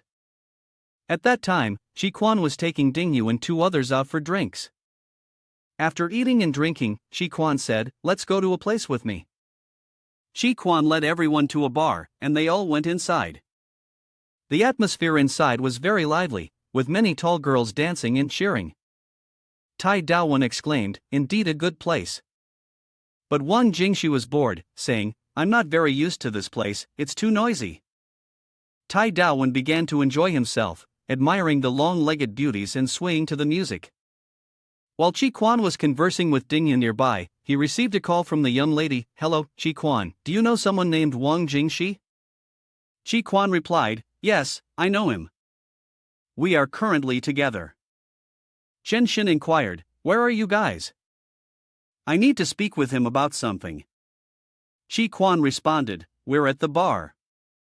Ji Quan seemed puzzled. Wang Jingxi isn't particularly charismatic or outstanding. Could it be that the young lady is curious to taste the flavor of a rural heartthrob? On this side, Tai Daowen called out to Wang Jingxi, "Do you know what life is? Life is about survival and enjoying the present moment. Losing memory isn't such a dreadful thing, it just means not remembering the past. Come on, let's drink, get drunk, and forget all worries. Picking up girls will be easier too, who knows, tonight you might bring a girl home." Tai Daowen turned to Wang Jingxi and asked, "What do you think of that ponytailed girl over there?" Wang Jingxi suddenly felt a headache. Who is that ponytailed figure?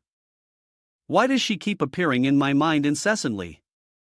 Suddenly there was a call. Qinshan ran up to tap Wang Jingxi on the shoulder. "Wang Jingxi, I came to find you." Wang Jingxi suddenly shouted, "What are you doing?" Qinshan, feeling a little scared, said, "I just wanted to say hello to you. Why are you reacting so strongly?" Wang Jingxi said, "I'm sorry just now, I was lost in thought." "You came to find me now, probably because of what I said to you the other day, right?" Qinshan confirmed, and Wang Jingxi continued, "You're having some bad luck, misfortune is surrounding you. It's too noisy here, let's go outside and talk for a while." Qinshan followed Wang Jingxi outside, but suddenly slipped and fell. Wang Jingxi caught her and said, "Do you see that I was right?" Qinshan thanked her and then left. Wang Jingxi watched her go and sensed something. Qinshan asked Wang Jingxi, "What's wrong?" Wang Jingxi said, "You seem to have something attached to you." Qinshan panicked, "Attached? Attached to what? I didn't see anything." Then Wang Jingxi saw a demon manifesting from within Qinshan. Qinshan was extremely frightened and said, "Don't threaten me. Why do I feel colder and colder behind my back every day? What are you saying? What is it that I can't see?" Wang Jingxi said, "Don't be afraid." The demon continued to stare at Wang Jingxi. Wang Jingxi smirked and said, "I may have lost my memory, but I still have some abilities." Wang Jingxi asked Qinshan, "Have you been to any clean places these days other than work?" Qinshan replied, "I haven't gone anywhere else." Wang Jingxi said, "So someone has touched you?" Qinshan panicked and said, "How is that possible? I haven't done anything to anyone." Wang Jingxi said, "If someone has touched you, it may not necessarily be you, it could be someone close to you who has offended someone else, basically it can't be completely unjustified." Qinshan asked, "What should I do now?" Wang Jingxi looked at the demon and asked, "Have you been fertile these past few days?" Upon hearing this, Qinshan blushed and said, "It's only the first day, but what does this have to do with my issue?" Wang Jingxi said, "Mix your blood with cinnabar in a bowl of water, then soak your golden shoes in it and place them under your pillow when you sleep. If the thing behind you runs away, it's just a figment of your imagination.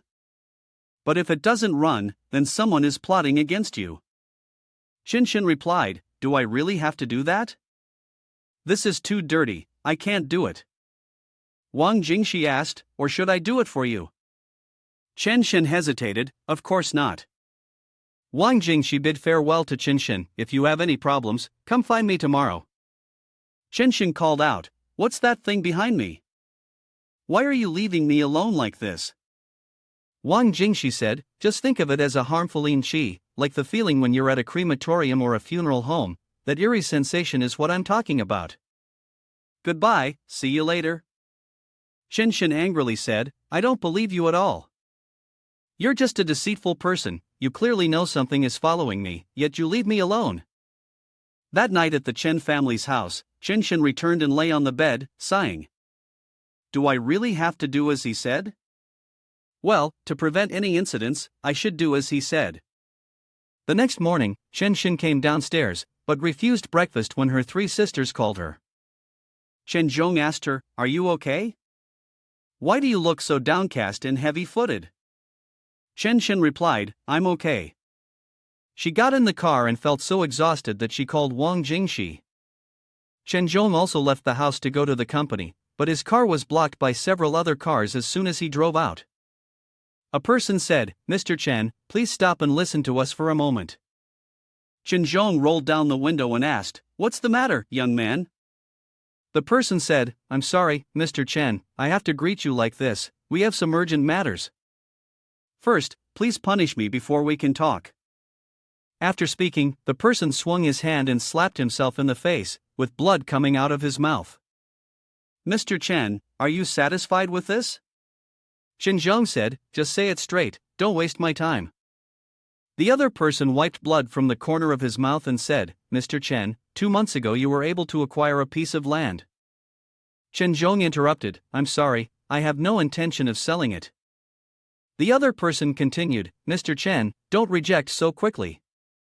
My boss wants me to greet you and hopes you can give up that piece of land. The price is not a problem. If we can get rich together, that would be the best. If not, then we will have to use some means. Chen Zhong laughed, interesting, no one has dared to use means against me all these years. Meanwhile, at Wang Jingxi's place, Chen Shen had arrived and she was very tense. How's my situation? Wang Jingxi said, it looks like that thing doesn't want to leave yet, even though there might be something unusual, try not to react too much, okay? Wang Jingxi drew the curtains and Chen Shen said, I did as you said last night, is there anything else today? Chen Shen said, don't worry, I'm here, everything will be fine. At this side of Dao 1, the door to the room was locked. Chen Shen asked anxiously, what are you all doing?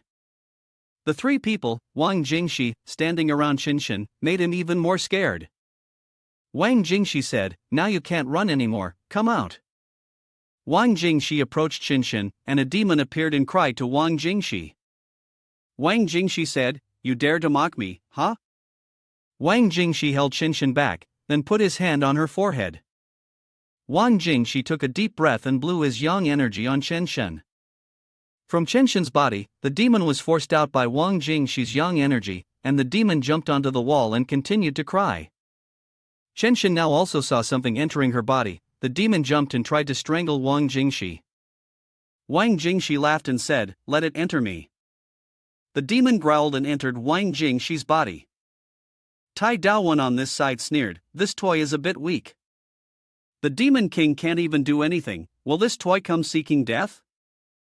Wang Jingxi bit his finger and wrote on his forehead, the writing lit up, and the demon was suppressed. Wang Jingxi turned back to ask Chen Shen, how do you feel now? Chen Shen replied, I feel much more comfortable now. Wang Jingxi said, don't be too happy too soon. You are clearly being manipulated, someone is deliberately targeting you.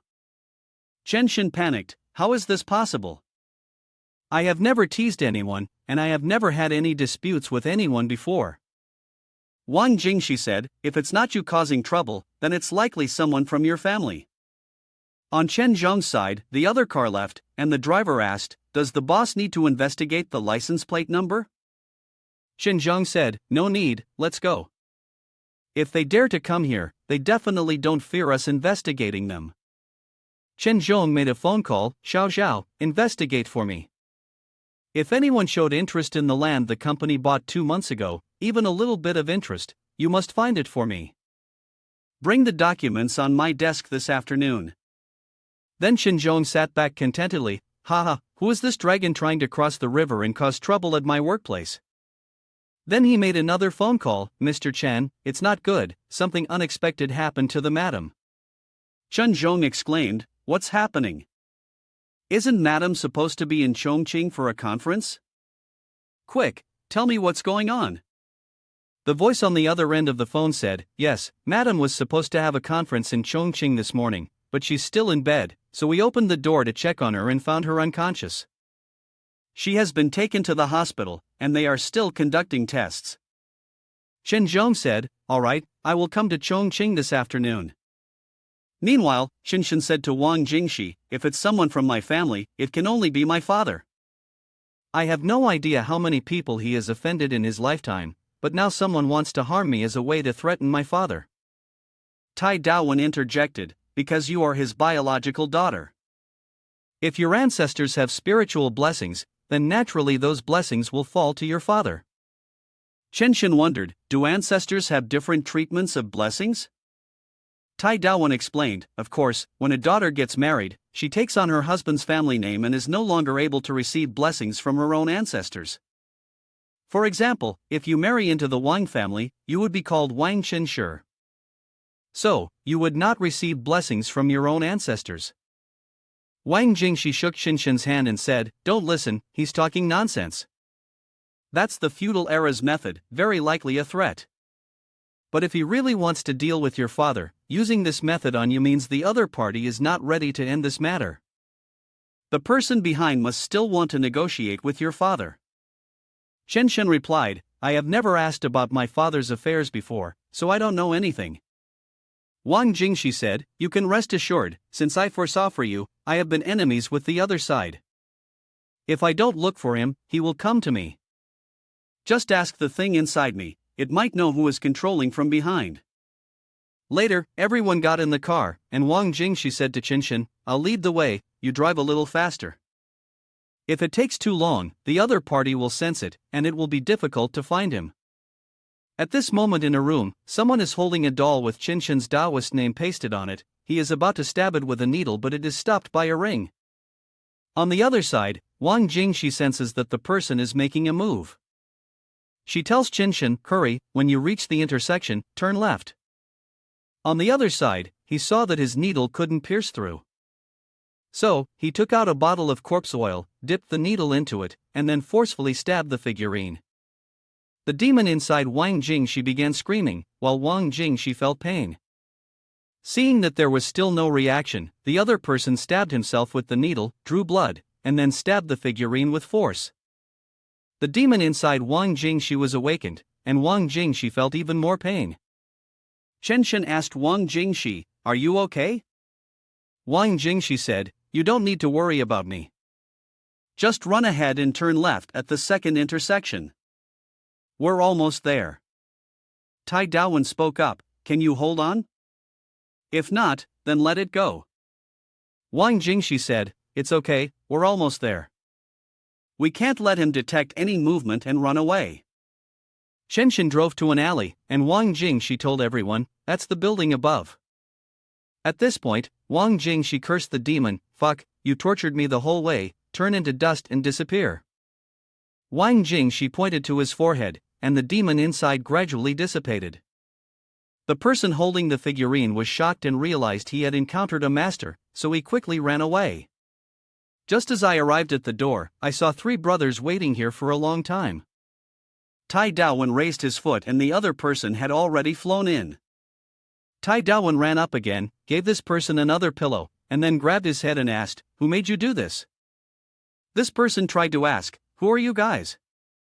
Tai Dawen was as hot-tempered as ice cream, grabbed the man's head and slapped it against the wall. Wrong answer, you have no right to know about this.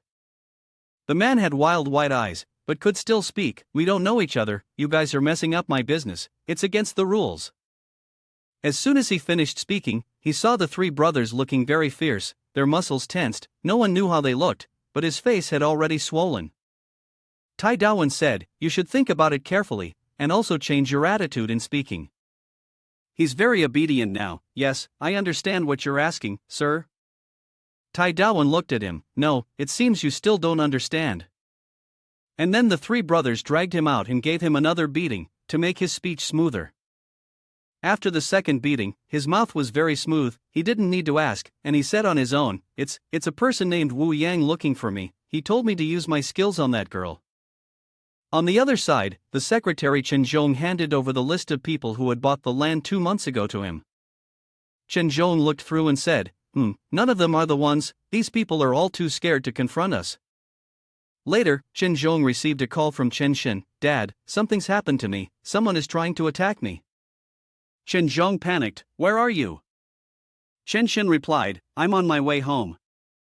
Chen Zhong answered, I'll be there right away. Half an hour later, Wang Jingxi and everyone arrived at Chen Shen's house. Wang Jingxi just knew that Chen Shen was Chen Zhong's daughter.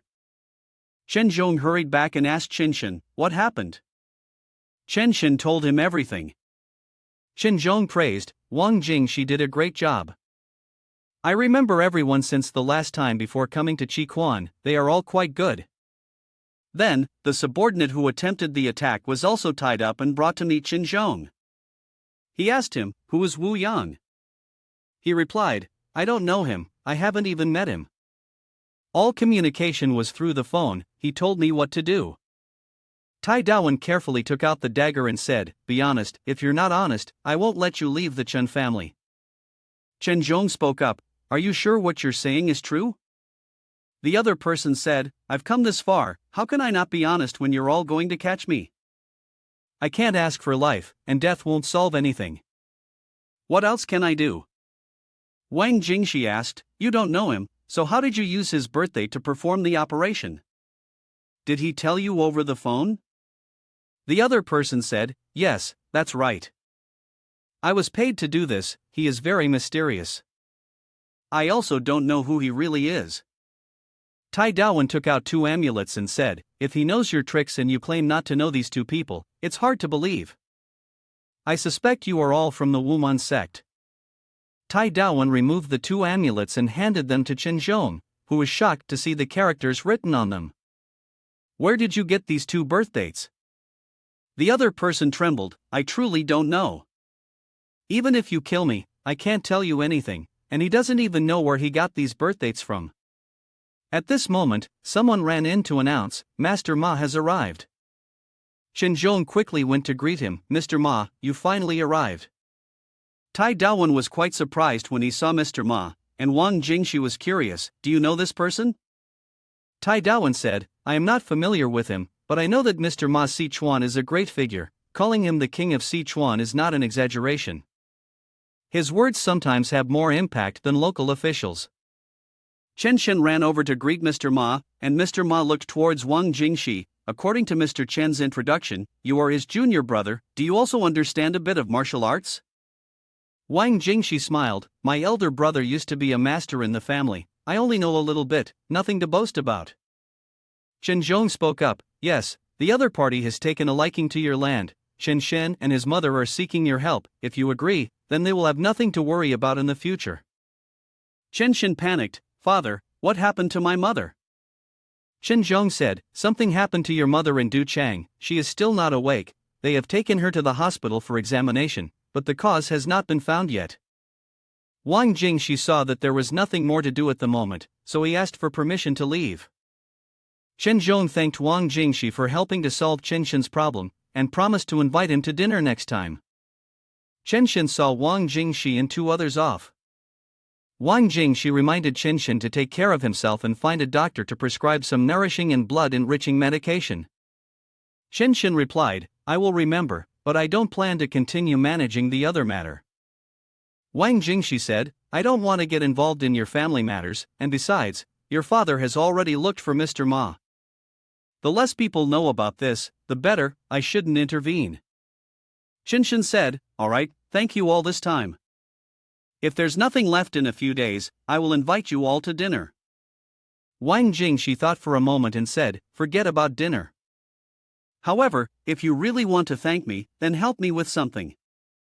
Your father mentioned that someone has their eye on a piece of land, see if you can find out where that land is located. I want to go take a look. In the evening, Dingyu said, I will go to the bar and see if those two, Wang Jingxi and Tai Daowen, come back first. On the way back, Tai Daowen asked Wang Jingxi, are you trying to secretly do something without leaving a trace, or do you not plan to take this opportunity to flatter Chenjom a little? Wang Jingxi said, I don't flatter him, I don't want money, I don't want fame, and right now I don't want to be close to women. Tai Daowen asked, why are you interested in that piece of land? Wang Jingxi replied, it might make Wumen's disciples engage with Chen Zhong's wife and children. This person is not afraid of him, and is a bit cunning.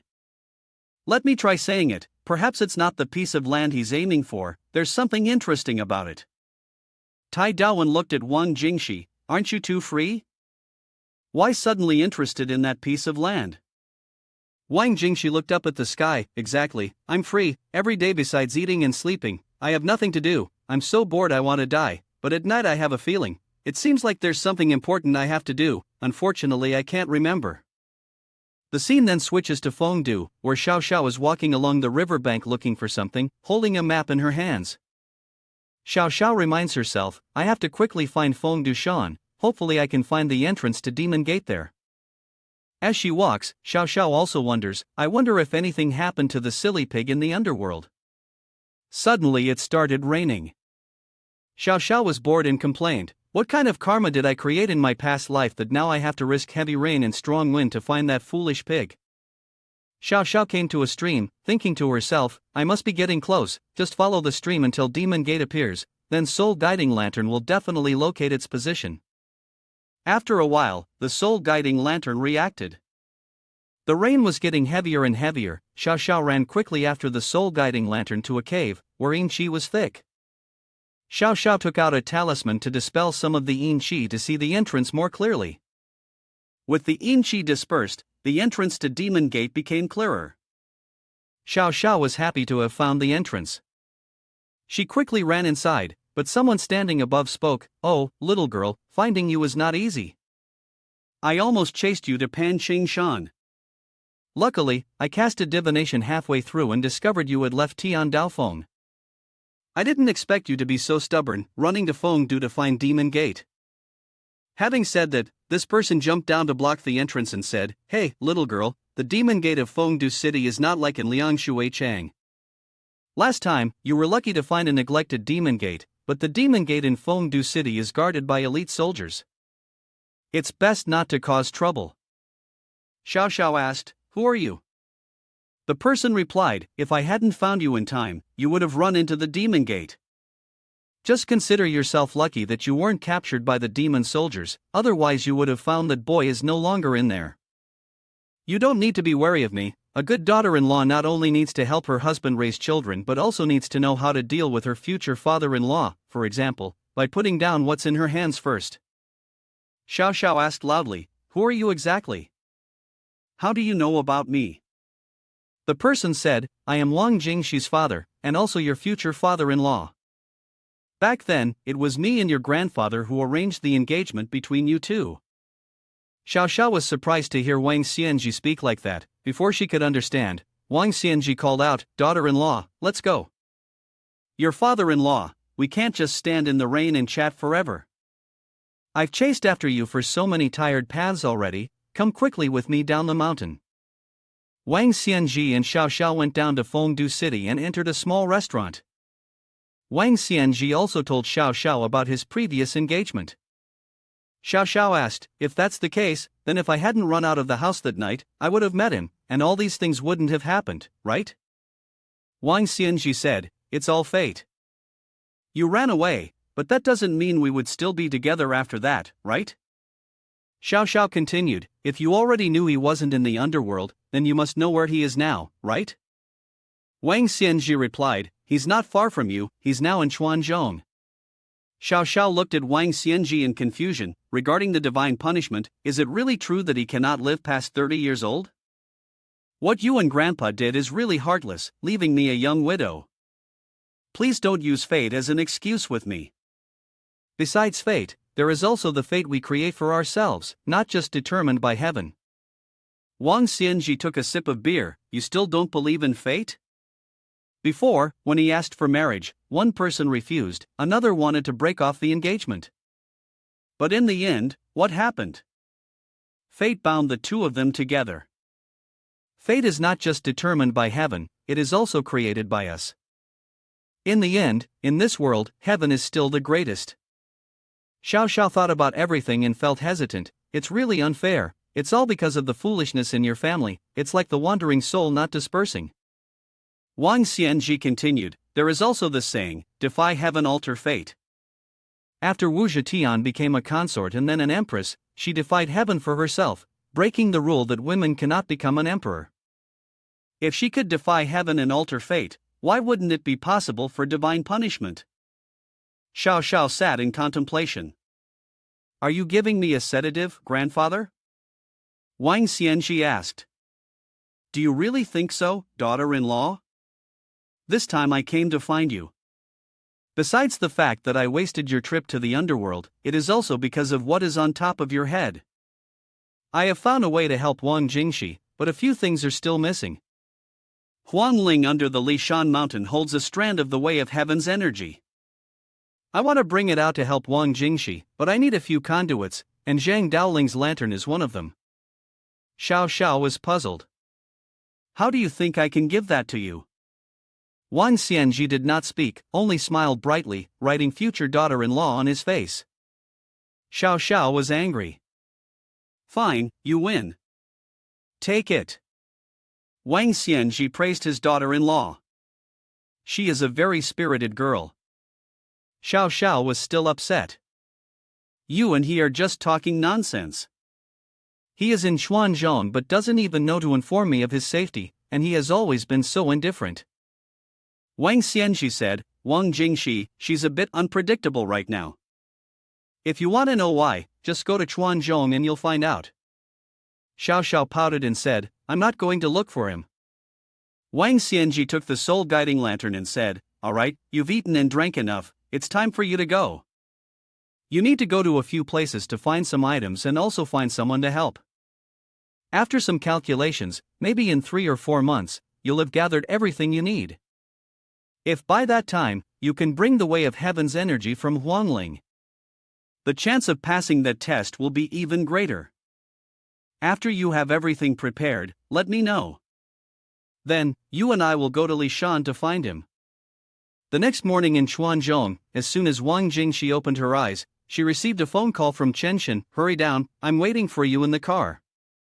Wang Jingxi asked, why are you coming here?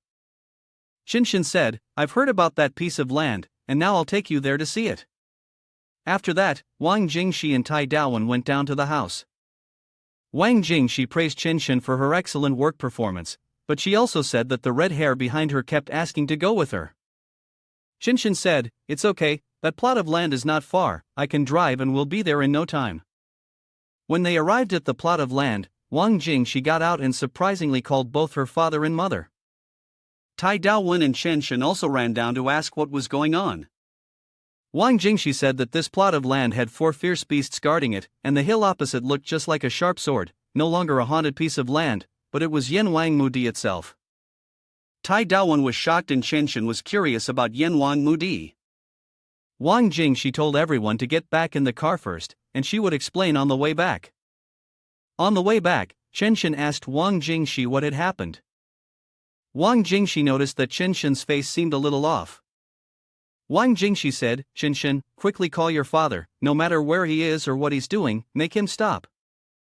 Your father might have to face troubles, and if you delay, it might be too late. Call him immediately, I will explain the rest on the way. Chen Zhong and Mr. Ma were sitting in the car at the time. Mr. Ma said, Wumon's tactics are too sinister, a bit difficult to handle this time, it seems we need to invite another assistant. Chen Zhong worriedly asked, if she can't wake up, how much longer can we hold on? Mr. Ma comforted him, fortunate person will be fine, I have also investigated Wu Mun. Indeed, there is someone named Wu Yang, just following the available clues to find Wu Yang, there might be a way. Chen Zhong sighed, then he received a phone call from Chen Shen. Chen Zhong answered, and Chen Shen said, Chen Zhong, whatever you are doing right now, stop it immediately, don't continue doing anything.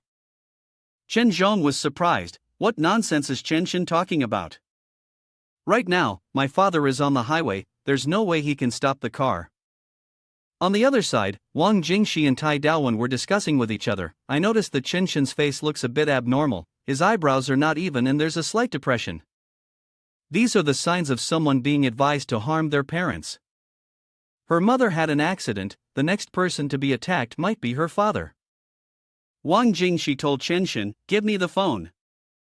Then, Wang Jingxi made a phone call and said, "Mr. Chen, this is Wang Jingxi speaking, please listen to me.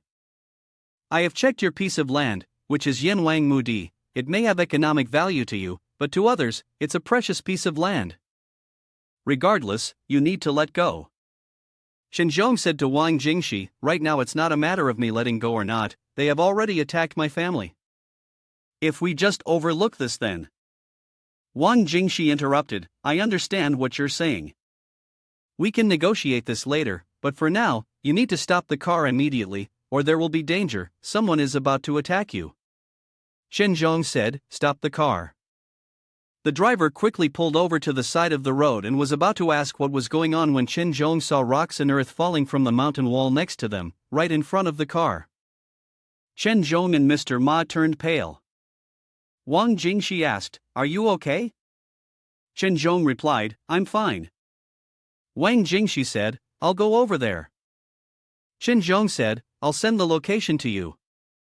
Mr. Ma wiped his sweat and said, "It was so dangerous, we almost got hit by those rocks." "What's going on here?" Chen Zhong said, "That young man Wang Jingxi told me to immediately stop the car by the side of the road. How did he know that rocks would fall?" Mr. Ma was amazed. Did he predict it?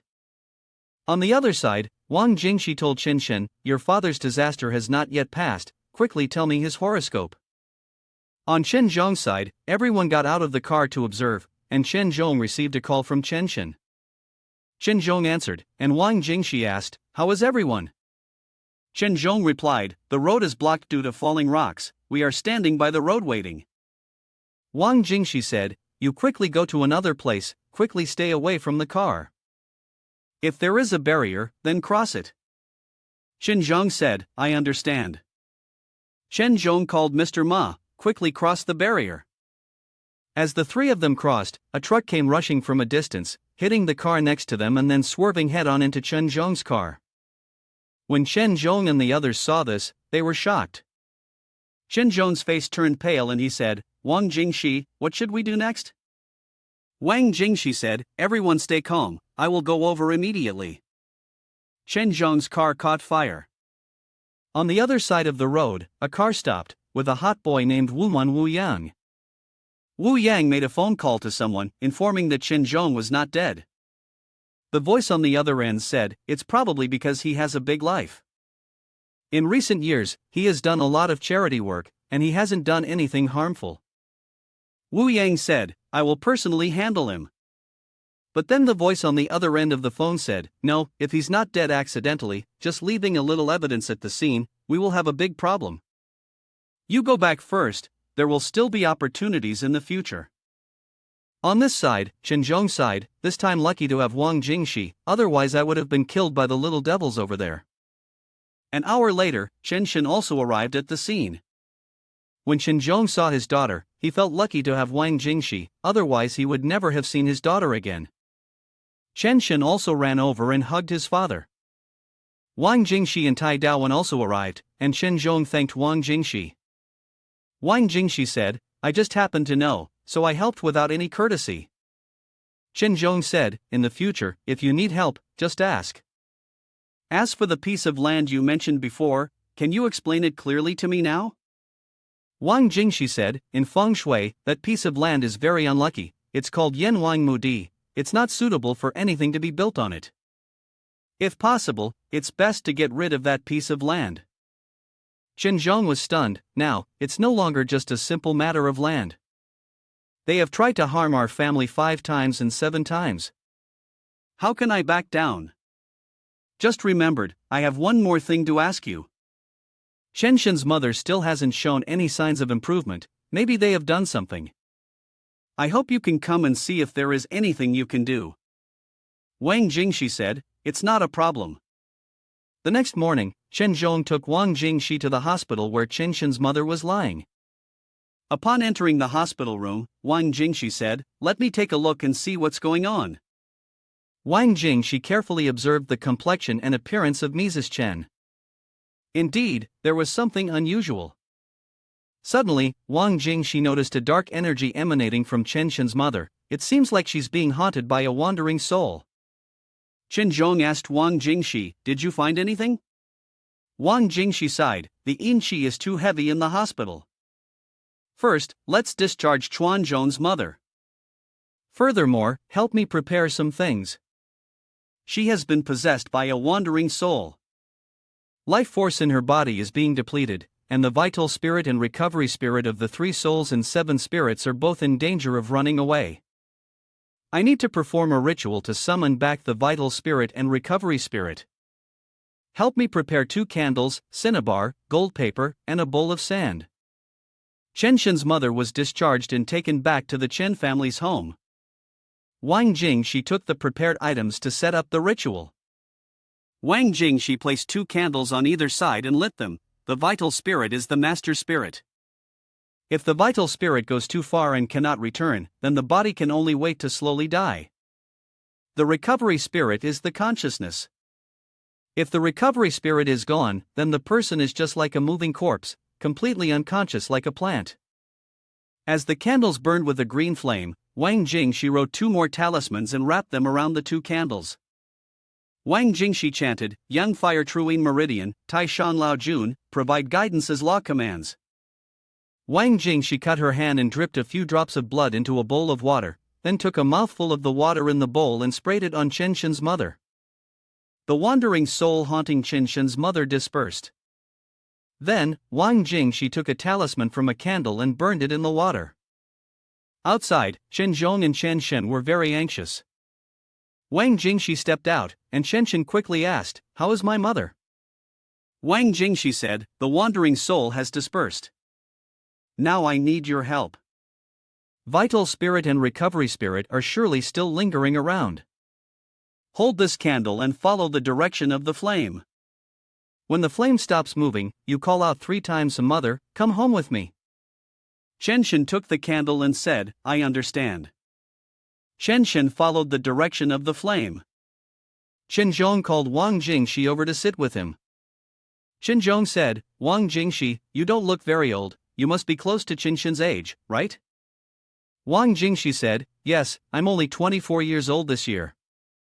Chen Zhong poured tea and asked, "Where are you from? Your accent doesn't sound like someone from here." Wang Jingxi said, "My family is from Zhao Guowang family, but I have been traveling outside for the past few years." Chen Zhong laughed, "Young people are courageous. How many people are in your house? Young people like you, traveling from north to south, must also be pressured by your family for marriage, right?" Wang Jingxi fell into deep thought. Chen Zhong sighed and continued, "Actually, I also pay close attention to Chen Shen's marriage. Until now, she still doesn't have a boyfriend. My requirements are not high, just that the other person is sincere and has good character. I don't know what this girl is thinking, but she still hasn't brought a boyfriend home."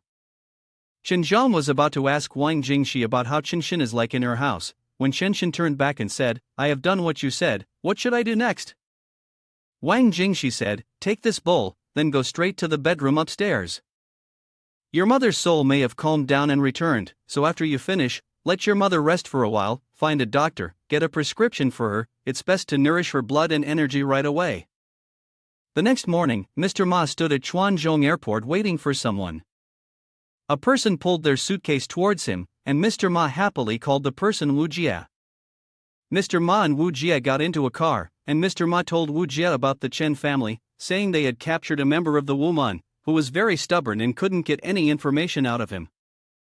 Wu Jia said, "I understand, when the time comes, I will have to use my abilities to maybe get some information." The 2 of them arrived at a house. Mr. Ma said, "This is it, the person is temporarily imprisoned there.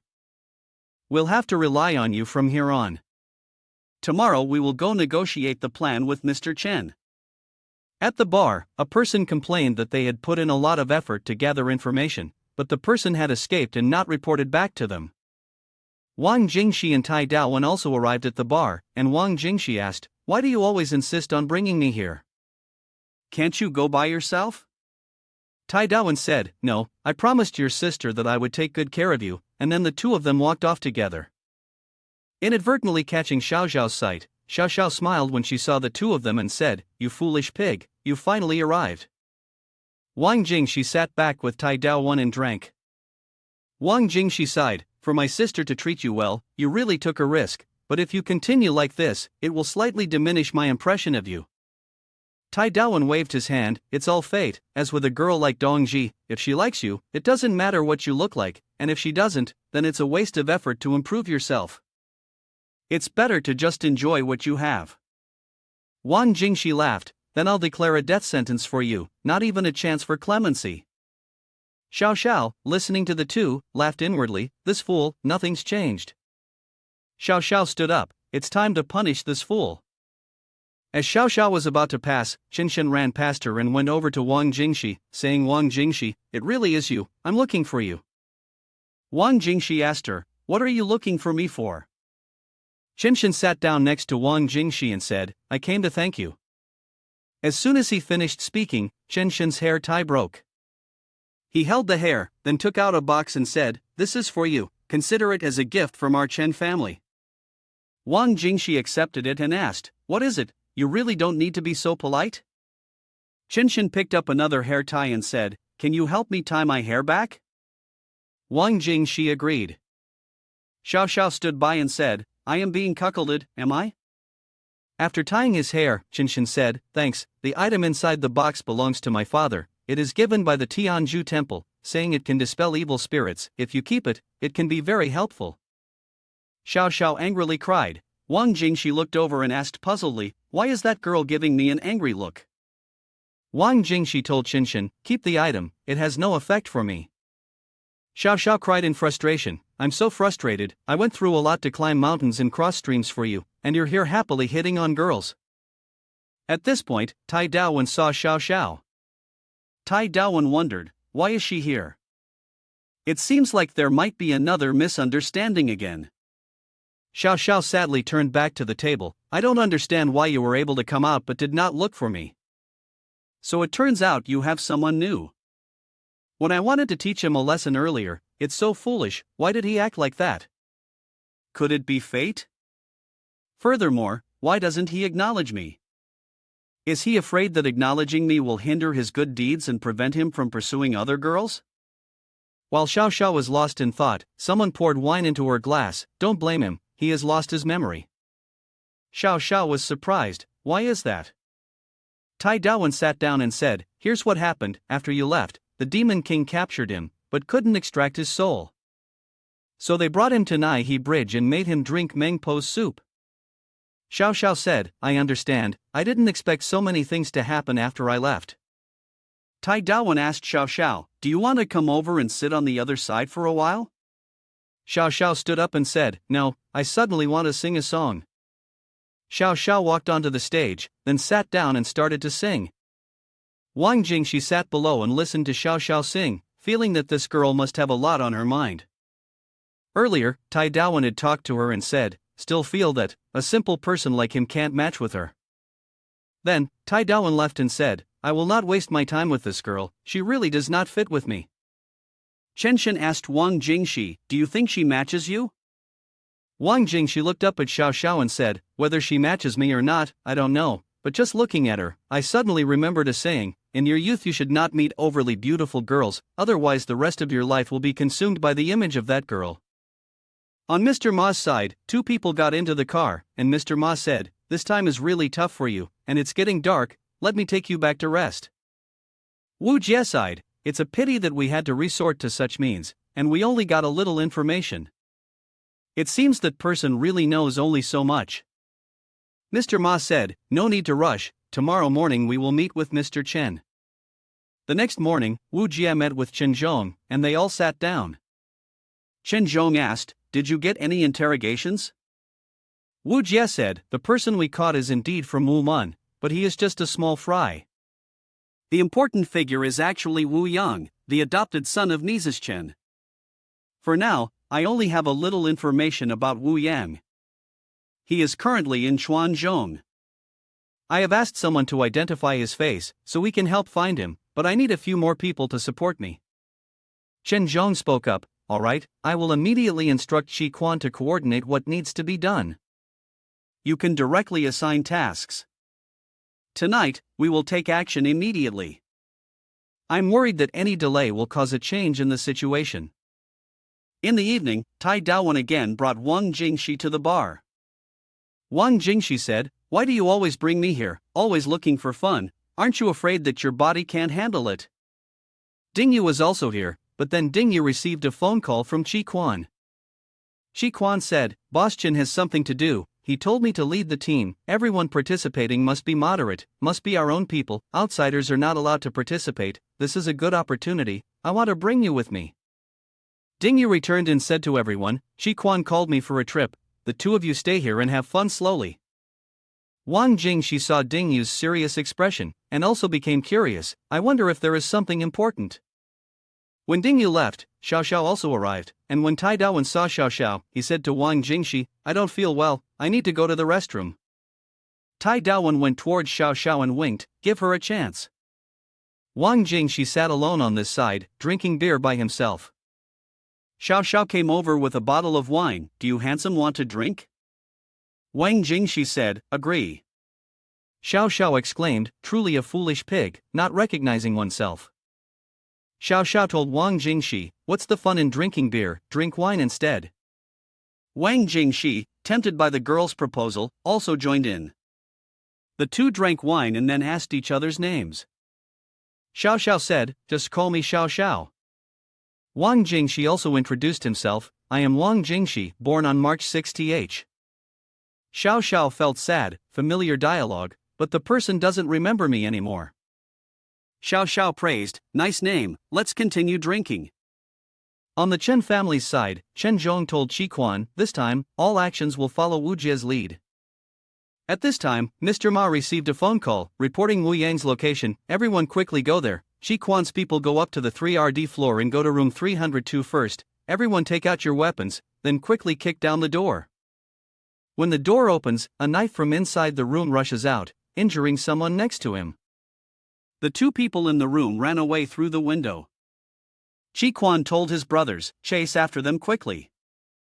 Looking through the window, Wu Yang was still looking up and preparing to attack, while Dingyu was too hot-eyed and jumped out of the window to chase after.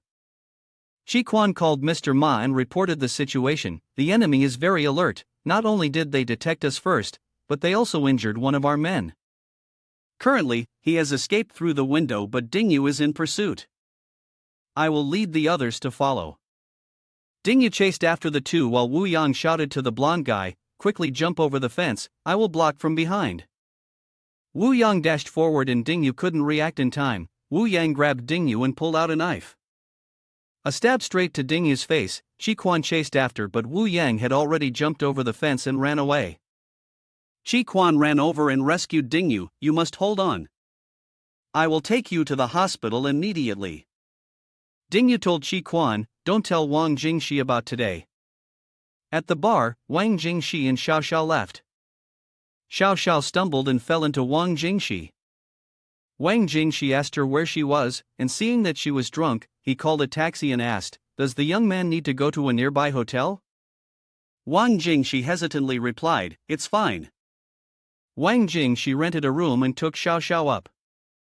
At the door, Wang Jingxi said, "How did I unconsciously bring this girl to the hotel? I don't know if it's okay or not." Wang Jingxi opened the door and inside was a pink room with sexy images on the walls, and a large bed in the middle. Wang Jingxi helped Xiao Xiao onto the bed and stood looking at her for a while. He saw Xiao Xiao's blushing face and swallowed nervously. However, he shook his head and said, "No, I can't act like a beast, just sleep. When you wake up everything will be okay." Xiao Xiao lay waiting for a long time, but he didn't do anything. Then she said, "Fuck, why act like a beast once, then die? Oh my god, the person is really kind, just a bit slow. He's not even as good as a beast. If you want to, just do it. I won't even push you off the bed." The next morning, Wang Jingxi woke up and was shocked to see Xiao Xiao sitting right in front of him. Xiao Xiao asked, "Did you do something bad to me last night?" Wang Jingxi quickly replied, "No, absolutely not." Wang Jingxi quickly stood up. "If you're awake, then I'll be off," he said, and then quickly ran out the door. Xiao Xiao chuckled quietly. "Haha, what a silly person."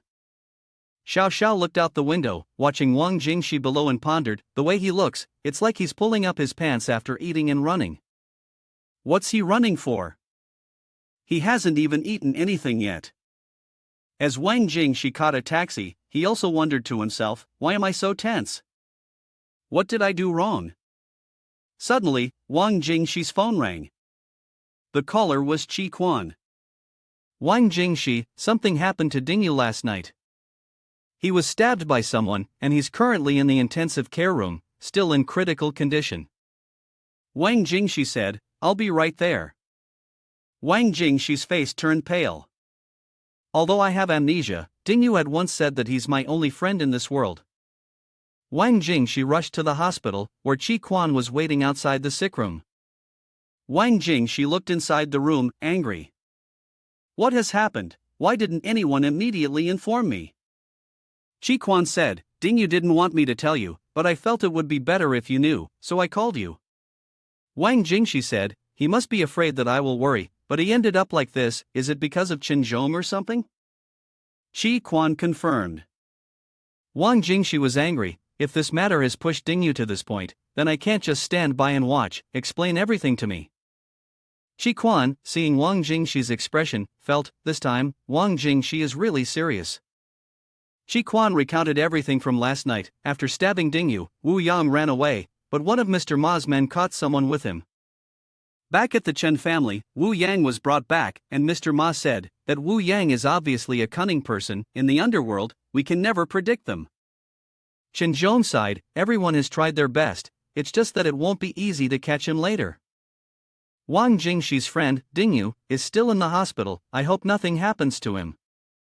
Mr. Ma looked straight at the blonde. "It's best to extract something from this guy's mouth. It seems that the Qiao family still needs your methods."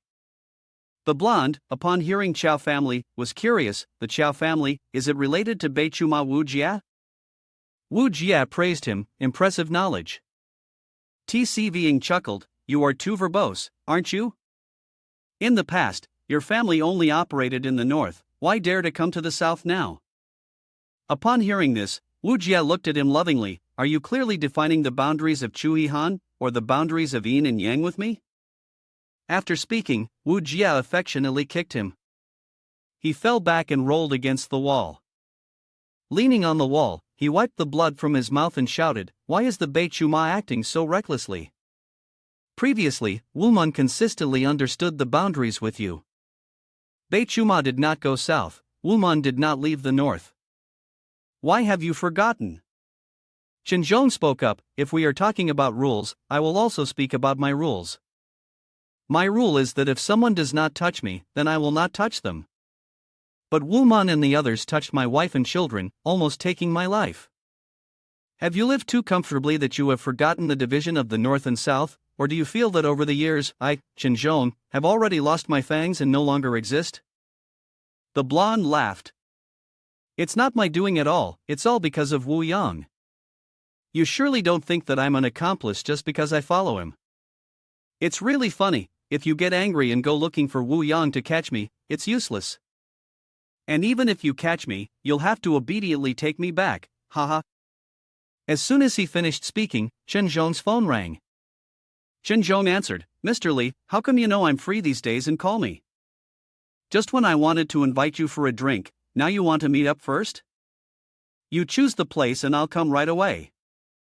The other person said, "Chen, let's leave the alcohol for another day. I want to ask you something and I hope you'll tell me the truth."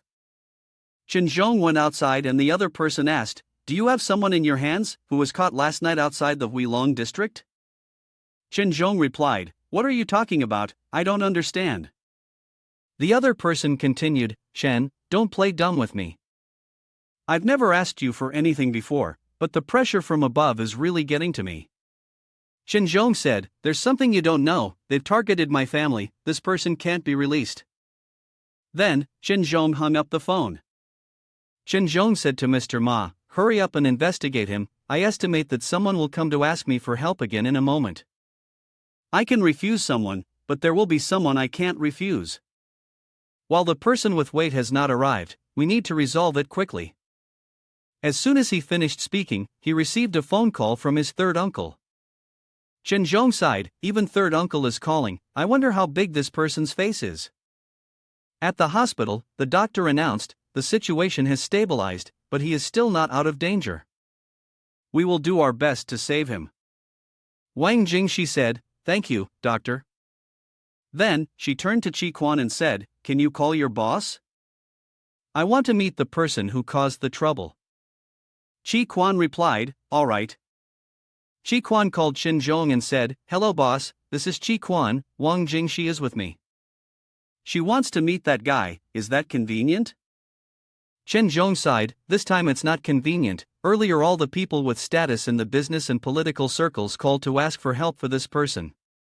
Even third uncle called to tell me to release him. This time I'm afraid I can't keep him. Chi Quan was startled, even third uncle came forward, so do we have to release him for real? Wang Jingshi told Chi Quan, give me the phone. Chen Zhong told Wang Jingshi, the person is indeed here, but now I am in a difficult situation. This person is indeed with Wu Yang, but I don't know his background.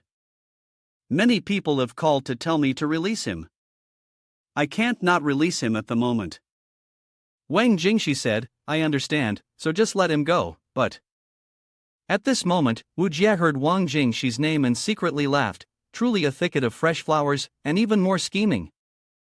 Chen Zhong said to Mr. Ma, give him a little lesson, even though we can't keep him, we can't let him go easily. Later, bother Mr. Ma to drive him away, and then find a place to drop him off. Blonde hair is really precious, huh? I've said it before, you must immediately let me go, he kept saying every time he was hit. Mr. Ma approached, pulled out a knife and stabbed the blonde guy in the thigh. Mr. Ma grabbed his neck, if you say another word, I will give you 3 more stabs, anyway I have to let you go, I don't mind making a little profit, let you bleed here for another half an hour. Wu Jie saw no point in staying, so he said goodbye to Chen Zhong and left. On Wang Jingshi's side, Tai Dawen called him and asked, why haven't you come back yet? Wang Jingshi replied, Ding Yu had an accident, and I need your help with something while you're here. Tai Dawen arrived, Wang Jingshi got in the car, and Tai Dawen asked, what's going on? Wang Jingshi said, let's go to Chen Zhong's house first, I'll tell you on the way. Wang Jingshi called Chen Zhong and said, you can let him go now. Mr. Ma drove the blonde guy away, still trying to talk on the car. Suddenly a car in front stopped, Tai Dawen got out and said, Mr. Ma, let me talk to the guy behind for a bit. Mr. Ma looked out inside, indeed, you guys, no wonder Chen Zhong let him go so easily. Mr. Ma smiled, everyone is doing that, how can Chen Zhong explain, are you all crazy? Tai Dawen approached behind the car, whatever explanation you have, just say it, it's not necessary to tell the truth, the person we took away has nothing to do with him. Wang Jingshi and Tai Dawen dragged the blonde hair into the woods, Wang Jingshi pulled his collar and said, let's have a talk over there. Wu Jia was hiding in the distance, it's really Wang Jingshi, how did he manage to escape from the underworld hell, the trip to this land is not in vain. Wang Jingshi gave the blonde hair a loving slap, I won't make it difficult for you. You tell me how to find Wu Yang, I'll release him. It's best not to lie to me or mention others to pressure me. I don't eat hard, and I don't know who the people you're talking about are, do you understand? The blonde hair screamed, are you crazy? Chen Zhong promised to release me, and you sneakily brought me here. How can he speak? Wang Jingshi said, why don't you understand the human language, Tai Dao 1? I'm really afraid of blood, help me to stop the bleeding. Tai Dawen stepped forward and held the little finger of the blonde, my friend, let's skip the small talk, I'm busy, let's get straight to the point.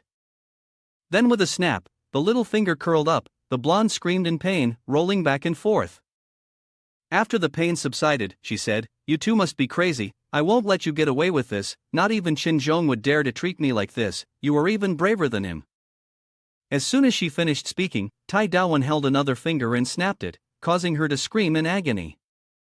Tai Dawen looked at her lovingly and said, I told you not to say unnecessary words, I'll count to 3, if you don't speak, all your fingers will be broken. Tai Dawen counted to 3, and she clenched her jaw and said, I'll talk. Wu Yang rented an apartment across from Shude. 2 months ago he was in a relationship with a sophomore student from that school, so they moved in together. He used to go there often, so I guess he's still there now. Wang Jingxi smiled and said, You're not trying to deceive me, are you? Your blonde hair is trembling a lot, I said, smilingly. How can I deceive my brother when he has so many fingers to break with? Wang Jingxi laughed and then took his arm and pulled him away. Wu Jia walked up and said, I never expected that you could escape from the underworld hell.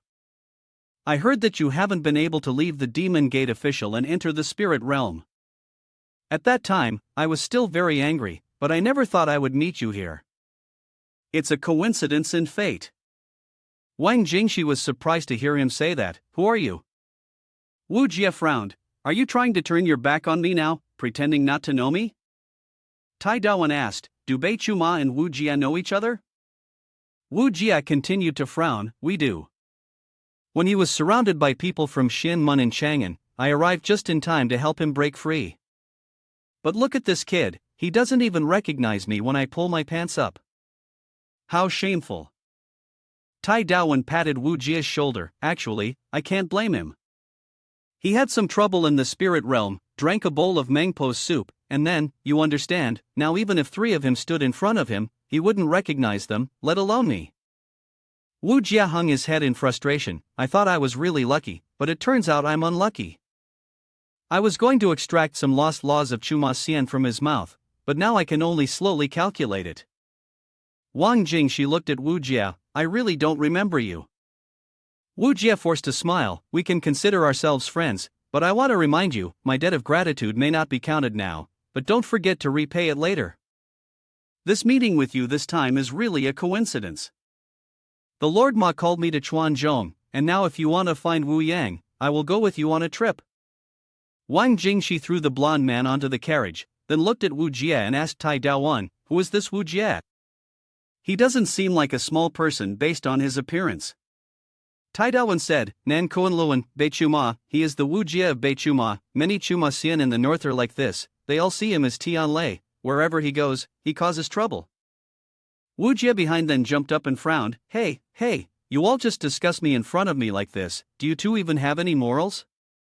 Tai Dawen drove to the apartment, and the blonde guy said, Tai Dawen pulled the blonde guy down, he said, It's room number 2 on the 4th floor. After speaking, the blonde guy smiled quietly. They really are a bunch of fools, just like that, and they believe it.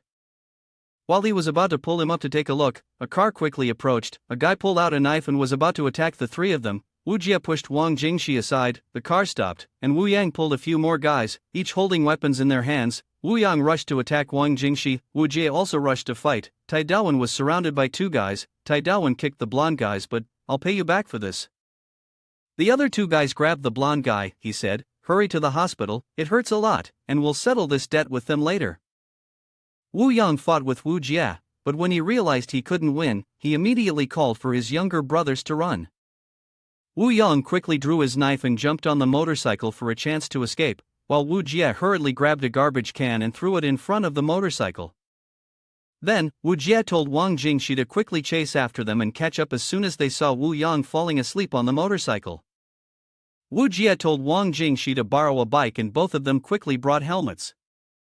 On the way chasing, Wang Jingxi asked Wu Jia to drive to the right, but out of fear, Wu Jia swerved to the left.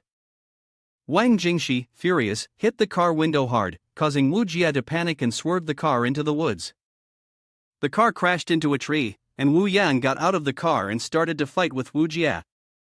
In the meantime, Wu Jia broke the arm of the other guy like breaking a twig and then fought with him, saying a bunch of people carrying knives think they're Zhang Fei. Today consider yourselves messing with the wrong person. Wang Jingxi exclaimed, This guy is so skilled, I can't lose face either.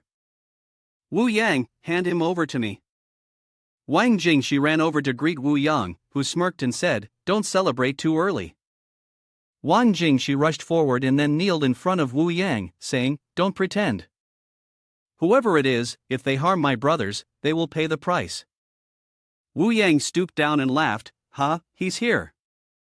After he spoke, a few beetles crawled up from behind, followed by a whole swarm. Wang Jingxi and Wu Jie looked at each other and ran. After running, Wang Jingxi looked back and said, "They know how to chase. There is definitely a problem." Wu Jie also sweated profusely. There must be someone controlling these insects. Wang Jingxi stopped and blew fire to burn the beetles. A car drove up, and the person who got out was Wu Man Zhoushan. He spun a dart and threw it at Wang Jingxi, but a lighter flew out and knocked down the dart. A beetle took the opportunity to crawl up Wang Jingxi's leg, and he thanked Wu Jie.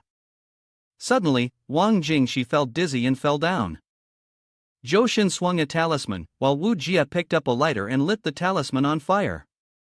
The talisman of Zhoushan burst into flames and emitted a purple smoke.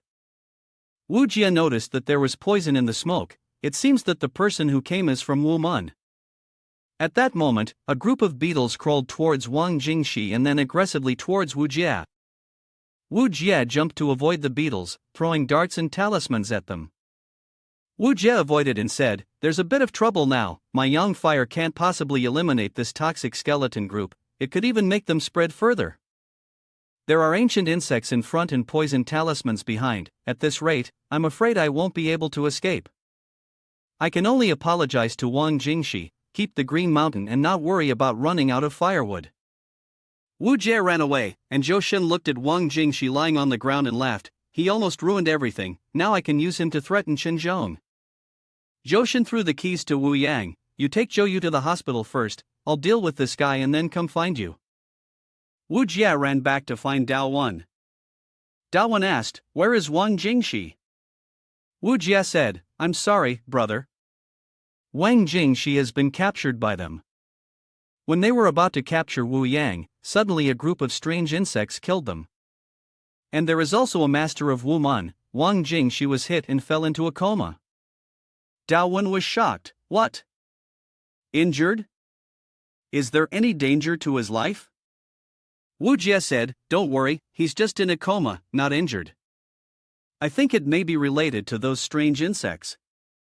Moreover, the other party may know that Xinzhong sent him. They will definitely capture him as a temporary hostage. It will not be life-threatening."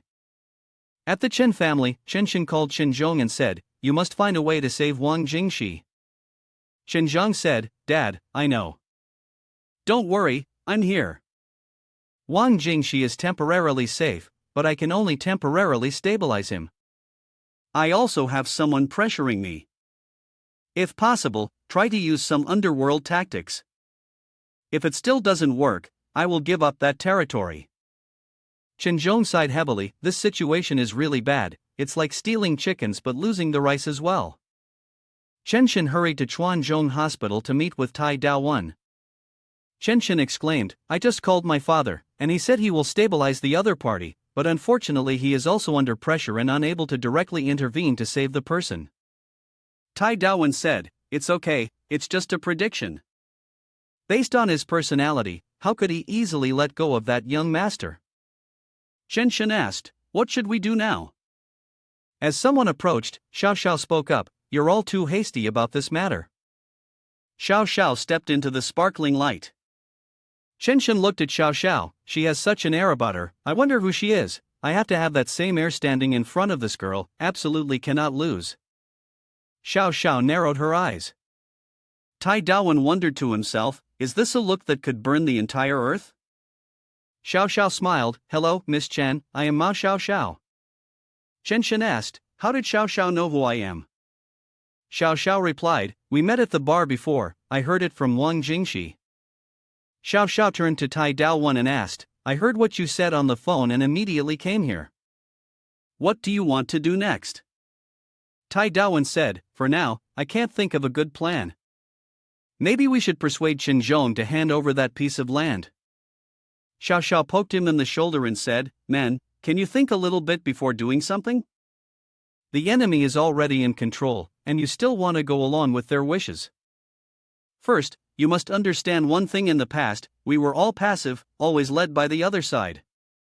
When they made a move, did we get tired of countering it, or did we just give up?" Tai Daowan asked Xiao, "What do you mean?" Xiao continued, "We need to shift from being passive to being proactive. Relying solely on Xinzhong is not enough.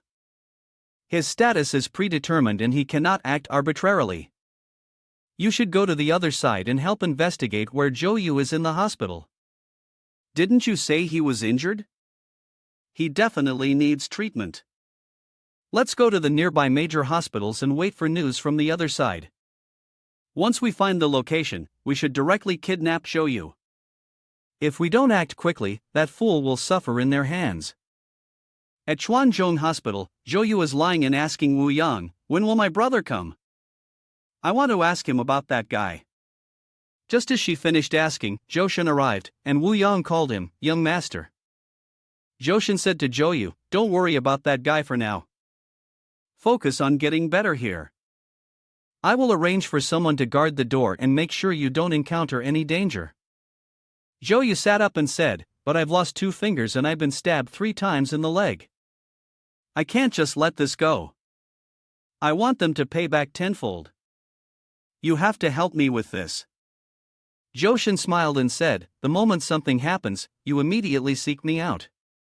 If you can't mature, how can you bear the responsibility of the sect?" Joshin then turned to Wu Yang and said, "This matter with Chenzhong, you have disappointed me a little bit. But I understand Chenzhong's situation.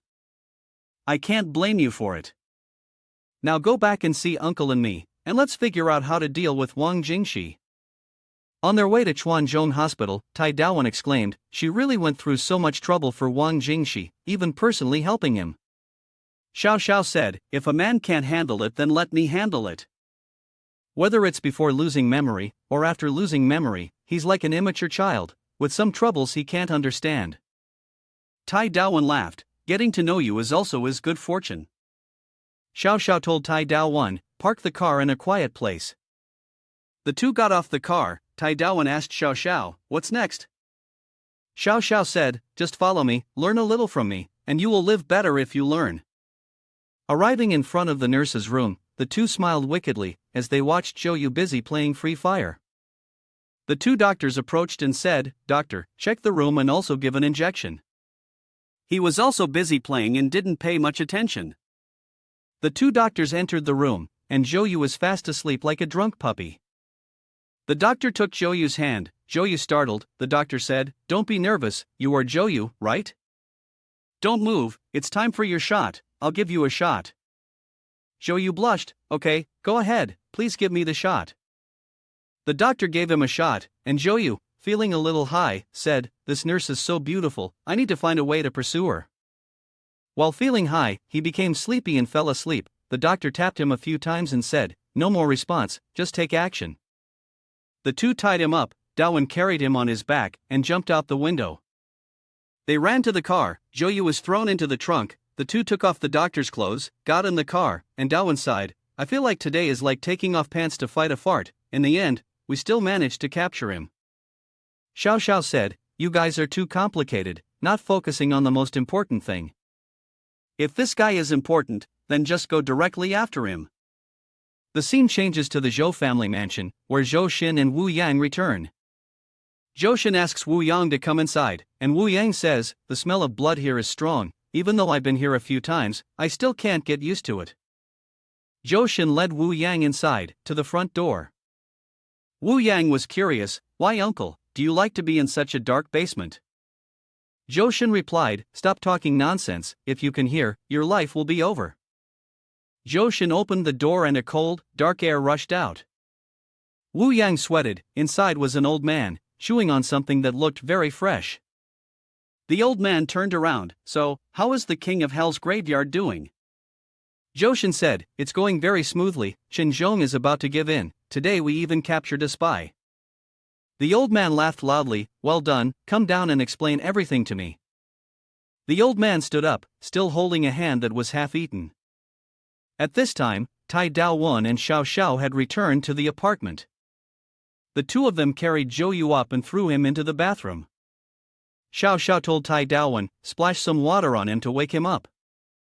Tai Dawan replied, "All right." With a splash, Joyu is soaked with water. Joyu raised his head and sighed, "It's you again, what do you want?" Tai Dawan smiled friendly, "Very simple, call your people, tell them to release the person, if you dare to say a word wrong, I will remind you of the pain and suffering before. Zhou tried to ask, who are you people after all? Tai Dawen sat down and asked about his fingers. Zhou was scared. Xiao spoke up, if you don't want to make the call, it's not just simple to break a few fingers. Do you want to experience the feeling of exterminate the bloodline? Zhou said, I will make the call. Tai Dawen handed him the phone. Zhou phone rang. Zhou took it out and thought to himself, only a few people know this number, it seems something has happened again. Zhou said to the old man, Uncle, that's how the graveyard's business is, I'll go and pick up the phone and report the next plan to them. Zhou left to answer the phone. Hello, it's me. Zhou said, stop shouting, quickly give the phone to the person next to you. Tai Dawen held the phone and said, hey, buddy, your feud with Chen Zhong is not our business. Now your people have injured one of my brothers and taken another one. If we don't settle the matter with Chen Zhong, it's likely that we will be involved as well. Zhou said, do you think I'm afraid of your threats? Tai Dawen said, you don't understand. Of course, I am not afraid. Or maybe we can just see what happens. You may not release my brother, but then I will tell you the address to pick up your brother's body, if he is still alive. I won't reveal the identity of the person you captured, but no matter what status or background you have, if something happens to him, even your power behind you can't handle the responsibility. Zhou said, do you think I'm easily intimidated? Tai Dawen laughed, I'll give you 5 seconds to think about it.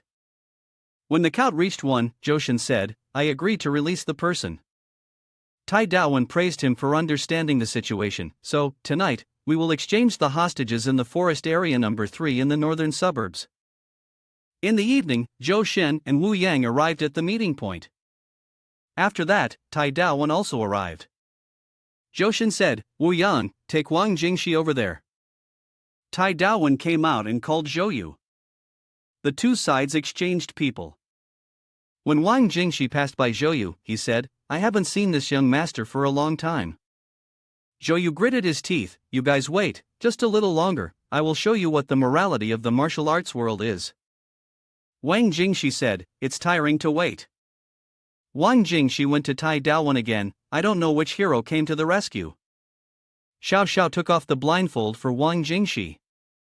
Wang Jingxi asked curiously, is it Tai Dawen and Wu Jia? After taking off the blindfold, Wang Jingxi was stunned, why is it her? The group of people around Zhou left in this direction. Xiao said, hello silly pig, why are you so surprised, why can't it be me? Wang Jingxi turned to Tai Dawen and asked, why did you involve her in this matter? Tai Dawen said, do you feel that you can solve this with my intelligence alone? This is Xiao Zhao's plan. This is not something that can be resolved with just a thank you. Shouldn't you repay someone's great favor with your own life? Wang Jingxi smiled and said, honestly, I couldn't come up with anything. Wang Jingxi asked Xiao, we don't really know each other, so why did you take the initiative to save me? Do you have any bad intentions towards me? Xiao scoffed, oh, so you don't normally look in the mirror. Fine, let's hurry and leave this place. As they got into the car, Wang Jingxi suddenly said, I can smell the strong scent of blood. While the car was moving, they encountered a mishap. Tai Dawen got out to check and found that the car had fallen into a hole. Tai Dawen wondered, clearly there was no hole here when we arrived, and it seems that it was recently dug. Looking around, Tai Dawen noticed that the shape of the hole was not quite right. Upon closer inspection, he saw a green-eyed, long-haired figure peering at them. Tai Dawen, startled, kicked the bone of the supposed human, and said, it's scary, let's get out of here. Tai Dawen returned to the car and told the two, Zhou gang, they've captured a zombie here, let's hurry and leave. While Tai Dawen was driving away, suddenly a human bone jumped out and blocked the car. Tai Dawen stepped on the gas and hit the bone, breaking it in half and sending it flying in the wind. From the body of the bone, some creepy bugs began to crawl out. At this moment, Xiao, sitting in the car, noticed the bugs and said they could be zombies. Then, Wang Jingxi looked back and said that maybe not, these insects were not like the ones they had encountered before, but they definitely had spiritual qi and suggested they should quickly destroy them before they flew out and caused harm to others. Wang Jingshi got out of the car and told everyone to close the car doors tightly, and that he would handle the bugs. Then, Wang Jingshi ran over and prayed before spraying fire on the bugs, causing them to burn. Wang Jingshi used a spell to summon lightning and burned the bone. He stood and watched the fire, but there was still a bug on the ground, which was discovered and stomped to death by Wang Jingshi. Wang Jingshi looked at the insect and thought, I've never seen this type of bug before, it's a pity that I've lost my memory. I'll let it go for now and ask next time I meet her. On the way back, Xiao Xiao suddenly felt itchy from the ancient insects, but after scratching for a while, she didn't feel itchy anymore. Wang Jingshi said on the car, okay, let's all go home. Back at home, everyone was having dinner. Wang Jingshi asked Tai Daowen, is it okay to leave Xiao Xiao here? Tai Daowen said, what's not okay? Are you afraid she will eat you? Wang Jingshi said, no, it's just that I feel strange after she comes home. She always puts her hand behind her back, it doesn't feel normal. Tai Daowen said, I've never seen her act like that before. At this moment, Xiao Xiao had just finished showering and came out, I told you, none of you men use shower gel. Wang Jingshi turned back, Xiao Xiao's face looked strange, you silly pig, that's so out of date, why are you still using that outdated way to start a conversation? Tai Daowen looked at Xiao Xiao and felt something was not right. Xiao Xiao, confused, said, why are you all staring at me like that? Wang Jingshi stood up, took Xiao Xiao's hand and said, listen to me, sit down and don't move, we can solve this. Tai Daowen said, do you think it's because of that dirty thing? Wang Jingshi replied, probably not, even a fly couldn't get past us. Xiao Xiao held up a small mirror and said, you're going crazy. Xiao Xiao looked in the mirror and exclaimed, I've been bitten by venomous insects. Wang Jingshi asked, how do you know? Xiao Xiao said, Mount Pancheng has some notes related to ancient insects. It is said that if one is bitten by ancient insects, there will be changes. Some have simple remedies, but there are also complex ones, and some have no cure at all. Even if someone can kill ancient insects, they may not be able to cure the effects. Wang Jingshi, angry, said, I don't know if it's Wu Yang, or if the other two are responsible. Xiao Xiao replied, I have observed Wu Yang, he probably doesn't know ancient techniques. It's most likely Zhou Yu's older brother. Wang Jingshi took the pulse of Xiao Xiao. Suddenly, Xiao Xiao felt pain and itching all over her body. She kept scratching and scraping until she was bleeding. Wang Jingshi held Xiao Xiao's hand and said, stop scratching, the more you scratch, the more the ancient insects will spread intensively. Wang Jingshi told Tai Daowen, help me find some cloth. Tai Daowen replied, there is no cloth, use some rope for now. Wang Jingshi used the rope to tie Xiao Xiao to the bed. If we leave it like this, she will hurt herself, she said. Tai Daowen called Zhoushen, but Wang Jingshi grabbed the phone and said, if you dare, say your name and I guarantee you, it's a matter of life and death. On the other end, Zhoushen laughed, don't get angry like that, don't say those threatening words. Don't say her name, remember when you passed out. Actually, you also caught ancient insects, just that 3 days ago you passed out once, and later the time will gradually shorten until you can't wake up anymore. Now, don't say unnecessary words to me, don't resist, but don't say I didn't give you a chance, go find Chen Zhong, tell him to give up that piece of land in exchange for a way to cure ancient insects for both of you. Wang Jingshi was angry, do you think we will believe you? Zhoushen laughed, if you don't believe, you can try.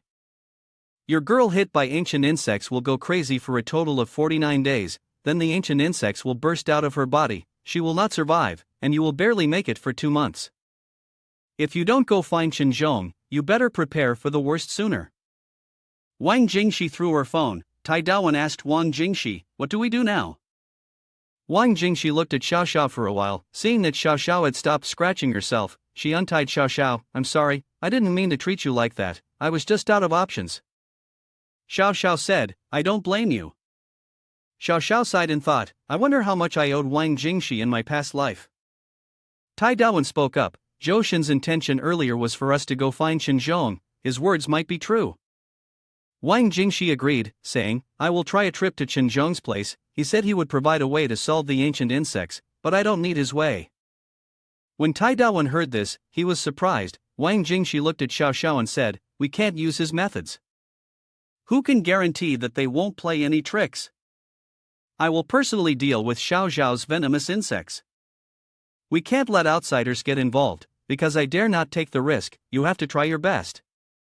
Tai Dawen asked, "If we have decided not to use his method to deal with the ancient insects, then why did you ask Qinzhong to hand over that piece of land?" He suddenly said, "My point is, if he didn't use any means to obtain that piece of land, then quickly let him take it.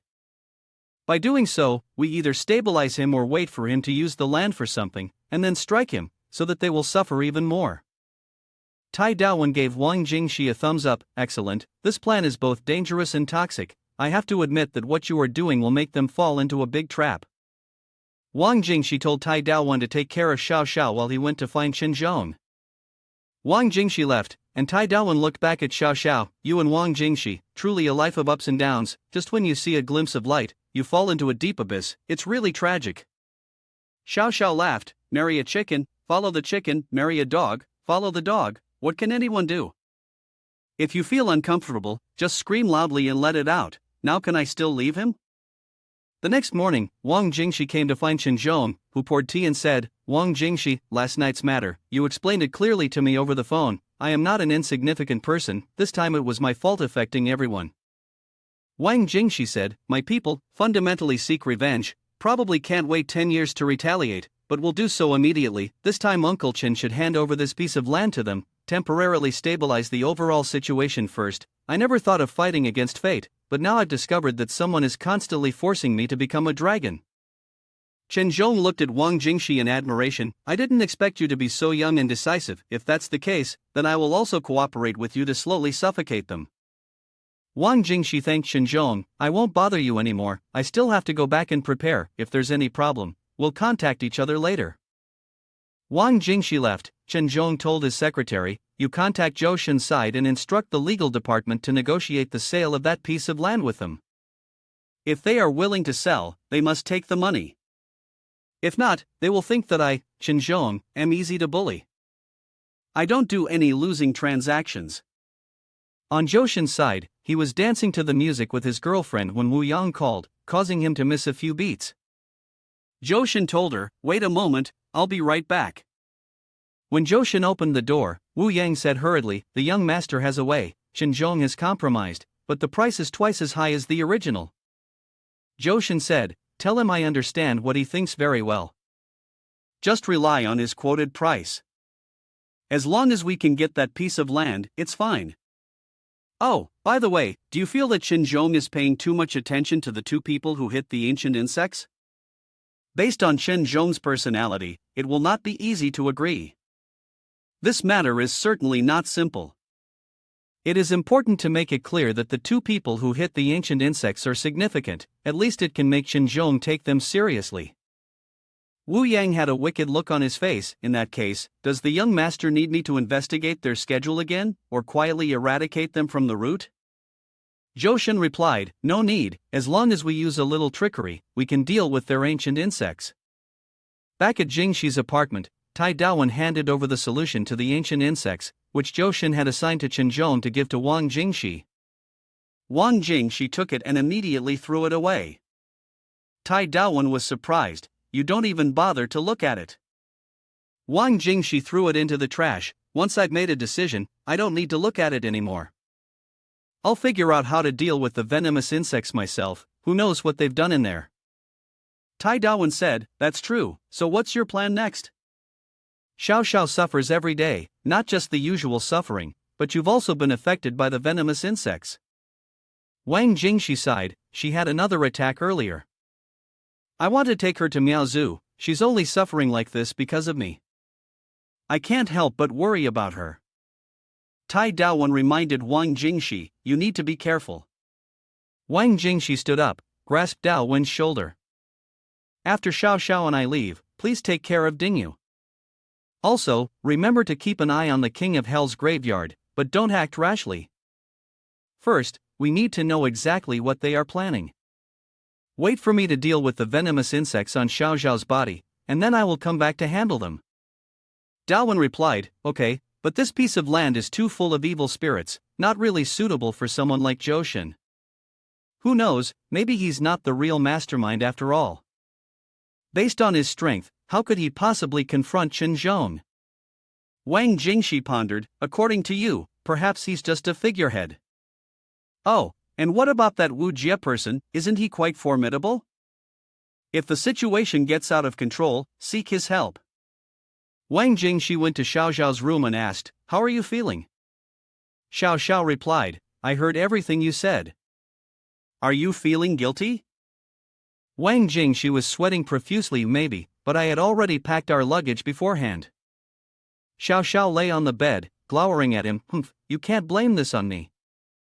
In the evening, Wang Jingshi and Xiao Xiao caught a train from Sichuan. The next morning, they arrived at Miaozhu.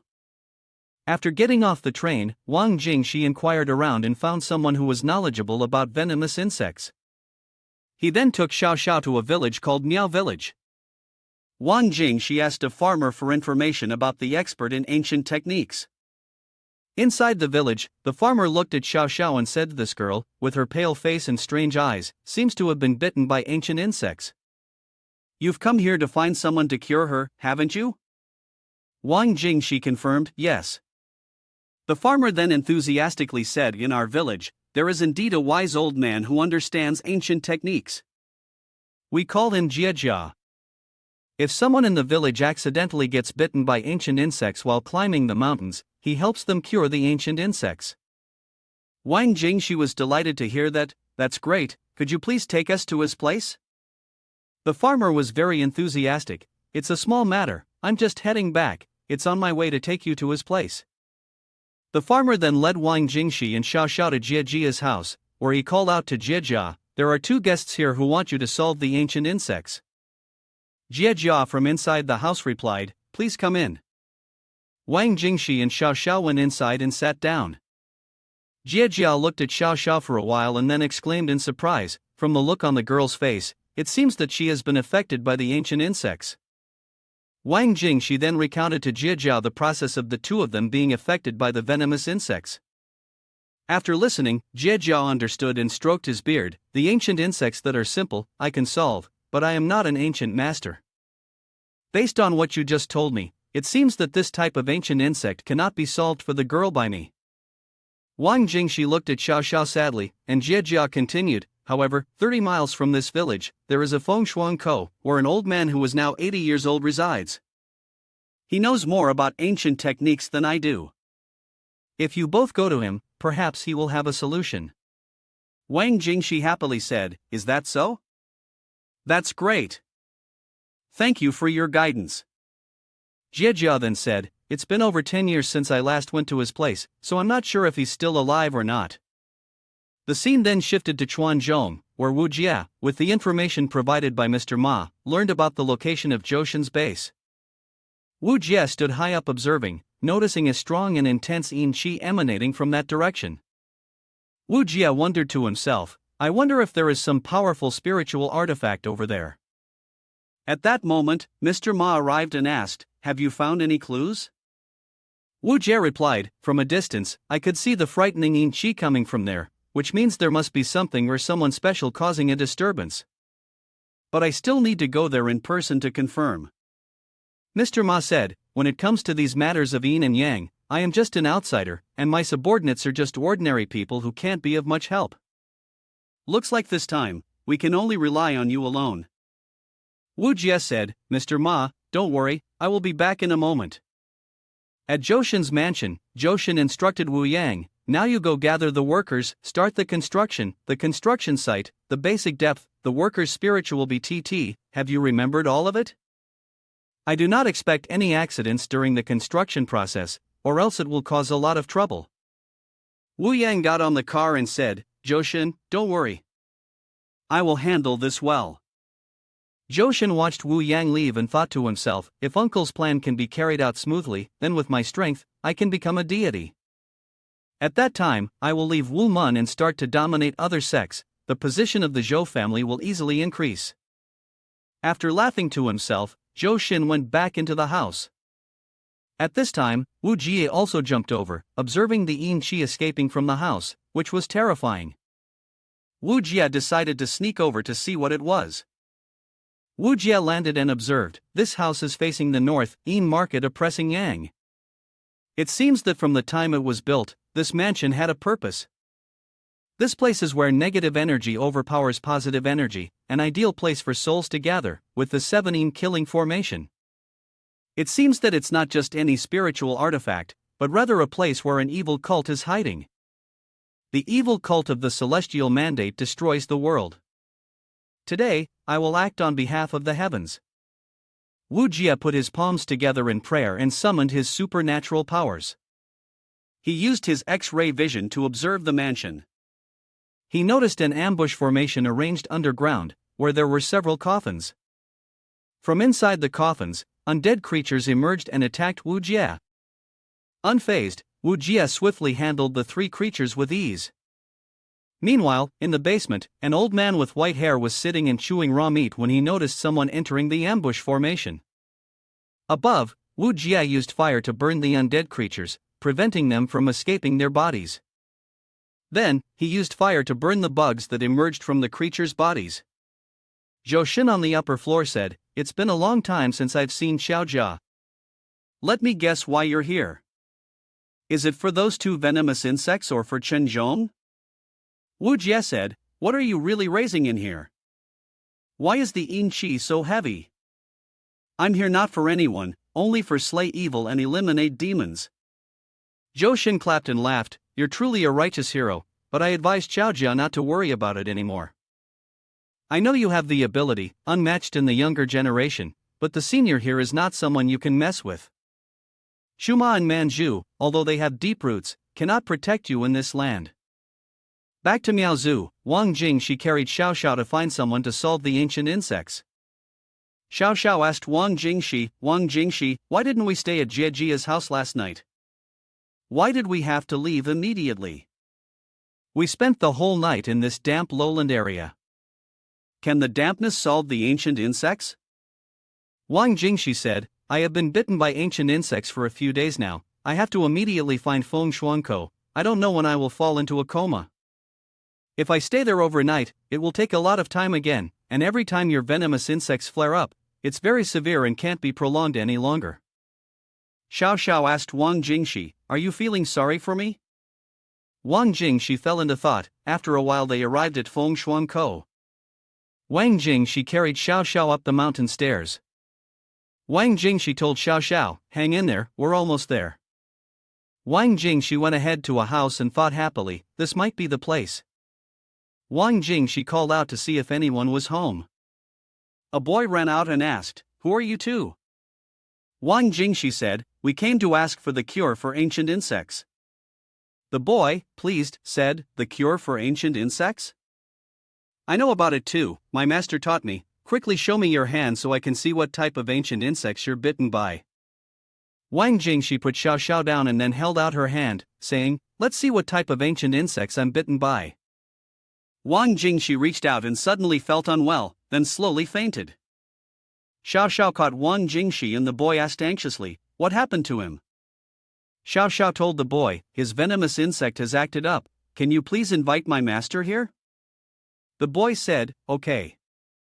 He quickly ran inside to call for his master. The old man came out, and Xiao Xiao called out to him, "I hope he can save Wang Jingshi." The old man observed and said, "He just got hit by an ancient sleeper, it's not a big deal and he won't die." On the other hand, she seems to have been hit by a difficult ancient insect to deal with. Now if we just rely on her appearance, then we can't tell. The old man called the boy, "Yei, I have taught you how to deal with ancient sleeper before. The first time seeing someone hit by an ancient insect might be a bit scary, but just follow what I taught you and you'll be fine." The boy said, "Okay." The old man called Xiao Xiao into his room, took a little blood to confirm what type of ancient insect it was. Inside, the old man told Xiao Xiao, "Go to the kitchen and sit in front of the fire, the heat can help drive away snakes and insects, and since ancient insects rely on parasites, tell me about your condition." Xiao Xiao sat back and said, "The person below the ancient insects said, I have more than 40 days left, once the deadline arrives, the ancient insects inside will emerge, and I will also die. In addition, every time it reaches 23 hours and 11 hours, it will itch unbearably, and the longer the time, the worse the itching gets." The old man stood up and said, "Just listening to the description, there are no clear characteristics. Ancient insects can make people very itchy for a moment, very difficult to predict. Wait here for a moment, I still have a way. The old man went into the room and took out a jar containing a green snake. He brought the jar out and said, I raise a type of ancient snake in here, although I dare not say how good it is, but its temperament is extremely fierce and cruel. Let it try first. The old man sat back down and told Xiao Xiao, give me your hand. The old man used a needle to draw blood and dropped the blood from Xiao Xiao's finger into the jar for the ancient snake to drink. After drinking, the ancient snake cried out in pain as its body slowly corroded from the poison, until only white bones were left. Seeing the ancient snake like this, Xiao Xiao quickly apologized, I didn't mean to harm the ancient snake, you went through so much trouble to raise it.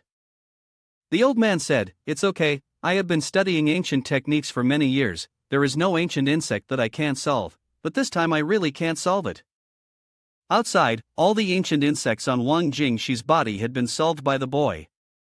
Wang Jingxi woke up and asked the boy, where is the girl who came with me here? The boy replied, she has followed the master inside. Maybe her venomous insects have been solved by now. My master is very powerful. Upon hearing this, Wang Jingxi was delighted and went inside to see what was happening. When he stepped inside, he saw Xiao Xiao coming out. He immediately asked her, have the ancient insects been solved? Both Xiao Xiao and the old man sighed. Wang Jingxi asked them, why, have the ancient insects not been solved yet? The old man said, I have never encountered these ancient insects in my lifetime. They are truly difficult to deal with. Xiao Xiao spoke up, it's okay, you have tried your best, and you even lost an ancient snake. It's not easy to raise a new one. Xiao Xiao looked at Wang Jingxi and asked, have your ancient insects been solved yet? Wang Jingxi said, it's been solved. Xiao Xiao happily replied, then this trip wasn't in vain. At least my venomous insects still have time, so you don't need to worry. The old man turned to Wang Jingxi and said, although I can't help this girl solve the ancient insects, I have seen a book about ancient insects that has a solving method, maybe it will work. Wang Jingxi was pleased, and the old man continued, once there was an ancient insects master who used a large number of weaker ancient insects to go and defeat stronger ones, in order to solve ancient insects for others. This method is like planting trees to create a forest, eventually turning quantity into quality. However, the ancient insects we nurture are nothing compared to the girl's venomous insects. It may be difficult for us to try, but I know of a place called Shiryu Village, where people almost all know how to nurture ancient insects. About 15 years ago, I passed by there while studying ancient techniques. The two of you can go and try to find it, just head straight towards the south of Fengshuangkou. I don't remember the specific location anymore. Wang Jingxi and Xiao Xiao said, thank you, old man, unfortunately we didn't bring a lot of money, it may not be enough to compensate for your losses. The old man smiled, the money you gave me, I can't use it, but if in the future you can solve this type of ancient insects, please let me know so I can expand my knowledge. Wang Jingxi said, agreed. Wang Jingxi then turned to Xiao Xiao and said, thank you for solving the venomous insects for me.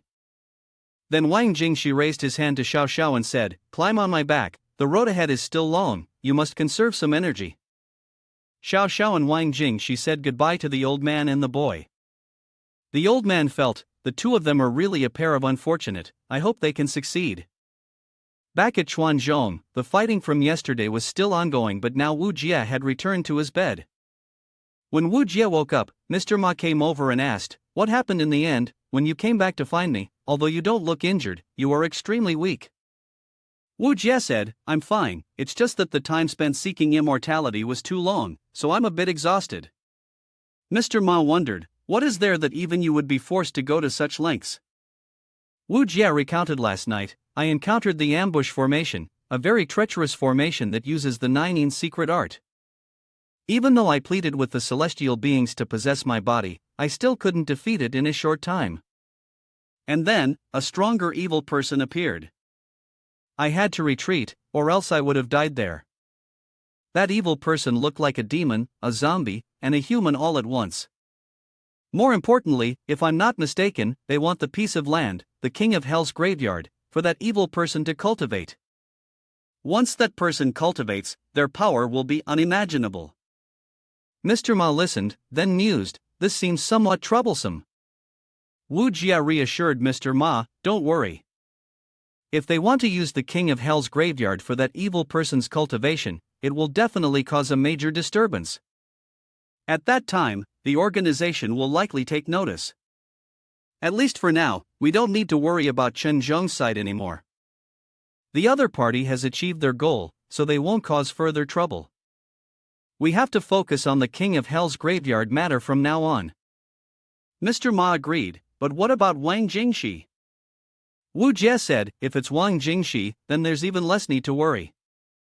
His situation is not simple.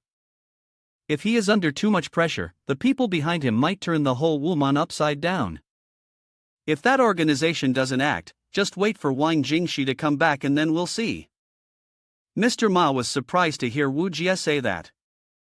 Wang Jingxi's situation is really terrible. I've never heard of it before. The scene changed to a market where Wang Jingxi displayed a row of knives with a sign that read for display only, not for sale. Shiryu village heard the news, and Xiao Xiao, standing beside Wang Jingxi, sighed and said, just to buy these knives, I had to carry all my luggage. Are you really broke, or are you just playing me? Wang Jingxi replied, it's not you. I've always been in this trade. Xiao Xiao said, I met Wang Jingxi's father, and he told me about these things. Just try it out. This is the only shopping center in the area, and someone will surely know where Shiryu village is. At this time, a girl walked past, and Wang Jingxi called out to invite her to have her fortune told, to see feng shui. Wang Jingxi always looks very reliable, so when the girl ran away, he scratched his head in confusion. Xiao Xiao said, I look frail and weak, while you look like a gangster. People who don't know might think that you are trying to deceive and kidnap a girl from a good family. Then an old woman walked by, and Wang Jingxi asked her, do you know where Shiryu village is? I am a fortune teller. Just tell me the location of Shiryu village and I will do any fortune telling or feng shui for you. The old woman spoke up, young man, I know where Shiryu village is, but... Upon hearing this, Wang Jingxi's face turned pale. Could it be that everyone there is dead? The old woman continued, I don't know about that. It's been many years since anyone has gone there. I have passed by here a few times and I always see you here. That's why I reminded you. Other people are afraid to come near you because they are afraid you have some connection to Shiryu village and they are afraid of being bitten by venomous insects. Wang Jingxi spoke up, old lady, thank you. It's just that my friend really hit ancient insects. We need to find Shiryu village to solve ancient insects. Even if there is no one there, we still have to go and see. Who knows, there might still be a chance. Can you tell us the specific location? There is no need for any repayment, you can make me do anything in the future? The old lady looked at Wang Jingxi thoughtfully for a while. Okay, I agree, but you don't need to repay me. Just in case something happens, don't blame me for not reminding you. It's been years since I've been there. When we see the village, I will leave. Wang Jingxi was happy, and Xiao Xiao reminded him, if we have a lead, we have to repay the favor, or else we will have no food in the future. Wang Jingxi put away the knife and told Xiao Xiao, climb on my back quickly. The old lady led Wang Jingxi and Xiao Xiao to Shiryu village. On the way she said, young man, actually I didn't tell you the truth before, I am actually from Shiryu village. Because I was afraid that others would be scared if they heard, so I lied to you. Wang Jingxi said, it's okay. When you were talking, I guessed that the pouch you were wearing was full of poisonous herbs. I know some of them, and you mentioned that we shouldn't go to Shiryu village. In reality, you weren't comfortable with me, and you also wanted to observe the condition of venomous insects on my body. My friend finally realized that I wasn't lying to you, so that's why you agreed, right? The old lady praised Wang Jingxi, very smart. People like us don't have an easy life. We can only rely on selling poisonous herbs and exchanging venomous insects or food for a little rice and salt. Luckily, today everything depends on you. Quickly go into the village. Curious, Wang Jingxi asked as they entered the village, to outsiders, this village seems very scary. Everywhere you look, there are swarming insects, giving people a strange feeling. But the buildings and vegetation in this village are not bad at all. But why haven't we seen anyone else after being here for so long? The old lady replied, the elderly are probably at the ancient pond, feeding the ancient insects. The old lady led the two to her house, then released an ancient insect that flew to the kitchen for her. Wang Jingxi and Xiao Xiao were surprised and asked, "What is that?" The old lady said, "There's nothing grand about it, this is just an ancient fire pit. Fireflies that eat a lot of fire will turn into an ancient fire pit, it's not even considered supernatural. Compared to this girl's ancient insects, they are far inferior." Wang Jingxi asked, "Do you know this type of ancient insects?" The old lady said, "Yes, I do. I competed with him decades ago and lost to this type of ancient insects. Since then, I have been researching how to conquer this type of ancient insects, but I haven't studied it for almost 15 years. I hope I can let go of my attachment, but when I saw him, I was moved and couldn't help but bring the two of you here." Xiao Xiao spoke up, "Just go for it, I am willing to be the arena for you to compete with him. If you win again, you will fulfill your wish. If you lose, it's not your responsibility.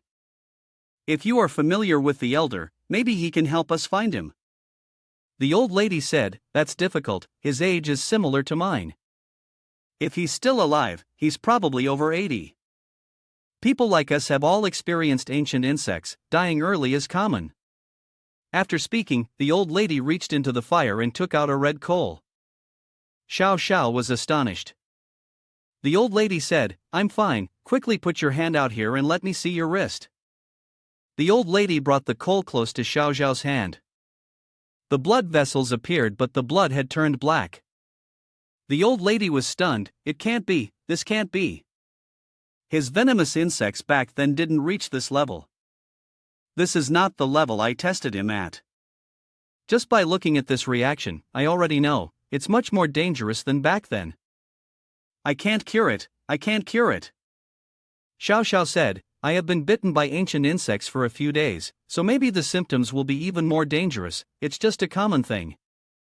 The old lady sighed, "Whether the mark of the ancient insects is strong or not is not important, anyway it can be slowly resolved, the important thing is the activity of the venomous insects. If I guess correctly, those ancient insects may still be in your body, so no matter how much ancient insects medicine you drink, it's useless. If you want to resolve ancient insects, you have to see if those ancient insects are in the body or not, if not, then directly taking the medicine to resolve. Ancient insects is okay, if so, you have to find a way to force the ancient insects out. Usually there are two ways, one is to use a stronger type of ancient insects to expel it, but this type of ancient insects is already too strong. How can we find a stronger type of ancient insects? The second way is to lure it out with its favorite scent, but since the person who released the ancient insects set this one inside the body of the host, and this ancient insects has not left, it can be clearly said that there is no object outside with the ability to lure it out, or only the person who released the ancient insects can do it. You two go look for someone else to solve it." This old lady is also helpless. Wang Jingxi spoke up, "Is there still another way? Here is not a small ancient insects village, there are many types of ancient insects. Can we use a weaker type of ancient insects to slowly eliminate the strong ancient insects?" The old lady stood up. "I also know this method can be used, but I cannot agree to rely on my own. The old people in this village may not agree. The ancient insects that have been raised are very precious, how can they give up their dedication for decades for just two people?" Wang Jingxi stood up to the old lady. "As long as this method works, no matter how much it costs, it doesn't matter. As long as they agree and set a price, even if it's a mountain of knives and a sea of fire, I won't be afraid. Please help me ask them once." Xiao Xiao saw Wang Jingxi pleading with the old lady for her sake, so she asked him, "Is it worth it for me to do this?" Wang Jingxi turned back to her and said, "You were stung by the insects because of me, no matter what, I have to cure you, otherwise how can I be at ease?" The old lady sighed. "All right, let me go and talk to those old people. If they agree, we can try, but this method of curing the insects will cause the girl great suffering, and moreover, whether it can be solved afterwards is unknown." Wang Jingxi asked Xiao Xiao, "Is that okay?" Xiao Xiao said, "As long as the insects can be cured, the pain is nothing. The old lady said, "Two people are waiting for me, let me go talk to the elders in the village." Wang Jingxi then turned and apologized to Xiao Xiao, "It's because of me that you have to endure so much trouble." To which Xiao Xiao replied with a smile, "It's just fate, if it can make you have an extra special feeling towards me, then it's worth it." Wang Jingxi sat back down and said to Xiao Xiao, "Come closer to the fire. When I carried you, I noticed that your body temperature is lower than usual, and with all the mountain roads, the humid air will make you even colder." Xiao Xiao pouted and scolded, "You pig," changing the subject again. A moment later, the elders from Shiryu village arrived at the old lady's house, and Wang Jingxi ran over to greet them. "Hello everyone." The elders sat on the ground, and Wang Jingxi hurriedly warned them, "Sitting on the ground is very cold." The old lady told Wang Jingxi, "It's okay, don't mind them, they are used to sitting on the ground all year round to absorb the humid air, making it easier to approach ancient insects. These are all the villagers from Shiryu village, they all want to come and hear this girl's story." Xiao Xiao bowed and said, "Thank you for your help, elders." The villagers called many insects around Xiao Xiao, and she asked, "What are these insects?" The old woman replied, "Don't be alarmed, they are all ancient insects of their kind. They won't harm you, just come to investigate and examine the condition of the venomous insects on you, and then make a diagnosis." After the examination, the elders discussed the condition of the venomous insects on Xiao Xiao. One elder said to the old woman, "Earlier we used venomous insects to examine, and I felt a hint of fear from my venomous insects. Now the venomous insects on the girl are still in her body, releasing them will be difficult." Another person spoke up, "Mr. Gu is not wrong, if we use a weak venomous insect removal method, we can eliminate the strong venomous insects. However, my ancient pond has many kinds of ancient insects, all poisonous and ancient, I'm afraid the girl won't be able to bear it." Upon hearing this, Xiao Xiao smiled and said, "It's okay, I have learned acupuncture, which can temporarily numb the nerves, so I may be able to endure it." The old lady spoke up, "All right, if the investigation is done then I will tell you my solution. I understand this poisonous insect type better, as we have all been researching for many years. So this time, I will take charge. This poisonous insect type is cultivated according to the principle of yin and yang. During the day, it is nourished with spiritual items, such as animal corpses, so this type of poisonous insect likes to hide in the human body. At night, it is nourished with items of yang properties, such as black dog blood or rooster's crest, so this type of poisonous insect hides in the human body and at night it releases yang energy, causing people to develop a red rash, and in severe cases, it may even fester. We all know that ancient insects cannot resonate with both yin and yang at the same time, otherwise they will definitely die. However, this is also the harmful aspect of this type of poisonous insect. We cannot resonate with both yin and yang in their bodies, but that doesn't mean that others cannot. The most important thing is that yin and yang change back and forth in the human body, ultimately causing the body's functions to weaken, and humans cannot resist and will die. My preliminary solution for this type of poisonous insect is to use yang to suppress yin during the day, and use yin to suppress yang at night." Other village elders also agreed, "We can only do that, my ancient insects are mainly ancient sounds, the ancient insects and the ancient pond must all be yin." An old man in the village stood up and called out to the two people Xiao Xiao and Wang Jingxi, "Don't be late anymore, while the sky is not dark yet, let's go try my ancient pond. If you really want to do this, don't delay. As for what you have to pay, don't worry. Our research on ancient insects will not have a next generation. It's possible that someday, we will all return to the sky. If you feel guilty for receiving someone else's kindness, then while solving the ancient pond, see if you can learn anything, at least not letting our tradition die out." At 5 o'clock in Shiryu village, Xiao Xiao and Wang Jingxi arrived at Nakulao's house. Xiao Xiao sat by the ancient pond, while Nakulao sat above blowing the horn to call the ancient insects. When Xiao Xiao below was bitten by ancient insects, she screamed in pain. Even though acupuncture had been performed, the feeling was still extremely painful. Wang Jingxi on top felt completely helpless. Wang Jingxi said to Xiao Xiao, "If we can't persevere anymore, let's find another way." Xiao Xiao gritted her teeth and said, "Nowhere I can still persist, just at the beginning I can't give up." The old lady standing beside them spoke up, "There are some things you can't help with, let her decide for herself." If you can't bear to see her suffer, then go outside and come back after 5 p.m. Wang Jingxi sighed, it's just the way it is, if it weren't for me, she wouldn't have to suffer like this. Xiao Xiao, by the ancient pond, called out to Wang Jingxi, you go outside first, I can bear it. The venomous insect's attack is better this time, I'll be fine. The two elderly people next to them also advised Wang Jingxi, trust her, let's go outside and come back after 5 p.m. Wang Jingxi looked back at Xiao Xiao and tears fell from his eyes. Xiao Xiao continued to suffer from the bites and called out in pain. Wang Jingxi walked outside, hearing the cries of Xiao Xiao and feeling helpless, wondering, why does she have to suffer like this because of me? Wang Jingxi sat at the door, silently hoping this method may be effective for Xiao Xiao. It was already dark, from 7 p.m. to 8 p.m., Wang Jingxi hurried inside to call Xiao Xiao. Xiao Xiao was lying on the ground, bleeding from the corner of her mouth. Wang Jingxi helped Xiao Xiao up and asked, how are you feeling now? Xiao Xiao said, I'm still okay, just feeling a bit weak. Nakulao spoke up, my ancient insects are almost half dead, I don't know if it will have any effect on this girl. He picked her up and brought her to Lan and I to check on her condition, if it improves, rest for an hour and then start using ancient sound therapy. Wang Jingxi thanked Nakulao and then carried Xiao Xiao, telling her, let's go find Senior Lan and I. At Lan Ni's house, Wang Jingxi said, we've finished using venomous insects therapy, let's see if it has any effect. Lan and I told Wang Jingxi, put Xiao Xiao on the bed. Lan and I held a red coal, checked on Xiao Xiao, and Wang Jingxi quickly asked, how's she doing? Lan and I said, there's a little effect, although she is still weak, the venomous insects have reduced it a bit. It's just that the ancient insects in her body still have no effect, their activity is still as strong as before. Wang Jingxi looked at the frail Xiao Xiao, enduring so much suffering, and only reducing a little bit.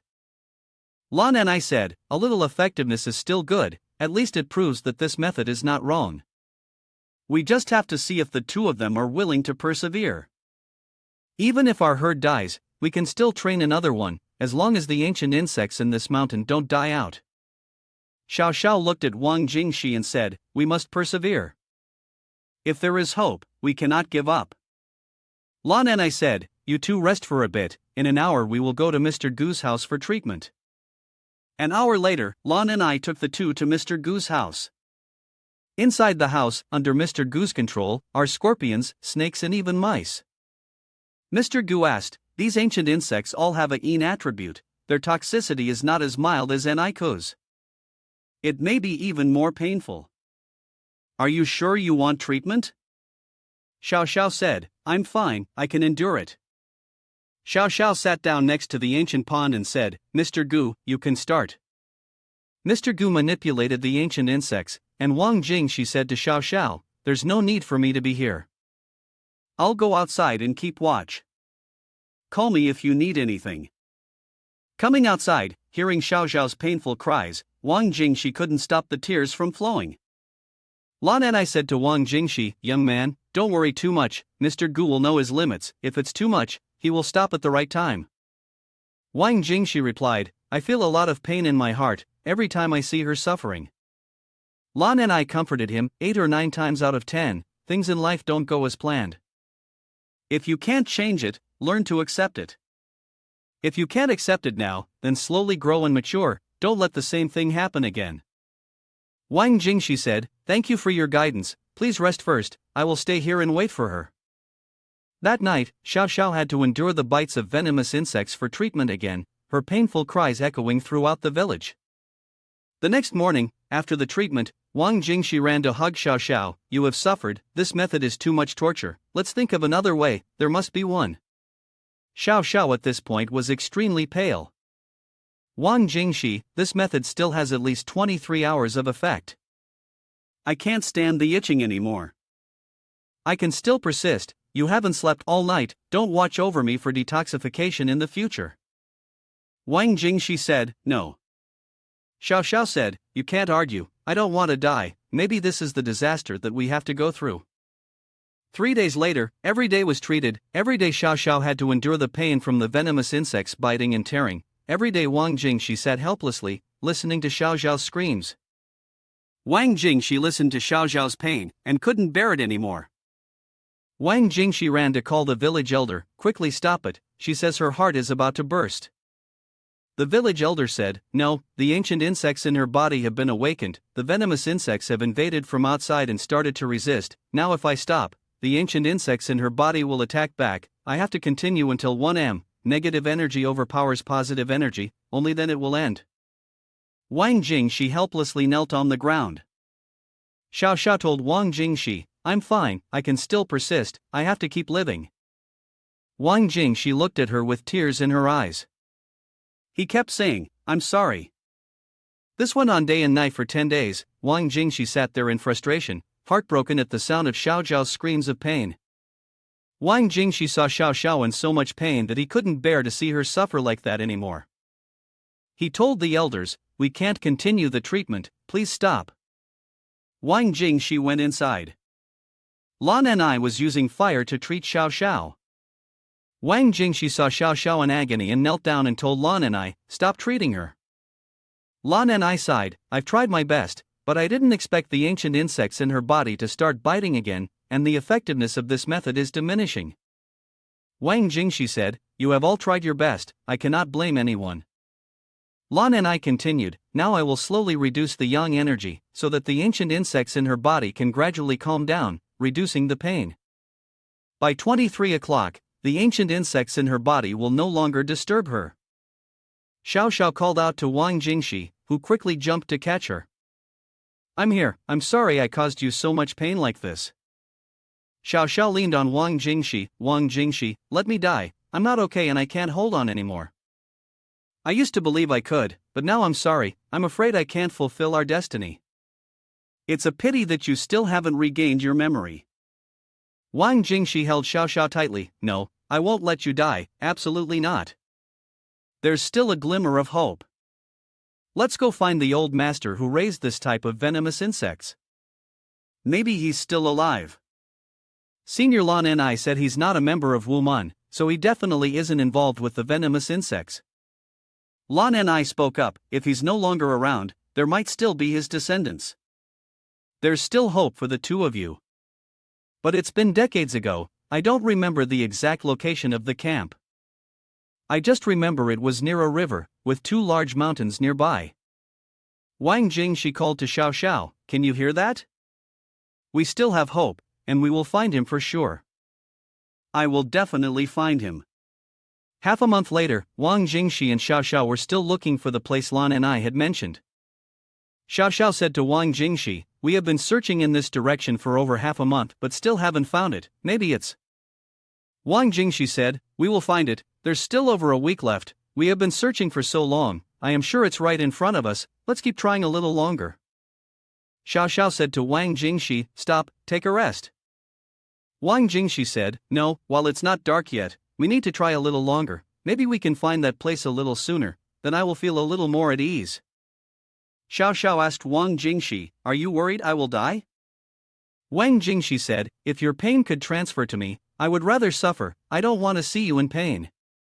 Xiao Xiao asked Wang Jingxi, are you confessing your love? Wang Jingxi said, I don't know why, but every time I see you in pain, my heart also feels extremely painful, maybe we had some kind of relationship before. Xiao Xiao said softly, is it love? Wang Jingxi heard that and jumped up. Xiao Xiao laughed, maybe my illness is too serious so I said nonsense, I was just joking, don't take it seriously. Wang Jingxi saw that it was getting dark, so he said, we have to hurry up and find a place to rest. The two found a shack by the road and stayed there overnight. The next morning, Wang Jingxi caught a wild rabbit and cooked it for Xiao Xiao. When Xiao Xiao woke up, Wang Jingxi called her, come and eat quickly. Xiao Xiao said, let's eat together. Wang Jingxi tore off a rabbit thigh and handed it to Xiao Xiao. While she was eating the rabbit thigh, Wang Jingxi suddenly spoke up, Xiao Xiao, be my girlfriend. Xiao Xiao was surprised and turned to look at him. Wang Jingxi grabbed her hand and said, I'm serious, will you agree? Xiao Xiao said, I don't have much time left. Wang Jingxi didn't think much and said firmly, don't worry, if you're not around anymore, I won't be too sad, and I won't hang myself from a tree. After all, I'm still young. Xiao Xiao hated it when, stupid pig, can't you comfort me a little bit? You can make all the promises in the world, saying the sea can dry up, the mountains can crumble, but your feelings will never change, just like that. Wang Jingxi stood up and patted her head. Don't worry, except for you, I won't look for any other girl. Even if one day you go down to the underworld, not even Yan Wang himself can take you away from me. Wang Jingxi called Xiao Xiao, let's go. On Wang Jingxi's back, Xiao Xiao cursed silently, you stupid pig, you actually saved me once in the underworld already. Back at the King of Hell's graveyard, the land was being constructed. In the middle, there was a large pit emanating eerie yin qi. Tai Daowen and Shi Quan were observing, and Tai Daowen wondered, it's been over 40 days, I wonder how things are on Wang Jingxi's side. I've been following his instructions to investigate what these people want with the King of Hell's graveyard. I don't know what's going on, but even from far away, I have a strange feeling, this place always makes people feel uneasy. Shi Quan spoke up, either way, we are not ordinary people. Perhaps your intuition is correct, we will go there at night. In the evening, Tai Daowen and Shi Quan sneaked to the King of Hell's graveyard. Tai Daowen said, Shi Quan, keep watch outside while I go in.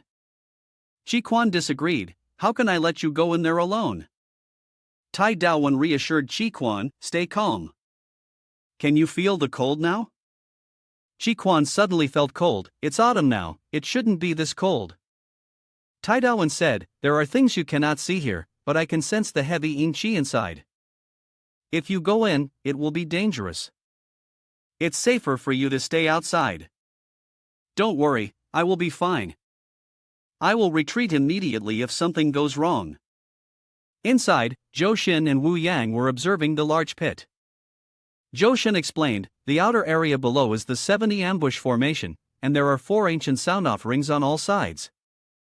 The people inside have arranged an extreme yin point. Uncle wants to absorb all the ambush chi inside the King of Hell's graveyard from this extreme yin point. Wu Yang wondered, sir, among the coffins in the 72 ambush formation, there are some that are empty, moreover we cannot find any suitable bodies. Zhou Xin said, then go to the surrounding cities, or the area around the tomb, as long as the bodies are not decomposed yet. Wu Yang may have said, okay, I will go do it right away. At this time, Tai Daowen had also crossed the fence and looked towards the pit. Tai Daowen was terrified, the yin qi is so quiet, it must be coming out of that big pit, what are these people up to? Tai Daowen snuck in and hid, the workers went towards Zhou Xin, and they had already discovered Tai Daowen, it's late now, and there's still a rat wandering around, he dares to come anywhere, just right, there's not enough bodies, so we'll take you to fill up the numbers.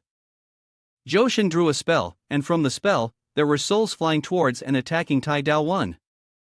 Tai Daowen both avoided and wondered, I've been discovered, haven't I?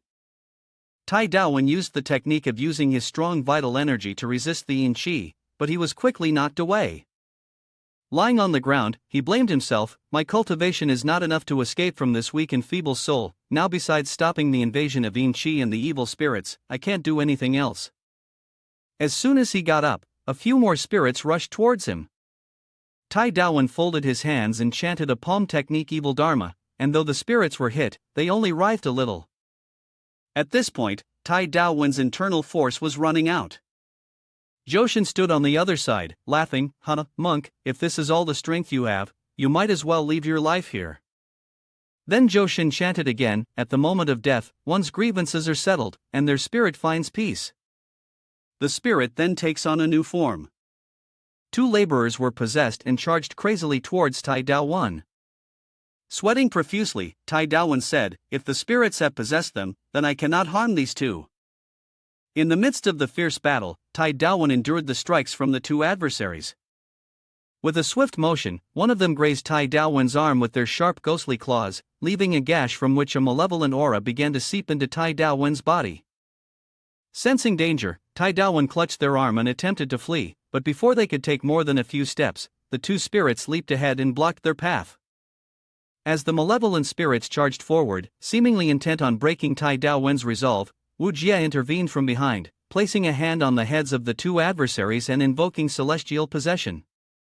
Celestial energies surged forth, drawing out the malevolent spirits that had possessed the 2 workers, rendering them unconscious. Wu Jie called out to Tai Daowen, let's go, there's no time to linger.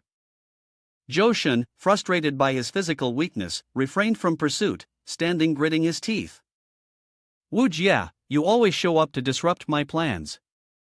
One day, I'll make you pay for it all. Matters have been exposed here, we must expedite our plans. If those people lead that organization here, it will be quite troublesome. Tai Daowen and Wu Jie dashed outside, Tai Daowen holding out their poison arm, seeking Qi Quan's assistance. Quickly crush this arm for me. If we don't act fast, the poison will reach my heart, and I'll perish. Qi Quan said, I can't do it. Wu Jie laughed and said to Tai Daowen, it's such a simple matter. You're taking it too seriously. Then, Wu Jie lit a fire to burn in qi for Tai Daowen. Tai Daowen frowned, and when it was burned, the toxic gas dispersed. Wu Jie called out, let's call the two of them back, whatever the matter is, we'll discuss it when they return. When they returned to Jingxi's apartment, Wu Jie said to Tai Daowen and Qi Quan, regarding the King of Hell's graveyard, for now, don't get involved in this matter. Let me supervise. However, there is a master hiding in it, even I cannot handle this matter. We still have to wait for Wang Jingxi to return. The scene shifts to Miaozhou on the 48th day. Wang Jingxi and Xiao Xiao still haven't found the place Lan and I had indicated before. Wang Jingxi helped Xiao Xiao to a tree to rest, and they both sat down. Xiao Xiao leaned on Wang Jingxi and said, maybe I'll die tomorrow. Wang Jingxi reassured her, no, I will definitely find Miao Village. Xiao Xiao held Wang Jingxi's hand and said, or maybe we shouldn't look anymore, can we? I'm really tired. For the remaining time, stay with me, stay in this forest. At least, no one will bother us. This will be our own world. Wang Jingxi was silent and contemplative. Xiao Xiao continued, we've been searching for 48 days, we've asked every village, but still haven't found it. Maybe after so many years, that village no longer exists. Wang Jingxi grabbed some grass and shouted loudly, no, I can't let you die, I will definitely find that place one day. Xiao Xiao said, Wang Jingxi, calm down a bit. I just want to die, more peacefully. Wang Jingxi pulled Xiao Xiao and held her tightly, you won't die, you won't. Xiao Xiao told Wang Jingxi, let's find a piece of land. Wang Jingxi asked, where? Xiao Xiao said, let's find a piece of land with good feng shui, then bury me there. If you still remember me in the future, then visit me there every year and chat with me. Wang Jingxi looked at Xiao Xiao, tears welling up in his eyes. Wang Jingxi held Xiao Xiao close and said, I will always remember you, I will never forget you. When I am no longer here, I will have someone bring me here, to be buried with you. Xiao Xiao felt touched, this is the sweetest thing you've ever said to me, even if you're lying to me, I will still believe you. Wang Jingxi said, I'm not lying to you, I am serious. Xiao Xiao looked at Wang Jingxi and said, now I will tell you a story. I have heard a story like this before. There was a couple who were together for their whole life, they were friends for many years. When they both got old, the old wife asked the old husband, you will go first, right? The old husband nodded and said the wife would go first. The old couple argued because they both knew that the one who goes first is the happy one, and the one who stays behind will have to face loneliness and longing every day. Just like us, if I go first, you will have to live alone, maybe for 3, 5, 8, or even 10 years, or even for the rest of your life. This is too cruel for you. Wang Jingxi, don't be sad for me, this might be my fate. Wang Jingxi was very sad and hugged Xiao Xiao tightly, as if trying to keep her from being taken away. The next morning, they sat and watched the sunrise. Wang Jingxi stood up and walked towards the mountain wall, saying, I have to remember this place, every tree and blade of grass, so that I can find this place in the future, in the midst of the mountains and rivers. In front of Wang Jingxi at this time is a village, next to a river, surrounded by mountains. Wang Jingxi called Xiao Xiao to come and look. Do you remember the village that Lan and I mentioned before? It's a village next to a river surrounded by 2 mountains. We have been searching for it for so long but haven't found it. I used to think that Lan and I was mistaken, but now look, isn't that the village in front of us? Wang Jingxi urged Xiao Xiao, hurry up on my back, we have to get over there immediately, we will definitely make it. Wang Jingshi carried Xiao Qiao down the mountain. Xiao Qiao, you have to try harder, we've been searching for so long and finally, we found it. The scene changes to inside Miaozhai, an old man with no arms and legs is meditating. He is the elder Miaozhai Long Lao, a flying tortoise landed on his shoulder. Long Lao looked at it and sighed. When fate is about to end, someone from afar comes to this remote place, everything is truly karma. Long Lao turned to the handsome boy next to him. Take me home, there will be someone coming to find me soon, lead them to me, don't worry about anything else, just take care of it. Wang Jingshi and Xiao Qiao are now approaching Miaozhai. Xiao Qiao asks Wang Jingshi, are you afraid of being disappointed again? Wang Jingshi, already exhausted, replies, even if it's just a tiny ray of hope like a firefly, I won't give up. Then he runs faster, with Xiao Qiao following him, wiping the sweat off his forehead, saying, Wang Jingshi, don't rush.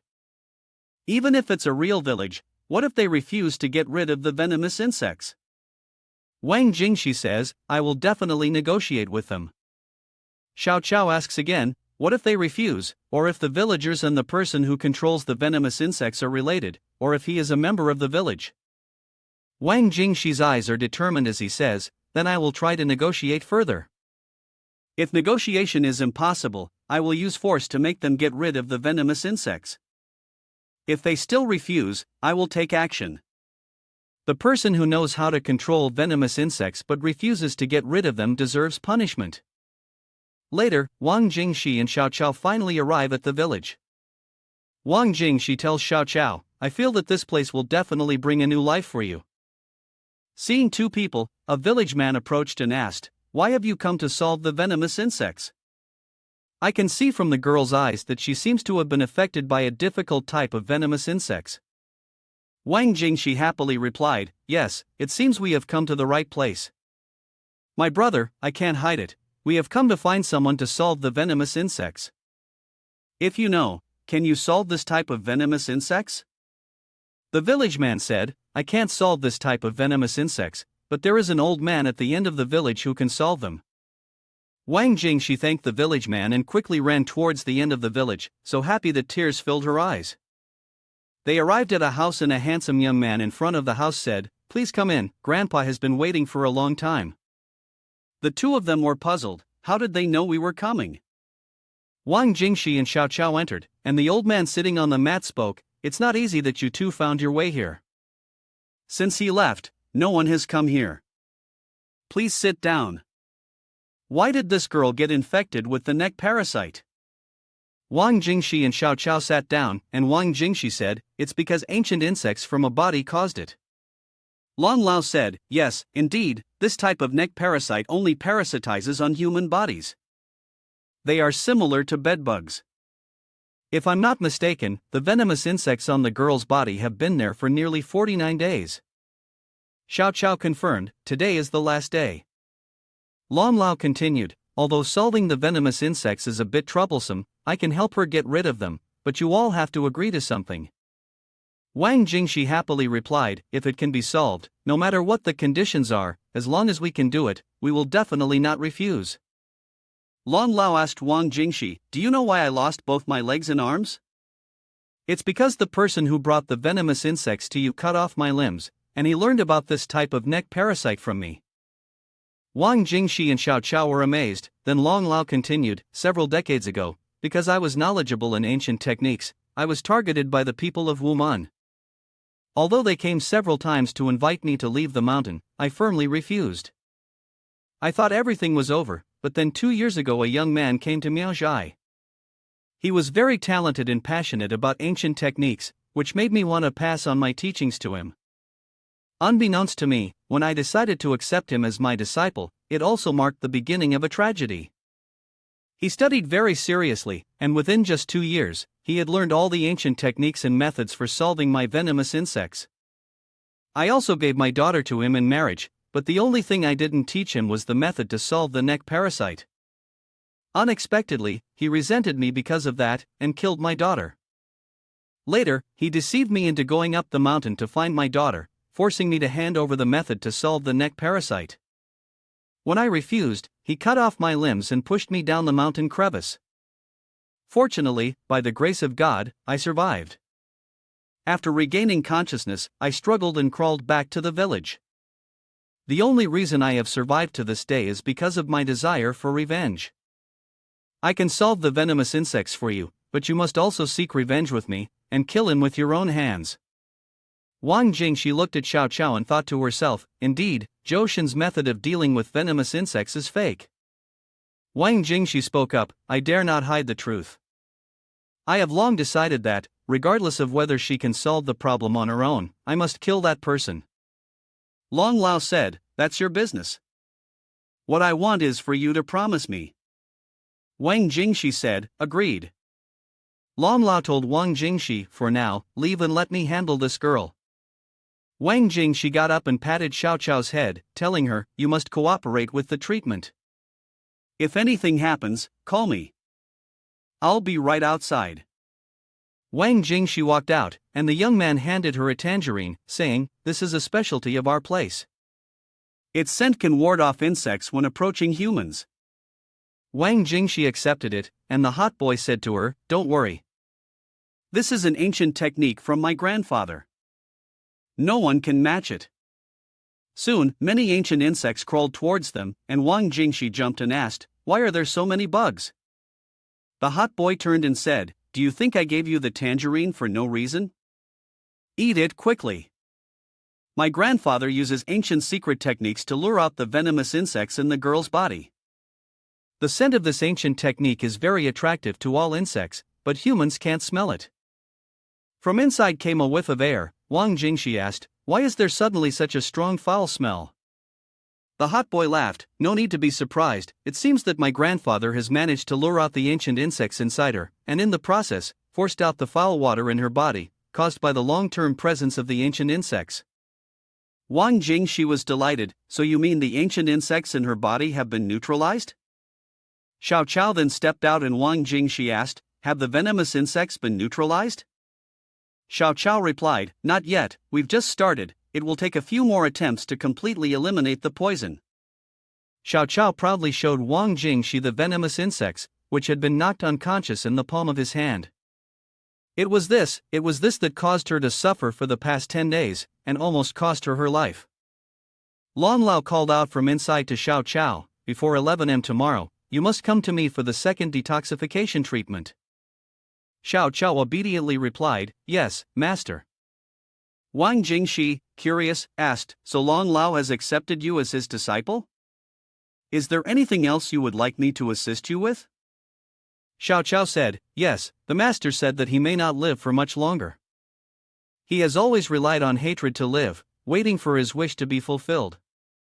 Perhaps his lifespan has already come to an end. If he dies, his skills will be lost. It's really a pity. People from Miaozhai have always lived in isolation from the outside world.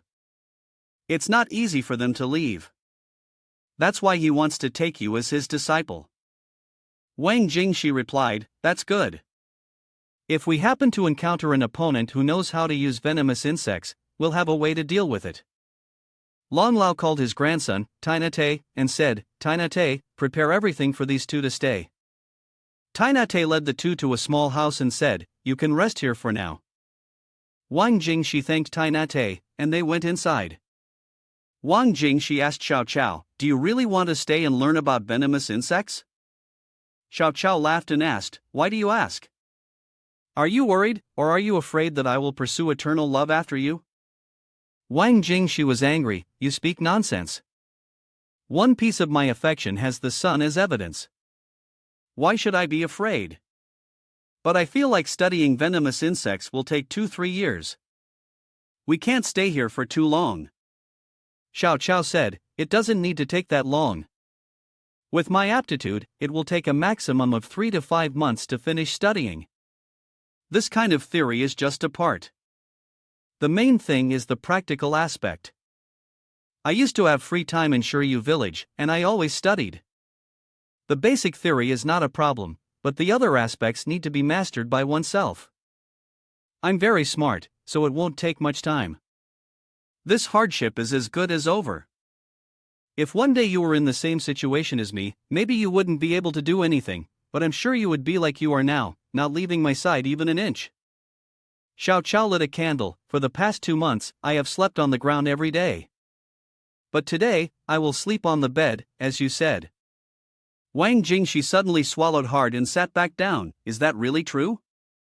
Why do I feel like you suddenly are talking a bit deceitfully? Xiao Qiao glanced at Wang Jingxi and asked, so tell me, did you get on the bed or not? Xiao Qiao approached Wang Jingxi, blushing. Xiao Qiao lifted his chin. Look at your cowardly behavior. Despite everything we've been through, you still had bad thoughts. After going through so much, I've come to the conclusion that I belong to you. After saying that, Xiao Qiao kissed him, and then the image of her lying on top of him. Inside that house there came strange sounds. What is this? Oh no, it looks like my aunt is here today. The next morning, Tainate said, Good morning, Wang Jingxi, but why does your face look like you're at a funeral, and your eyes seem as if they are out of focus? Wang Jingxi replied with a bear-like expression, It's nothing, just because I'm not used to being here, so I didn't sleep well last night. Xiao Qiao giggled and hugged her mouth, not knowing what the old lady did to him yesterday. Long Lao called out from inside the house, The girl is here, come in quickly. Xiao Qiao said, Yes.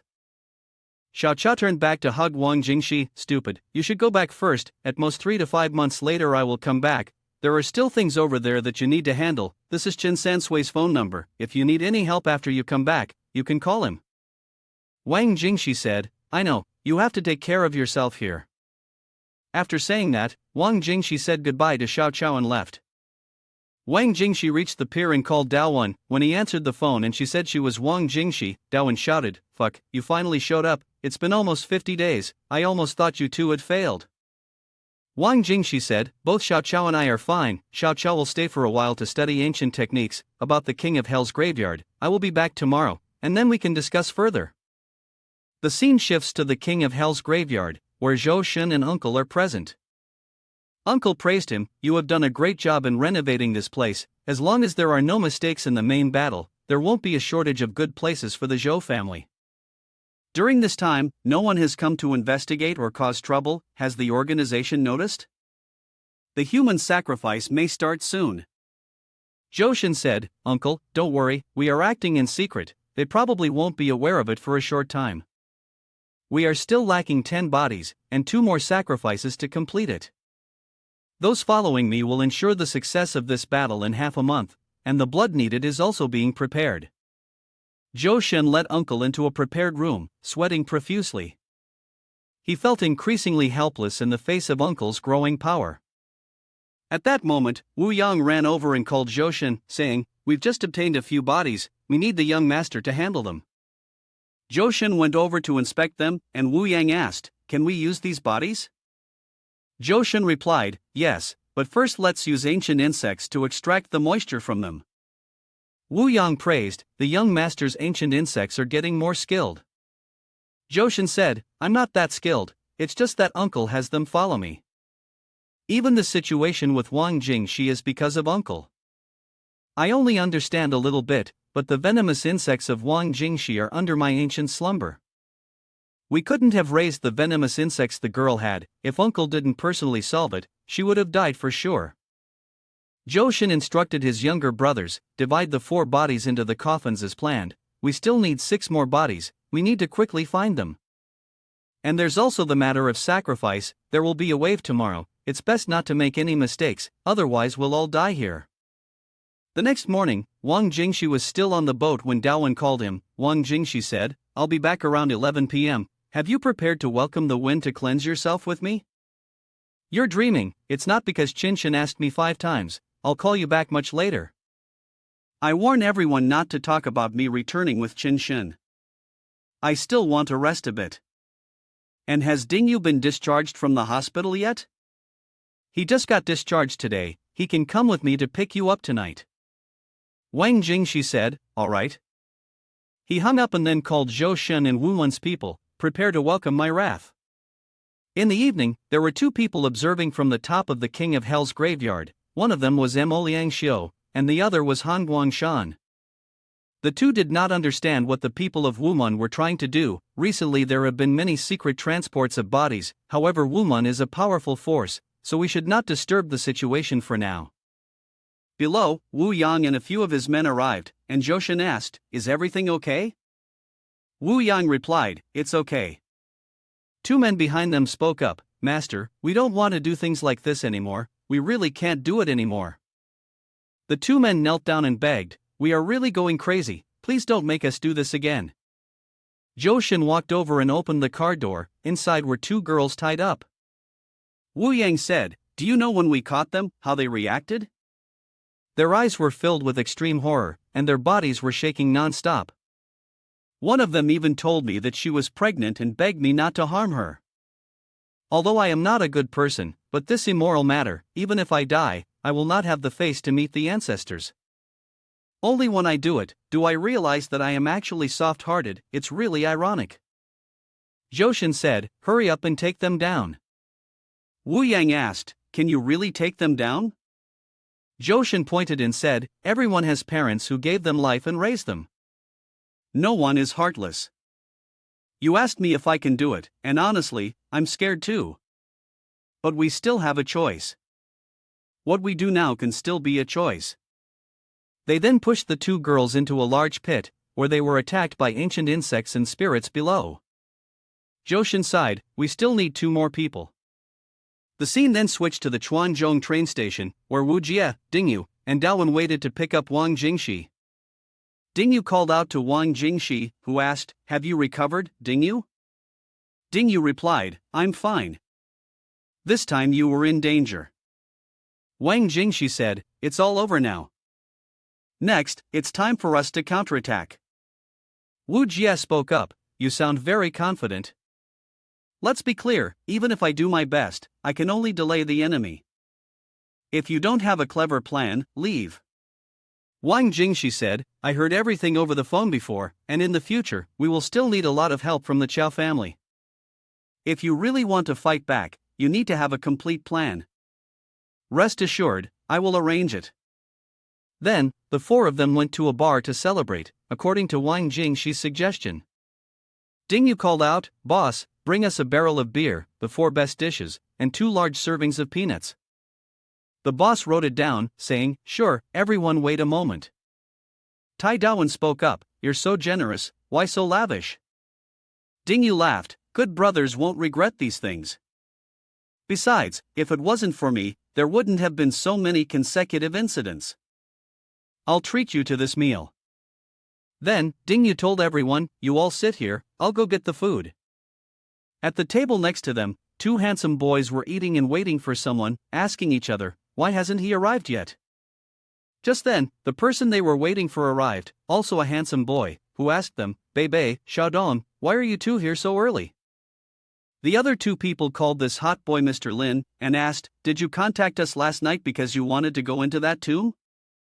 The hot boy called the boss and then said, "Boss, bring me a portion of tomato fried noodles." The boss smiled and said, "Sure, but you'll have to wait a bit, there's still another table on the other side." The hot boy looked over and saw Wang Jingxi, then exclaimed, "It's okay, I'm not in a hurry." The hot boy returned to his seat, and the other 2 asked, "Are you sure you're going to take action?" The hot boy said, "I've been studying the documents for over a month, so there shouldn't be any issues." Bebe also spoke up, "I went to see the site, and it's truly unusual. It's possible that a high-ranking nobleman is buried in that tomb." On this side, Daowen, seeing Wang Jingxi looking over, asked, "What are you looking at?" Wang Jingxi laughed, "It's nothing, just saw someone very interesting." Daowen also looked over, "You mean that person? They indeed have a dignified and imposing demeanor, doesn't look like a normal person."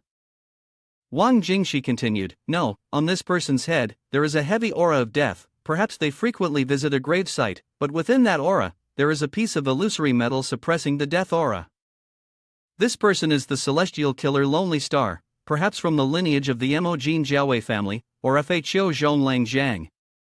Tai Daowen frowned, "Do you want to go over and make acquaintances?" Wang Jingxi replied, "No need to rush, it's not good to provoke karma without reason." Dingyu also chimed in, "Don't get too drunk tonight, if you don't want to get drunk, then consider Dingyu not treating the Chao family well. I've heard that people from Dongbei drink like water, tonight I'll have to see the real ability of that person." Wu Jie laughed, then I must be a special case. Tai Dawan handed Wu Jia a beer and said, "Get rid of it, they say it's very dangerous for me to drink normally." Tai Dawan passed the open beer bottle to Wang Jingxi, and Dingyu shouted loudly, "Let's drink the whole bottle, no one can refuse a full glass." The four of them all drank from the bottle, and then they drank until late at night before returning.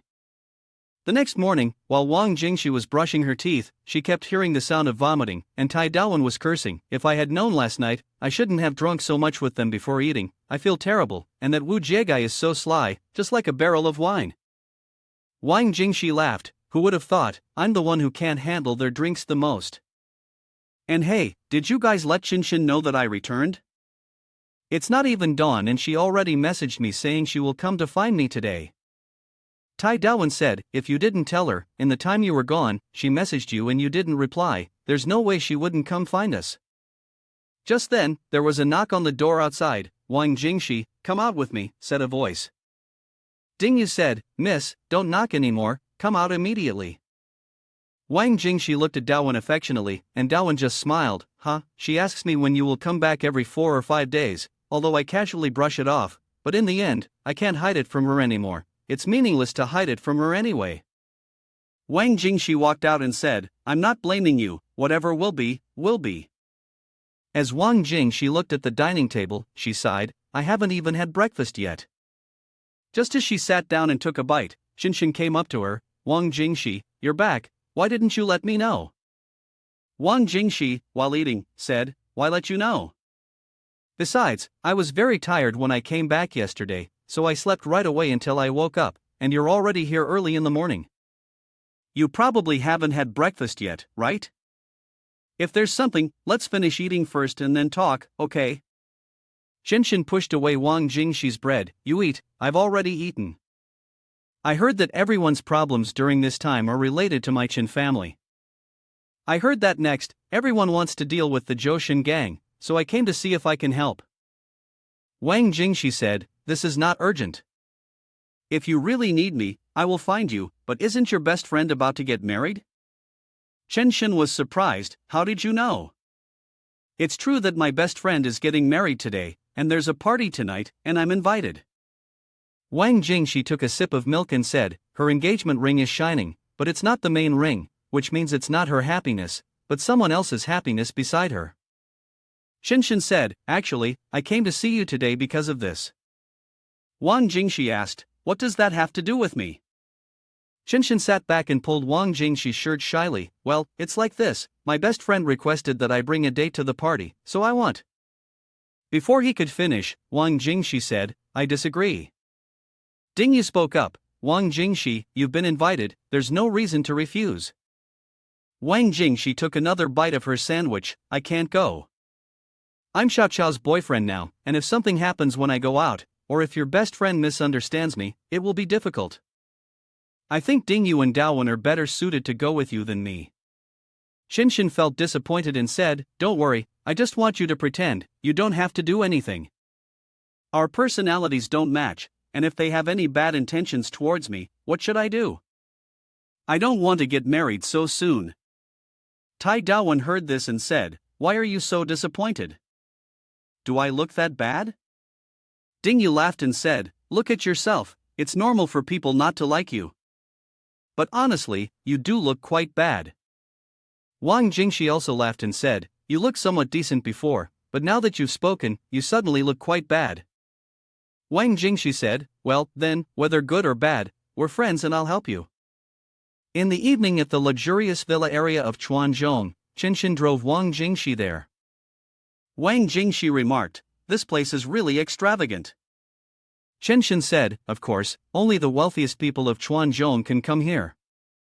Wang Jingxi looked back and said, "If you had told me earlier, I would have changed into a different outfit.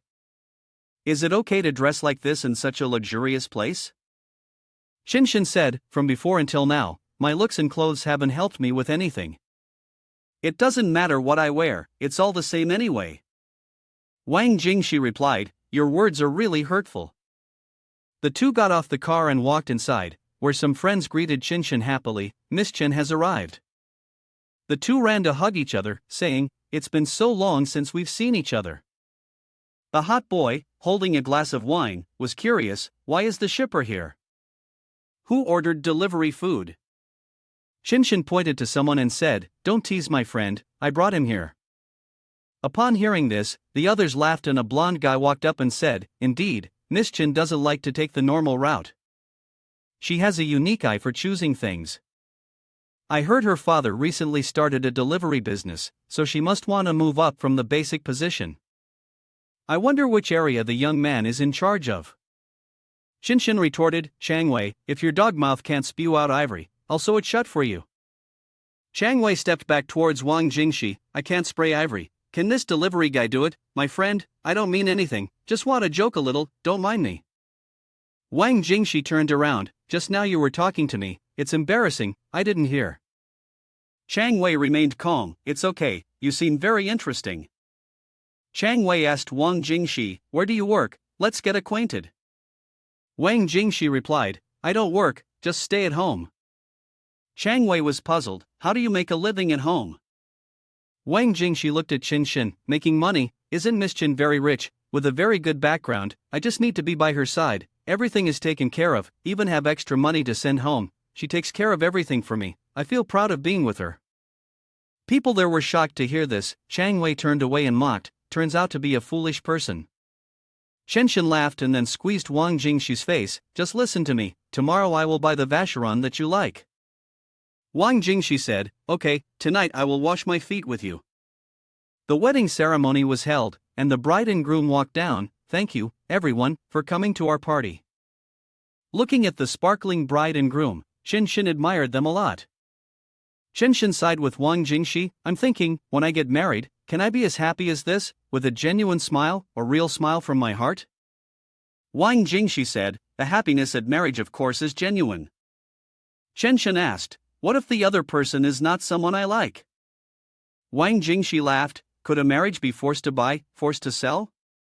Shinshin seemed sad. "It's not certain, for people like me, we always prioritize our own interests. I don't have any requirements for myself in this life, I just hope before getting married, I can have a simple love, with the person I like, that would be enough."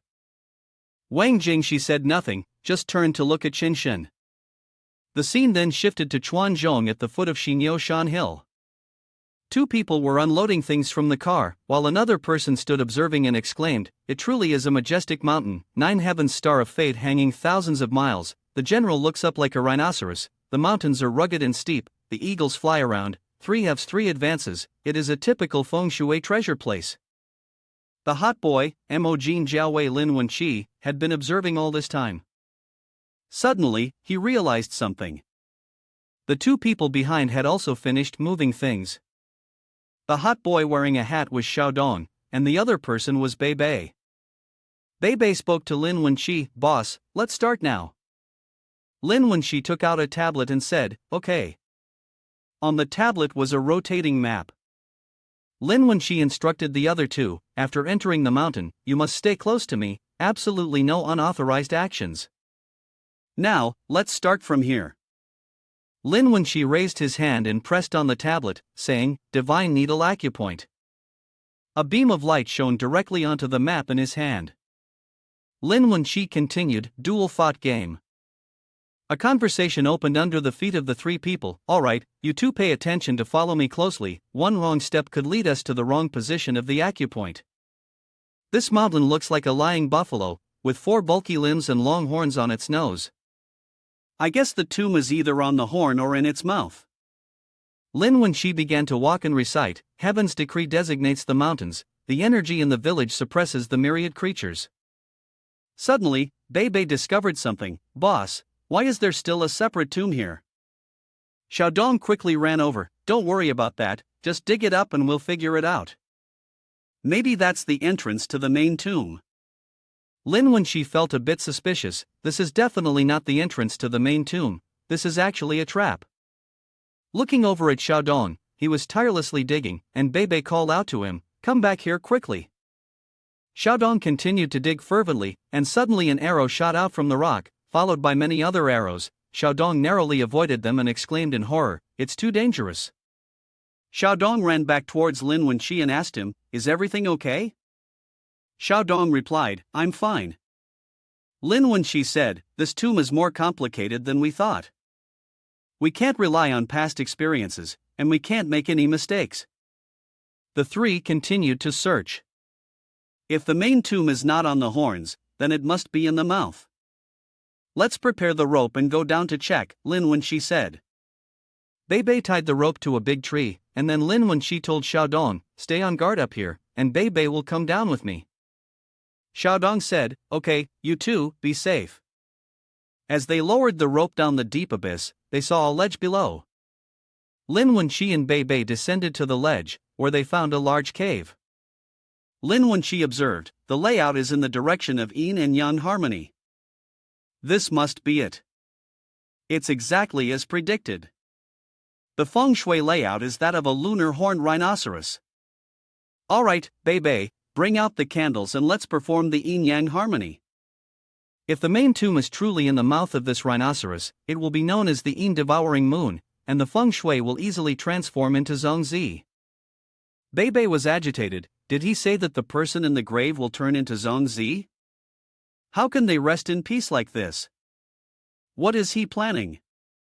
Maybe the person in the grave wants to come back to life through this method.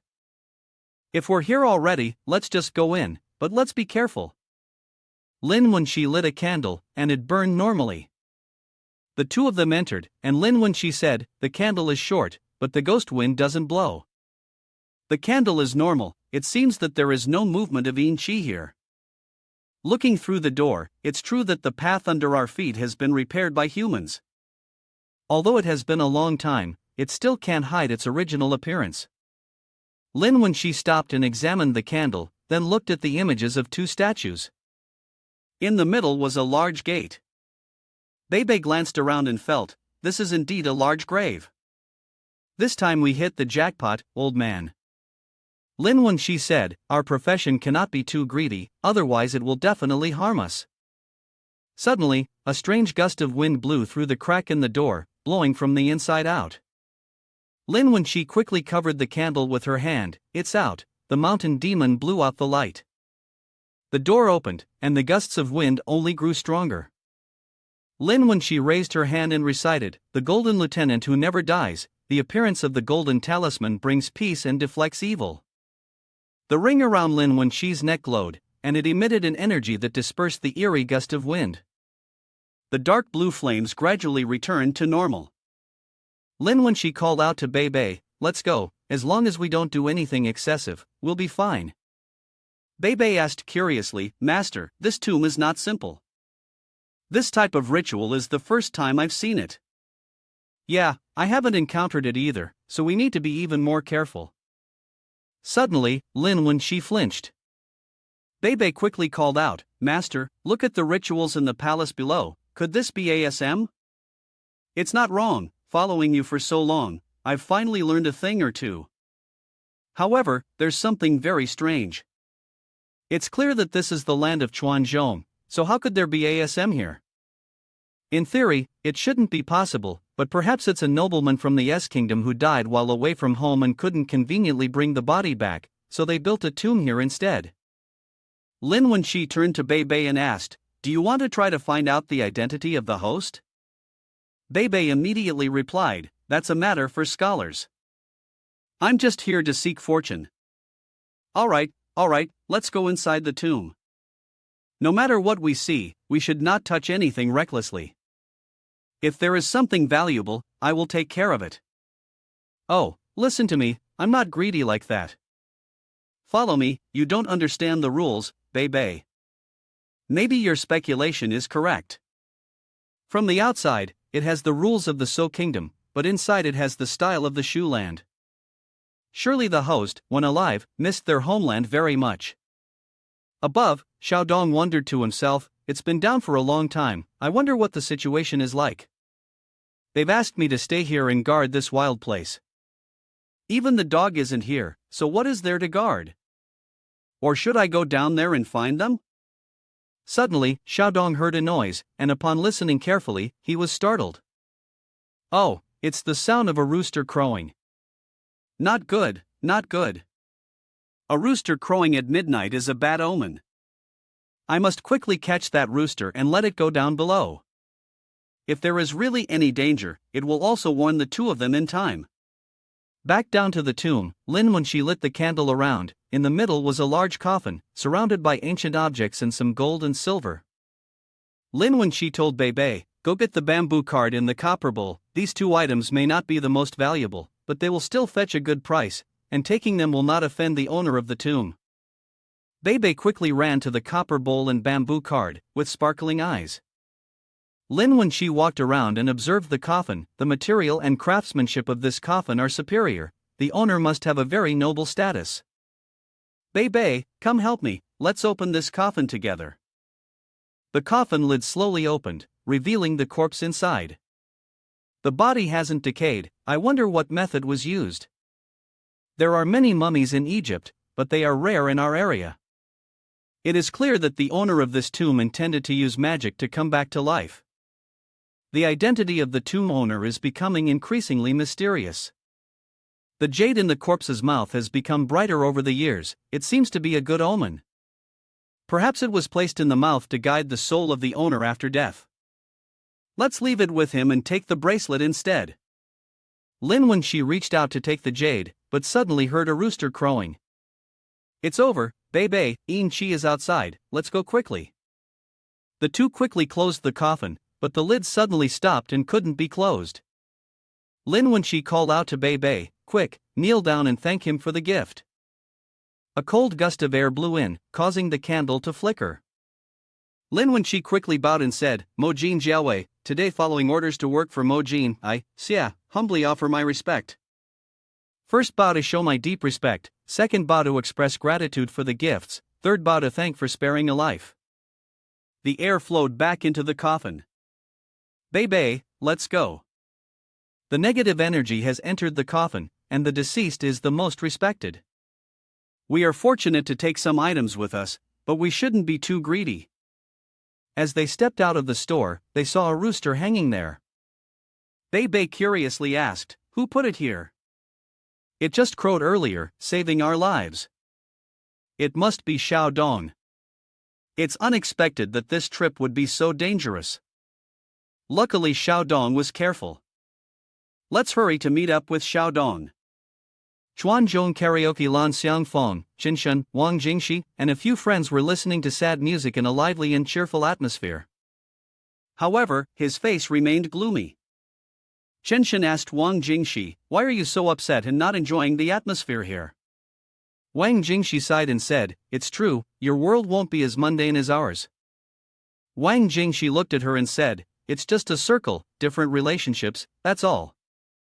In the outskirts of Chuanzhong, in a nondescript house, "Boss, there are a lot of good things in this tomb this time, and the owner of this tomb is very mysterious." Bei Bei regretted not being able to take more items, and Lin Wenxi scolded him, "Be less greedy, otherwise bad luck will come soon."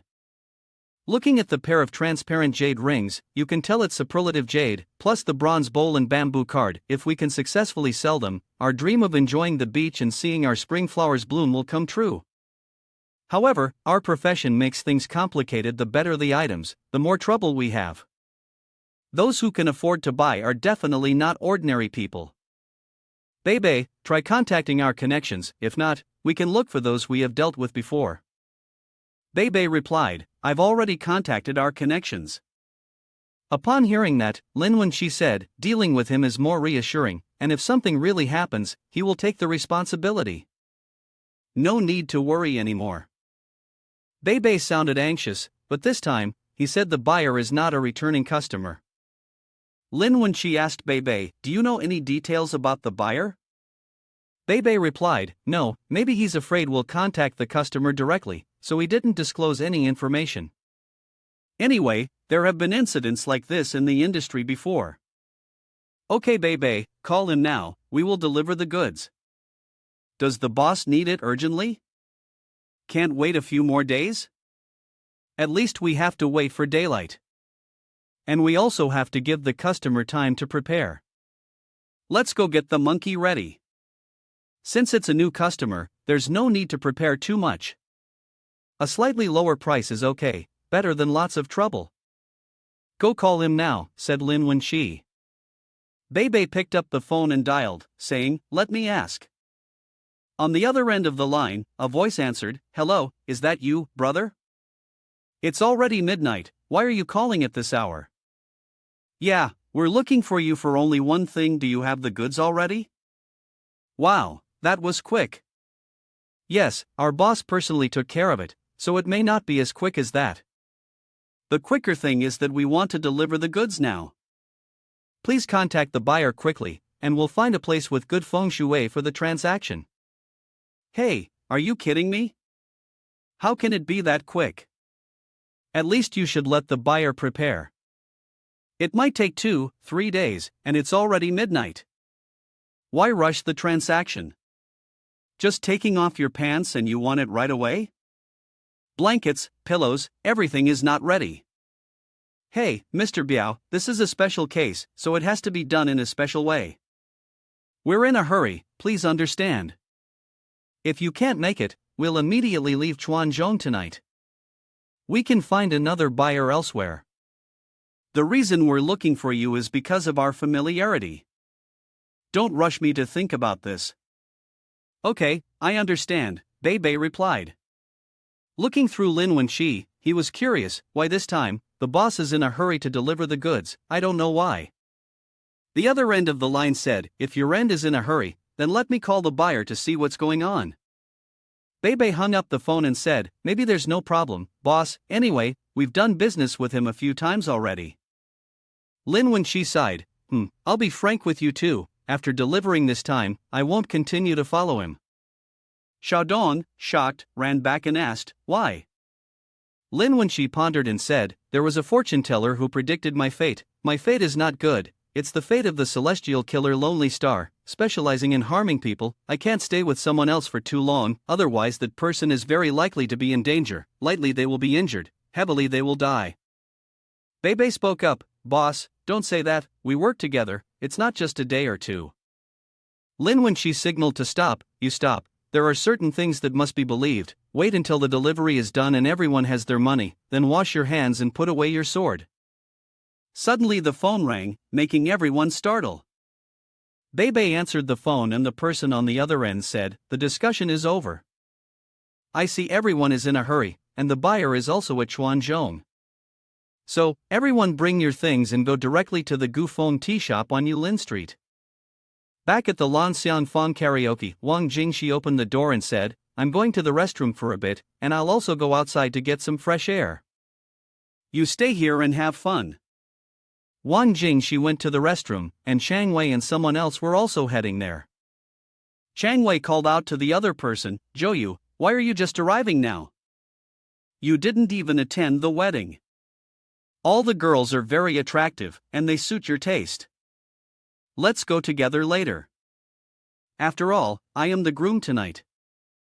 Upon entering, Zhou exclaimed, "Indeed, all the girls here today are not wallflowers. I've changed my taste today. Oh, look, isn't that familiar figure over there? He's walking heavily, haha." Chang Wei pondered, "A wallflower, let me think. Indeed, there is one, but this cat can bite, you know. I wonder if I can handle it or not." Zhou curiously asked, "Who is it?" "Oh, it's Chen Shun."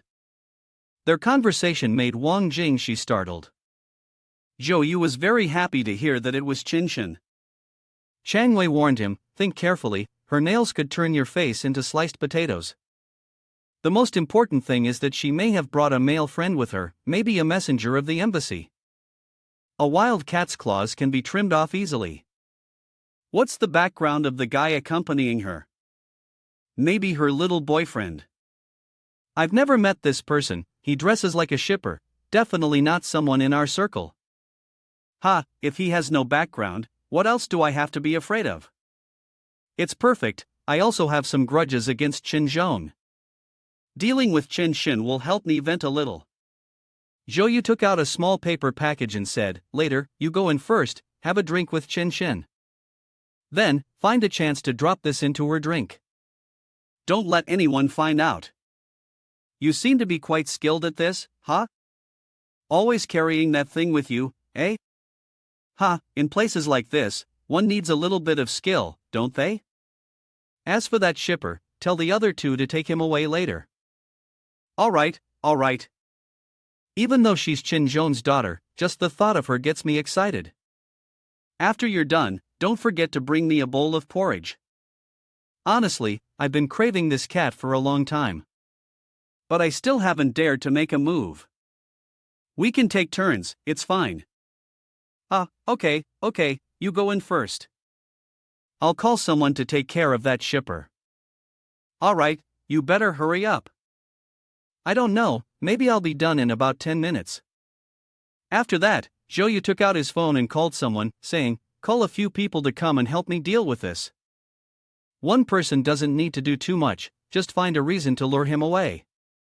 I'll send the address right away to. Suddenly a hoarse voice whispered in his ear, do you want to lure someone, huh? Joyu startled and turned around, WTF Wang Jingshi. As soon as he realized it, he was pushed hard against the wall by Wang Jingshi. You despicable bastard, are you surprised? Do you find it amusing, you damn dog? Wang Jingshi then lightly kicked Joyu, who grimaced and called out for help. Why do you act like a demon everywhere? Why do I always see your face? Wang Jingshi hit him again. You don't know, I specialize in catching demons, despicable creatures who play with drugs and try to mess with me. What are you, huh? Joyu gritted his teeth. Wang Jingshi continued to use his power. This fist of mine can show the way. It likes to go to the places you care about. Guess where it will stop on your body? Crack, the eggshell cracked. Joyu writhed in pain, unable to speak, his eyes wide. Honestly, there's probably no pain worse than this. Joyu curled up and held the two broken eggs, still trying to scream, fuck Wang Jingshi. Wang Jingshi grabbed Joyu by the collar and said to him, stop yelling, let's go, it's time for your talent show performance for everyone to see. Outside, some people were curious, are they fighting? Should we call the police? Call that idiot, fighting here isn't just a normal thing, let's go watch a play over there. Back inside the singing hall, Qinshin was still cheerfully celebrating, while Changwei sat with a sly look on his face. Drink up, drink a little more, you wild cat will be mine tonight. Suddenly, a loud knock at the door startled everyone inside. Qinshin asked Wang Jingshi, what's going on? Wang Jingshi clenched his teeth in anger, that guy, come here quickly. When Changwei was called, he shouted back, who do you think you are? You tell me to come over, and I have to come for sure.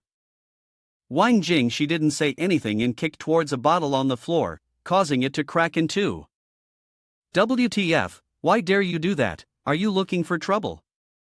Changwei held his head in pain, damn crazy shipper, are you insane or something? Just as he finished speaking, Wang Jingshi grabbed his head and said, shut up, you dog.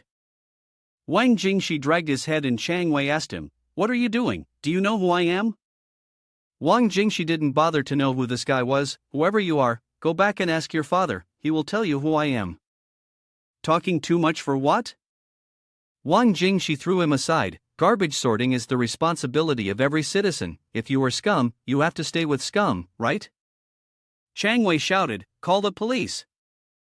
A guy yelled at Wang Jingshi to let go of him. What do you want? Do you want to kill someone? A guy who follows women around like you. What are you pretending to be here? Qinshin called the guy, shut up, if you're not satisfied, go over there and save people, why stand here and talk? What happened to Wang Jingshi in the end? Changwei frowned, let go of me, Xiaoliang, call someone directly here, tonight I have to deal with this dog, no one can stop me, this guy barks so loud. Wang Jingshi patted his butt and said, pay attention and save some energy. Even if you call for help, it won't stop me from beating you. From Changwei's pocket, Wang Jingshi took out a small piece of paper. Qinshin walked over and asked, what is it? Wang Jingshi unfolded the paper for them to see clearly and told Qinshin, when I went to the restroom just now, I overheard these two scumbags planning to drug you, and tonight they will take turns being the groom while you will be the bride. WTF. Qinshin was enraged, those two dogs, they dare to lay a hand on her. People around asked each other, what did Jingshi bring with him? Oh, it's a Zibanini fly. I can't believe Changwei knows how to use this. More importantly, they dare to touch Qinshin, they have some serious guts. The person next to him seems to be Zhouyu, the younger brother of Zhoushen. It's not easy to provoke him with his background. A hand reached down to pick up the bottle of wine. WTF, Changwei, are you normally so polite to you? With a moan, Changwei shouted in pain, do you want to go to heaven with your face like that? Do you want to die? Shenshin angrily kicked a few more times. This old tiger doesn't give up. You think I'm a little kitten, you think I can't take revenge right away, then I'm not from the Chen family. Wang Jingshi looked at her hitting him and felt scared. Humph, get them out, sue them and put them in prison for life. The people around whispered to each other, Changwei is playing stupid this time, making too much noise, afraid that people won't know how stupid he is, relying only on a little economic power. What is that to the Chen family? I'm afraid this time they are being forced to death by Miss Chen. Lin Wenqi and two others went to the Yulin tea house. Lin Wenqi said to Xiaodong, in a moment, you go inside to do business with Bei Bei. I will wait outside in the car to keep in touch by phone. Pay attention to the situation inside, and don't lock the car. It probably won't take more than half an hour. When you see us come out, you must drive to the gate immediately. We will leave right away and quickly leave Chuanzhong.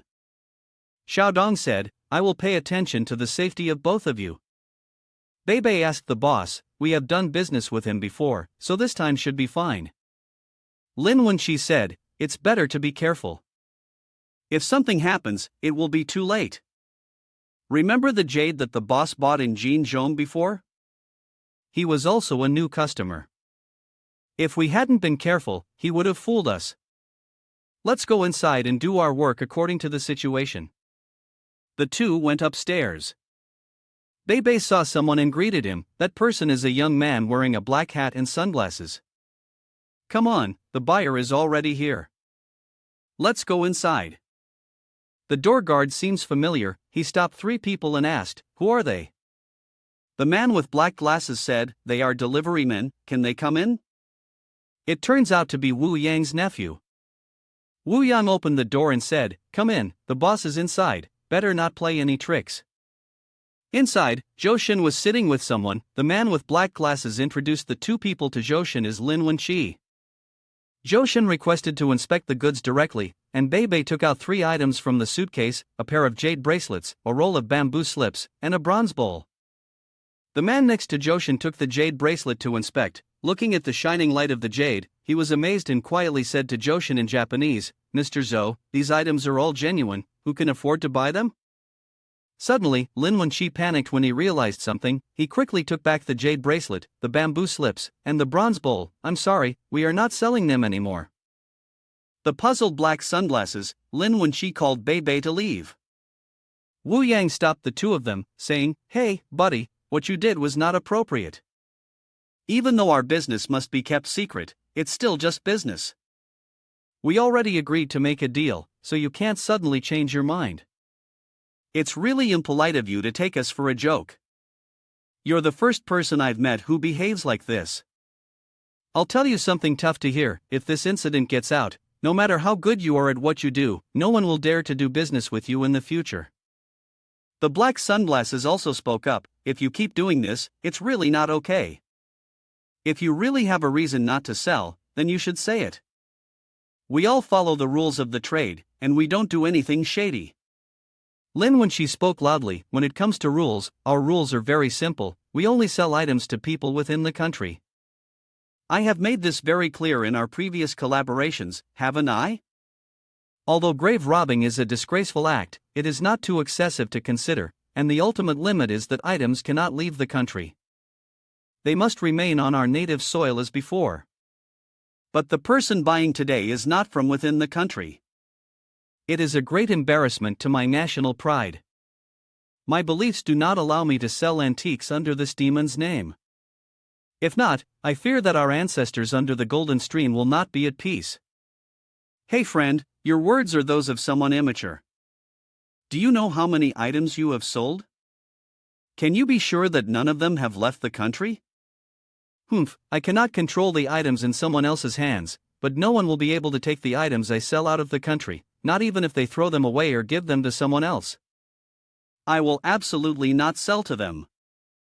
Lin when she called Bebe to leave, the Japanese man said to Joshin, Mr. Zhou, what happened? Why are we not doing business anymore? I really like those rings, and I am also very passionate about the culture of So country. Please help me negotiate this deal successfully, I can accept more conditions. Joshin turned back and called Wu Yang, you go handle it, do whatever you want. The two of them went outside, telling each other to message Xiaodong, then call a car to pick them up. Beware, those guys might do something risky.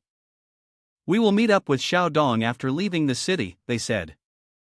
The two called a taxi, and Lin when she said, driver, take us to the outskirts. The driver said, okay. Right behind them was Xiaodong's car.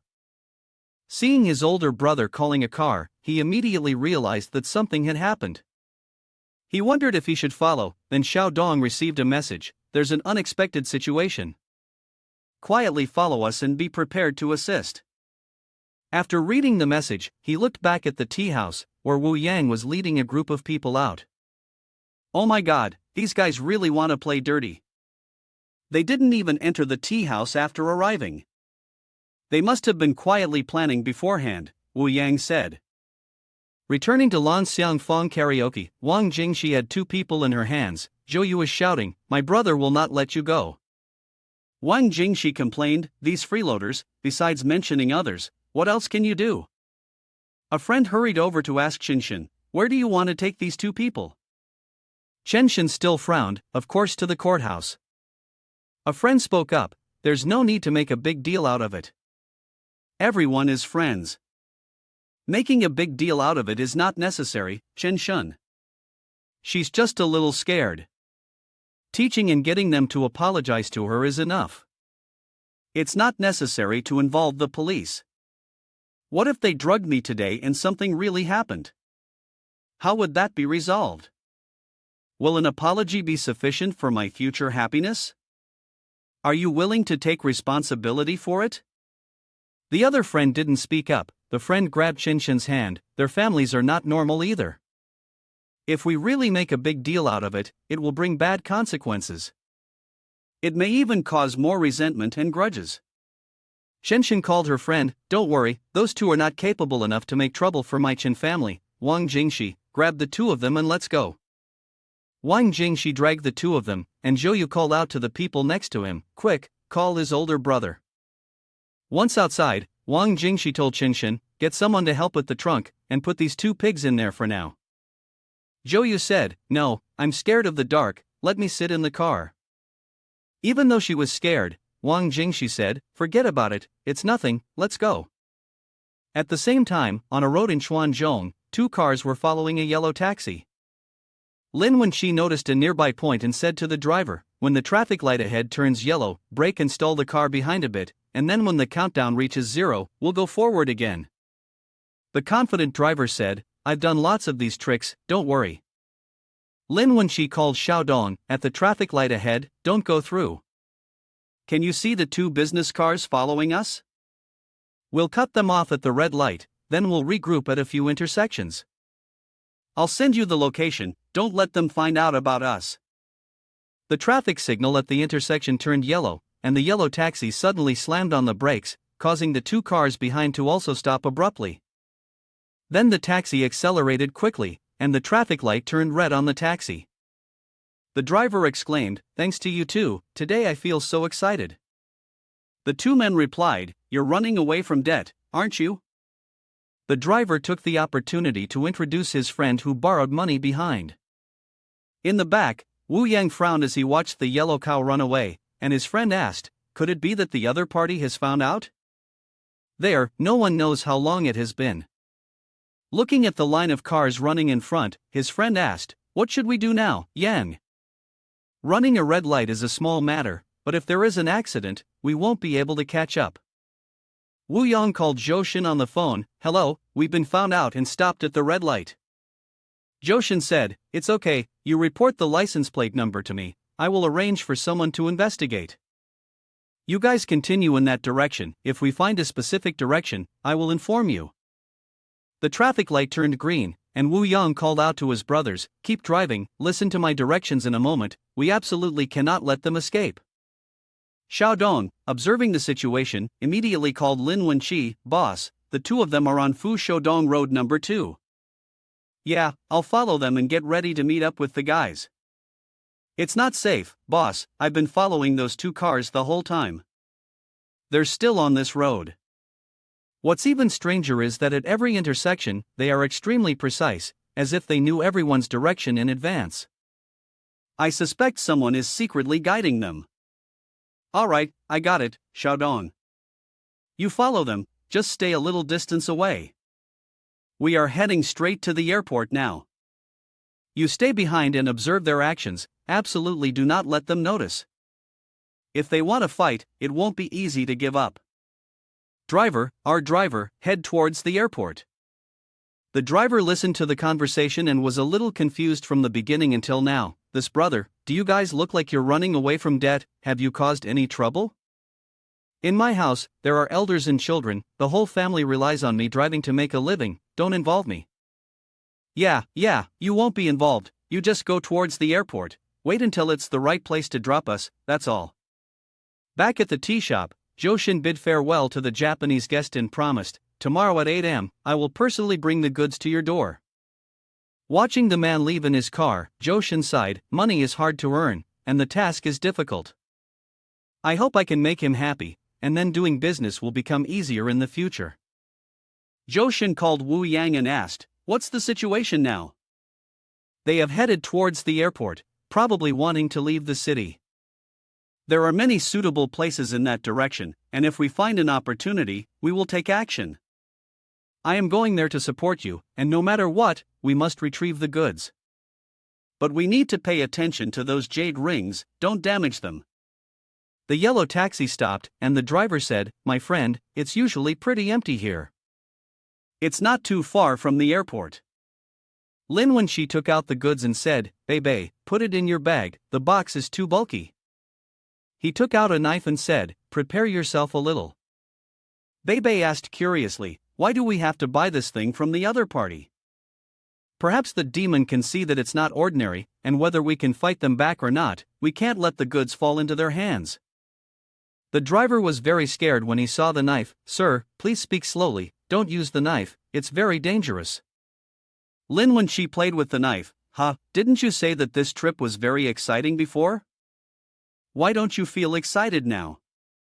This old man, there are things that can be said, and things that cannot be said, you must know that. Soon after, Wu Yang's car caught up with them. Seeing Lin Wenqi and the driver getting out of the car and jumping into the forest, he wondered, why did they get out here? Well, it's good. It's like they found a suitable place to die. Let's get out of the car and take care of them. Lin Wenqi noticed that they were being followed. Bebe, hide properly. If we can easily deal with them, call Xiaodong to pick us up. Otherwise, we run back to the east and find a chance to meet later. Wu Yang and his gang, brandishing their knives and swords, let's handle this well, quickly go into the forest and catch them. Also, pay attention to me, don't damage their belongings. Otherwise, young master will punish everyone, and no one can bear that responsibility.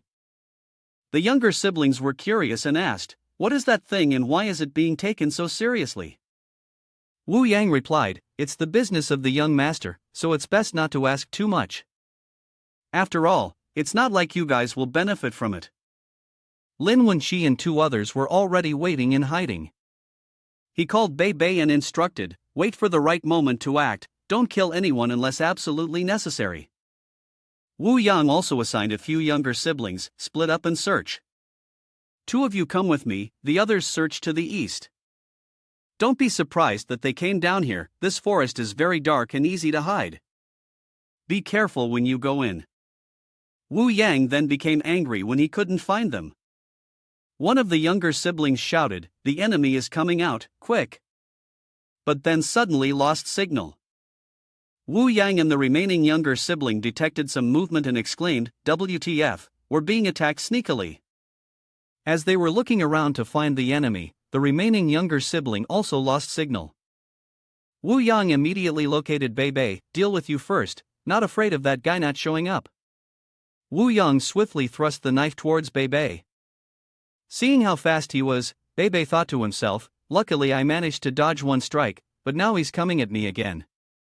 I can't dodge this one. Suddenly a knife flew towards them, and Wu Yang quickly turned and knocked the knife away.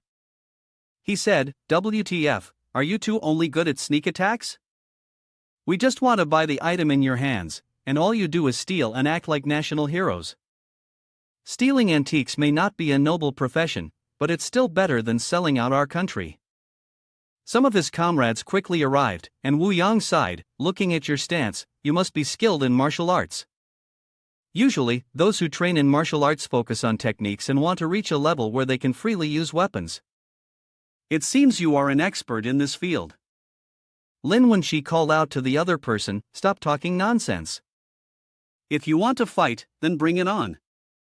Back to where Wang Jingxi and Shenshin were, Shenshin was really mad. "We need to find my father directly. I have to break the eggs of these two scoundrels and flush them down the toilet." Wang Jingxi said, "It's Zhou, whether you break it or not, it doesn't matter, anyway it might be in 4 pieces now." Suddenly a car passed by, looking out the window. "Oh my god, Zhou, this late and this guy still wants to go somewhere, could it be related to the King of Hell's graveyard?" Zhou on this side was on the phone. "Caught it, huh, then hurry up and snatch the stuff, don't mess it up. As for the people, handle it according to the situation, if you can't be soft, just handle it cleanly." Shenshin behind was still extremely angry, that broken down car, and still urging for what? Wang Jingxi called Shenshin, "Secretly follow that broken car, but keep a little distance to avoid being discovered." Shenshin said, "Okay, but how do we handle the two in the trunk?" "Well, those two are not urgent, Zhou is on the car in front." Under the moonlight, the two cousins Lin Wenqi and Wu Yang are exchanging martial arts moves. This time, Wu Yang also frowns because of the speed being too fast. Immediately, Lin Wenqi swings his stick towards Wu Yang. Wu Yang uses his hand to block and feels the strong force. Wu Yang steps back and says, "If that's how it's going to be, then I won't be polite anymore. I must take you down." Wu Yang rushes forward with his dagger and taunts, "Hee, the closer by an inch, the more dangerous by an inch. If I can reach you, don't even think about escaping." Lin Wenqi recognizes his opponent's style. He's using Israeli martial arts, which is known for close combat and countering long-range weapons. Lin Wenqi realizes, "I need to find a way to escape." He tightly grabs Wu Yang's arm holding the dagger with his hand, then uses his head to strike hard at his opponent's head. "WTF, you're pretty good. You can even use the dagger from the Thong Boy style smoothly. A broken stick can also be used flexibly. Why should you be alone with this talent? Why not join my master's group and you and your brothers can also be safe?" "Ha, I'm just kidding. If I work for the traitors, how could you guys be proud?" Wu Yang stepped forward. "If you don't drink the invitation wine, you have to drink the penalty wine. I have to see how tough you are." Lin Wenqi thought to himself, "This is not good, I have to run away quickly, or I will suffer here. If he uses close combat, I can only defend, without any way to attack. I have to think of a way to make him lose control and find a chance to win." Lin Wenqi stepped back and said loudly, "To be logical, your Israeli martial arts can, to some extent, counter my great internal strength, but it seems that you have never succeeded.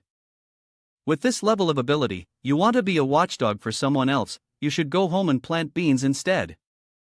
Wu Yang was furious. Now I'll see if you can still speak."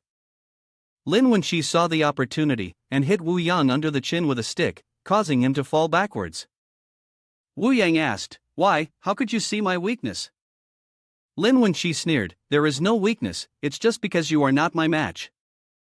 Right over here, Bebe is fighting with another younger brother, getting hit in the head with a stick and then oh my goodness, the stick is all crooked and it hurts. Bebe hits the guy and says, "I didn't train in samurai techniques just to play around, now you'll taste my real power, alright, the boss will settle everything here." Lin Wenqi calls Bebe, "Hurry, call Xiaodong to come pick us up." Xiaodong receives the call from the north side of the forest and rushes over. Lin Wenqi notices a dagger coming at her, puts her hand up to block it and gets cut, bleeding. "Boss, are you okay?" "Yes, I'm alright, just a flesh wound, let's get out of the forest and meet up with Xiaodong quickly." Wu Yang behind them mutters, "Unfortunately, a talent has to die today." Then Wu Yang wakes his younger brothers up. feeling like he knows the opponent's weakness. For sure this time, we won't let him escape. Chenshin and Wang Jingxi are still following Zhou, wondering to themselves, where is he going, leaving the city like this, not towards the King of Hell's graveyard, where could he be going? But it's likely something very important for him to leave so urgently. If we can investigate, we'll have another card to use against him. Zhou car turned onto a small road, and Wang Jingxi said to Chenshin, hurry up, we can't afford to lose the trail. Chenshin replied, don't rush, the sixth sense of the girl tells me that something big seems to have happened. Wu Yang's younger brothers caught up to Lin Wenqi and Bei Bei, and Xiaodong's car arrived. Xiaodong blocked the group of people and said, boss, Bei Bei, get in the car quickly. But suddenly another car rushed in, and Xiaodong's car was overturned. Zhou stepped out and said, in my territory, come and go as you please. Lin Wenqi and Bei Bei quickly ran past Xiaodong, who pushed the door open and said, I'm sorry. Lin Wenqi angrily gritted his teeth, let me pull her out and then talk. Zhou continued, clearly just a simple deal, you guys made it complicated, and also caused me to come all the way from thousands of miles. I don't know if it's good or bad, Wu Yang take the stuff back, and you guys quickly clean up. Bei Bei stepped in to intervene, while Lin Wenqi was calling out, Xiaodong, don't sleep. Just hand over the 3 items and that's it. I'm tired now, and I still have to deal with your body. Lin Wenqi grabbed a bag and threw it down, then kicked it hard. Zhou clenched his jaw and said, you're looking for trouble. Wu Yang, quickly go get the bag back. Wu Yang rushed forward, causing Bei Bei to step back. Lin Wenqi took out 2 shovels and threw one at Bei Bei, saying, don't worry anymore, we'll deal with them and then take Xiaodong. The 2 of them rushed forward to confront each other. Lin Wenqi fought off the gang members and quickly approached Zhou. Zhou sneered, just a bunch of scum trying to force me to act personally. I won't shed a tear until I see a coffin.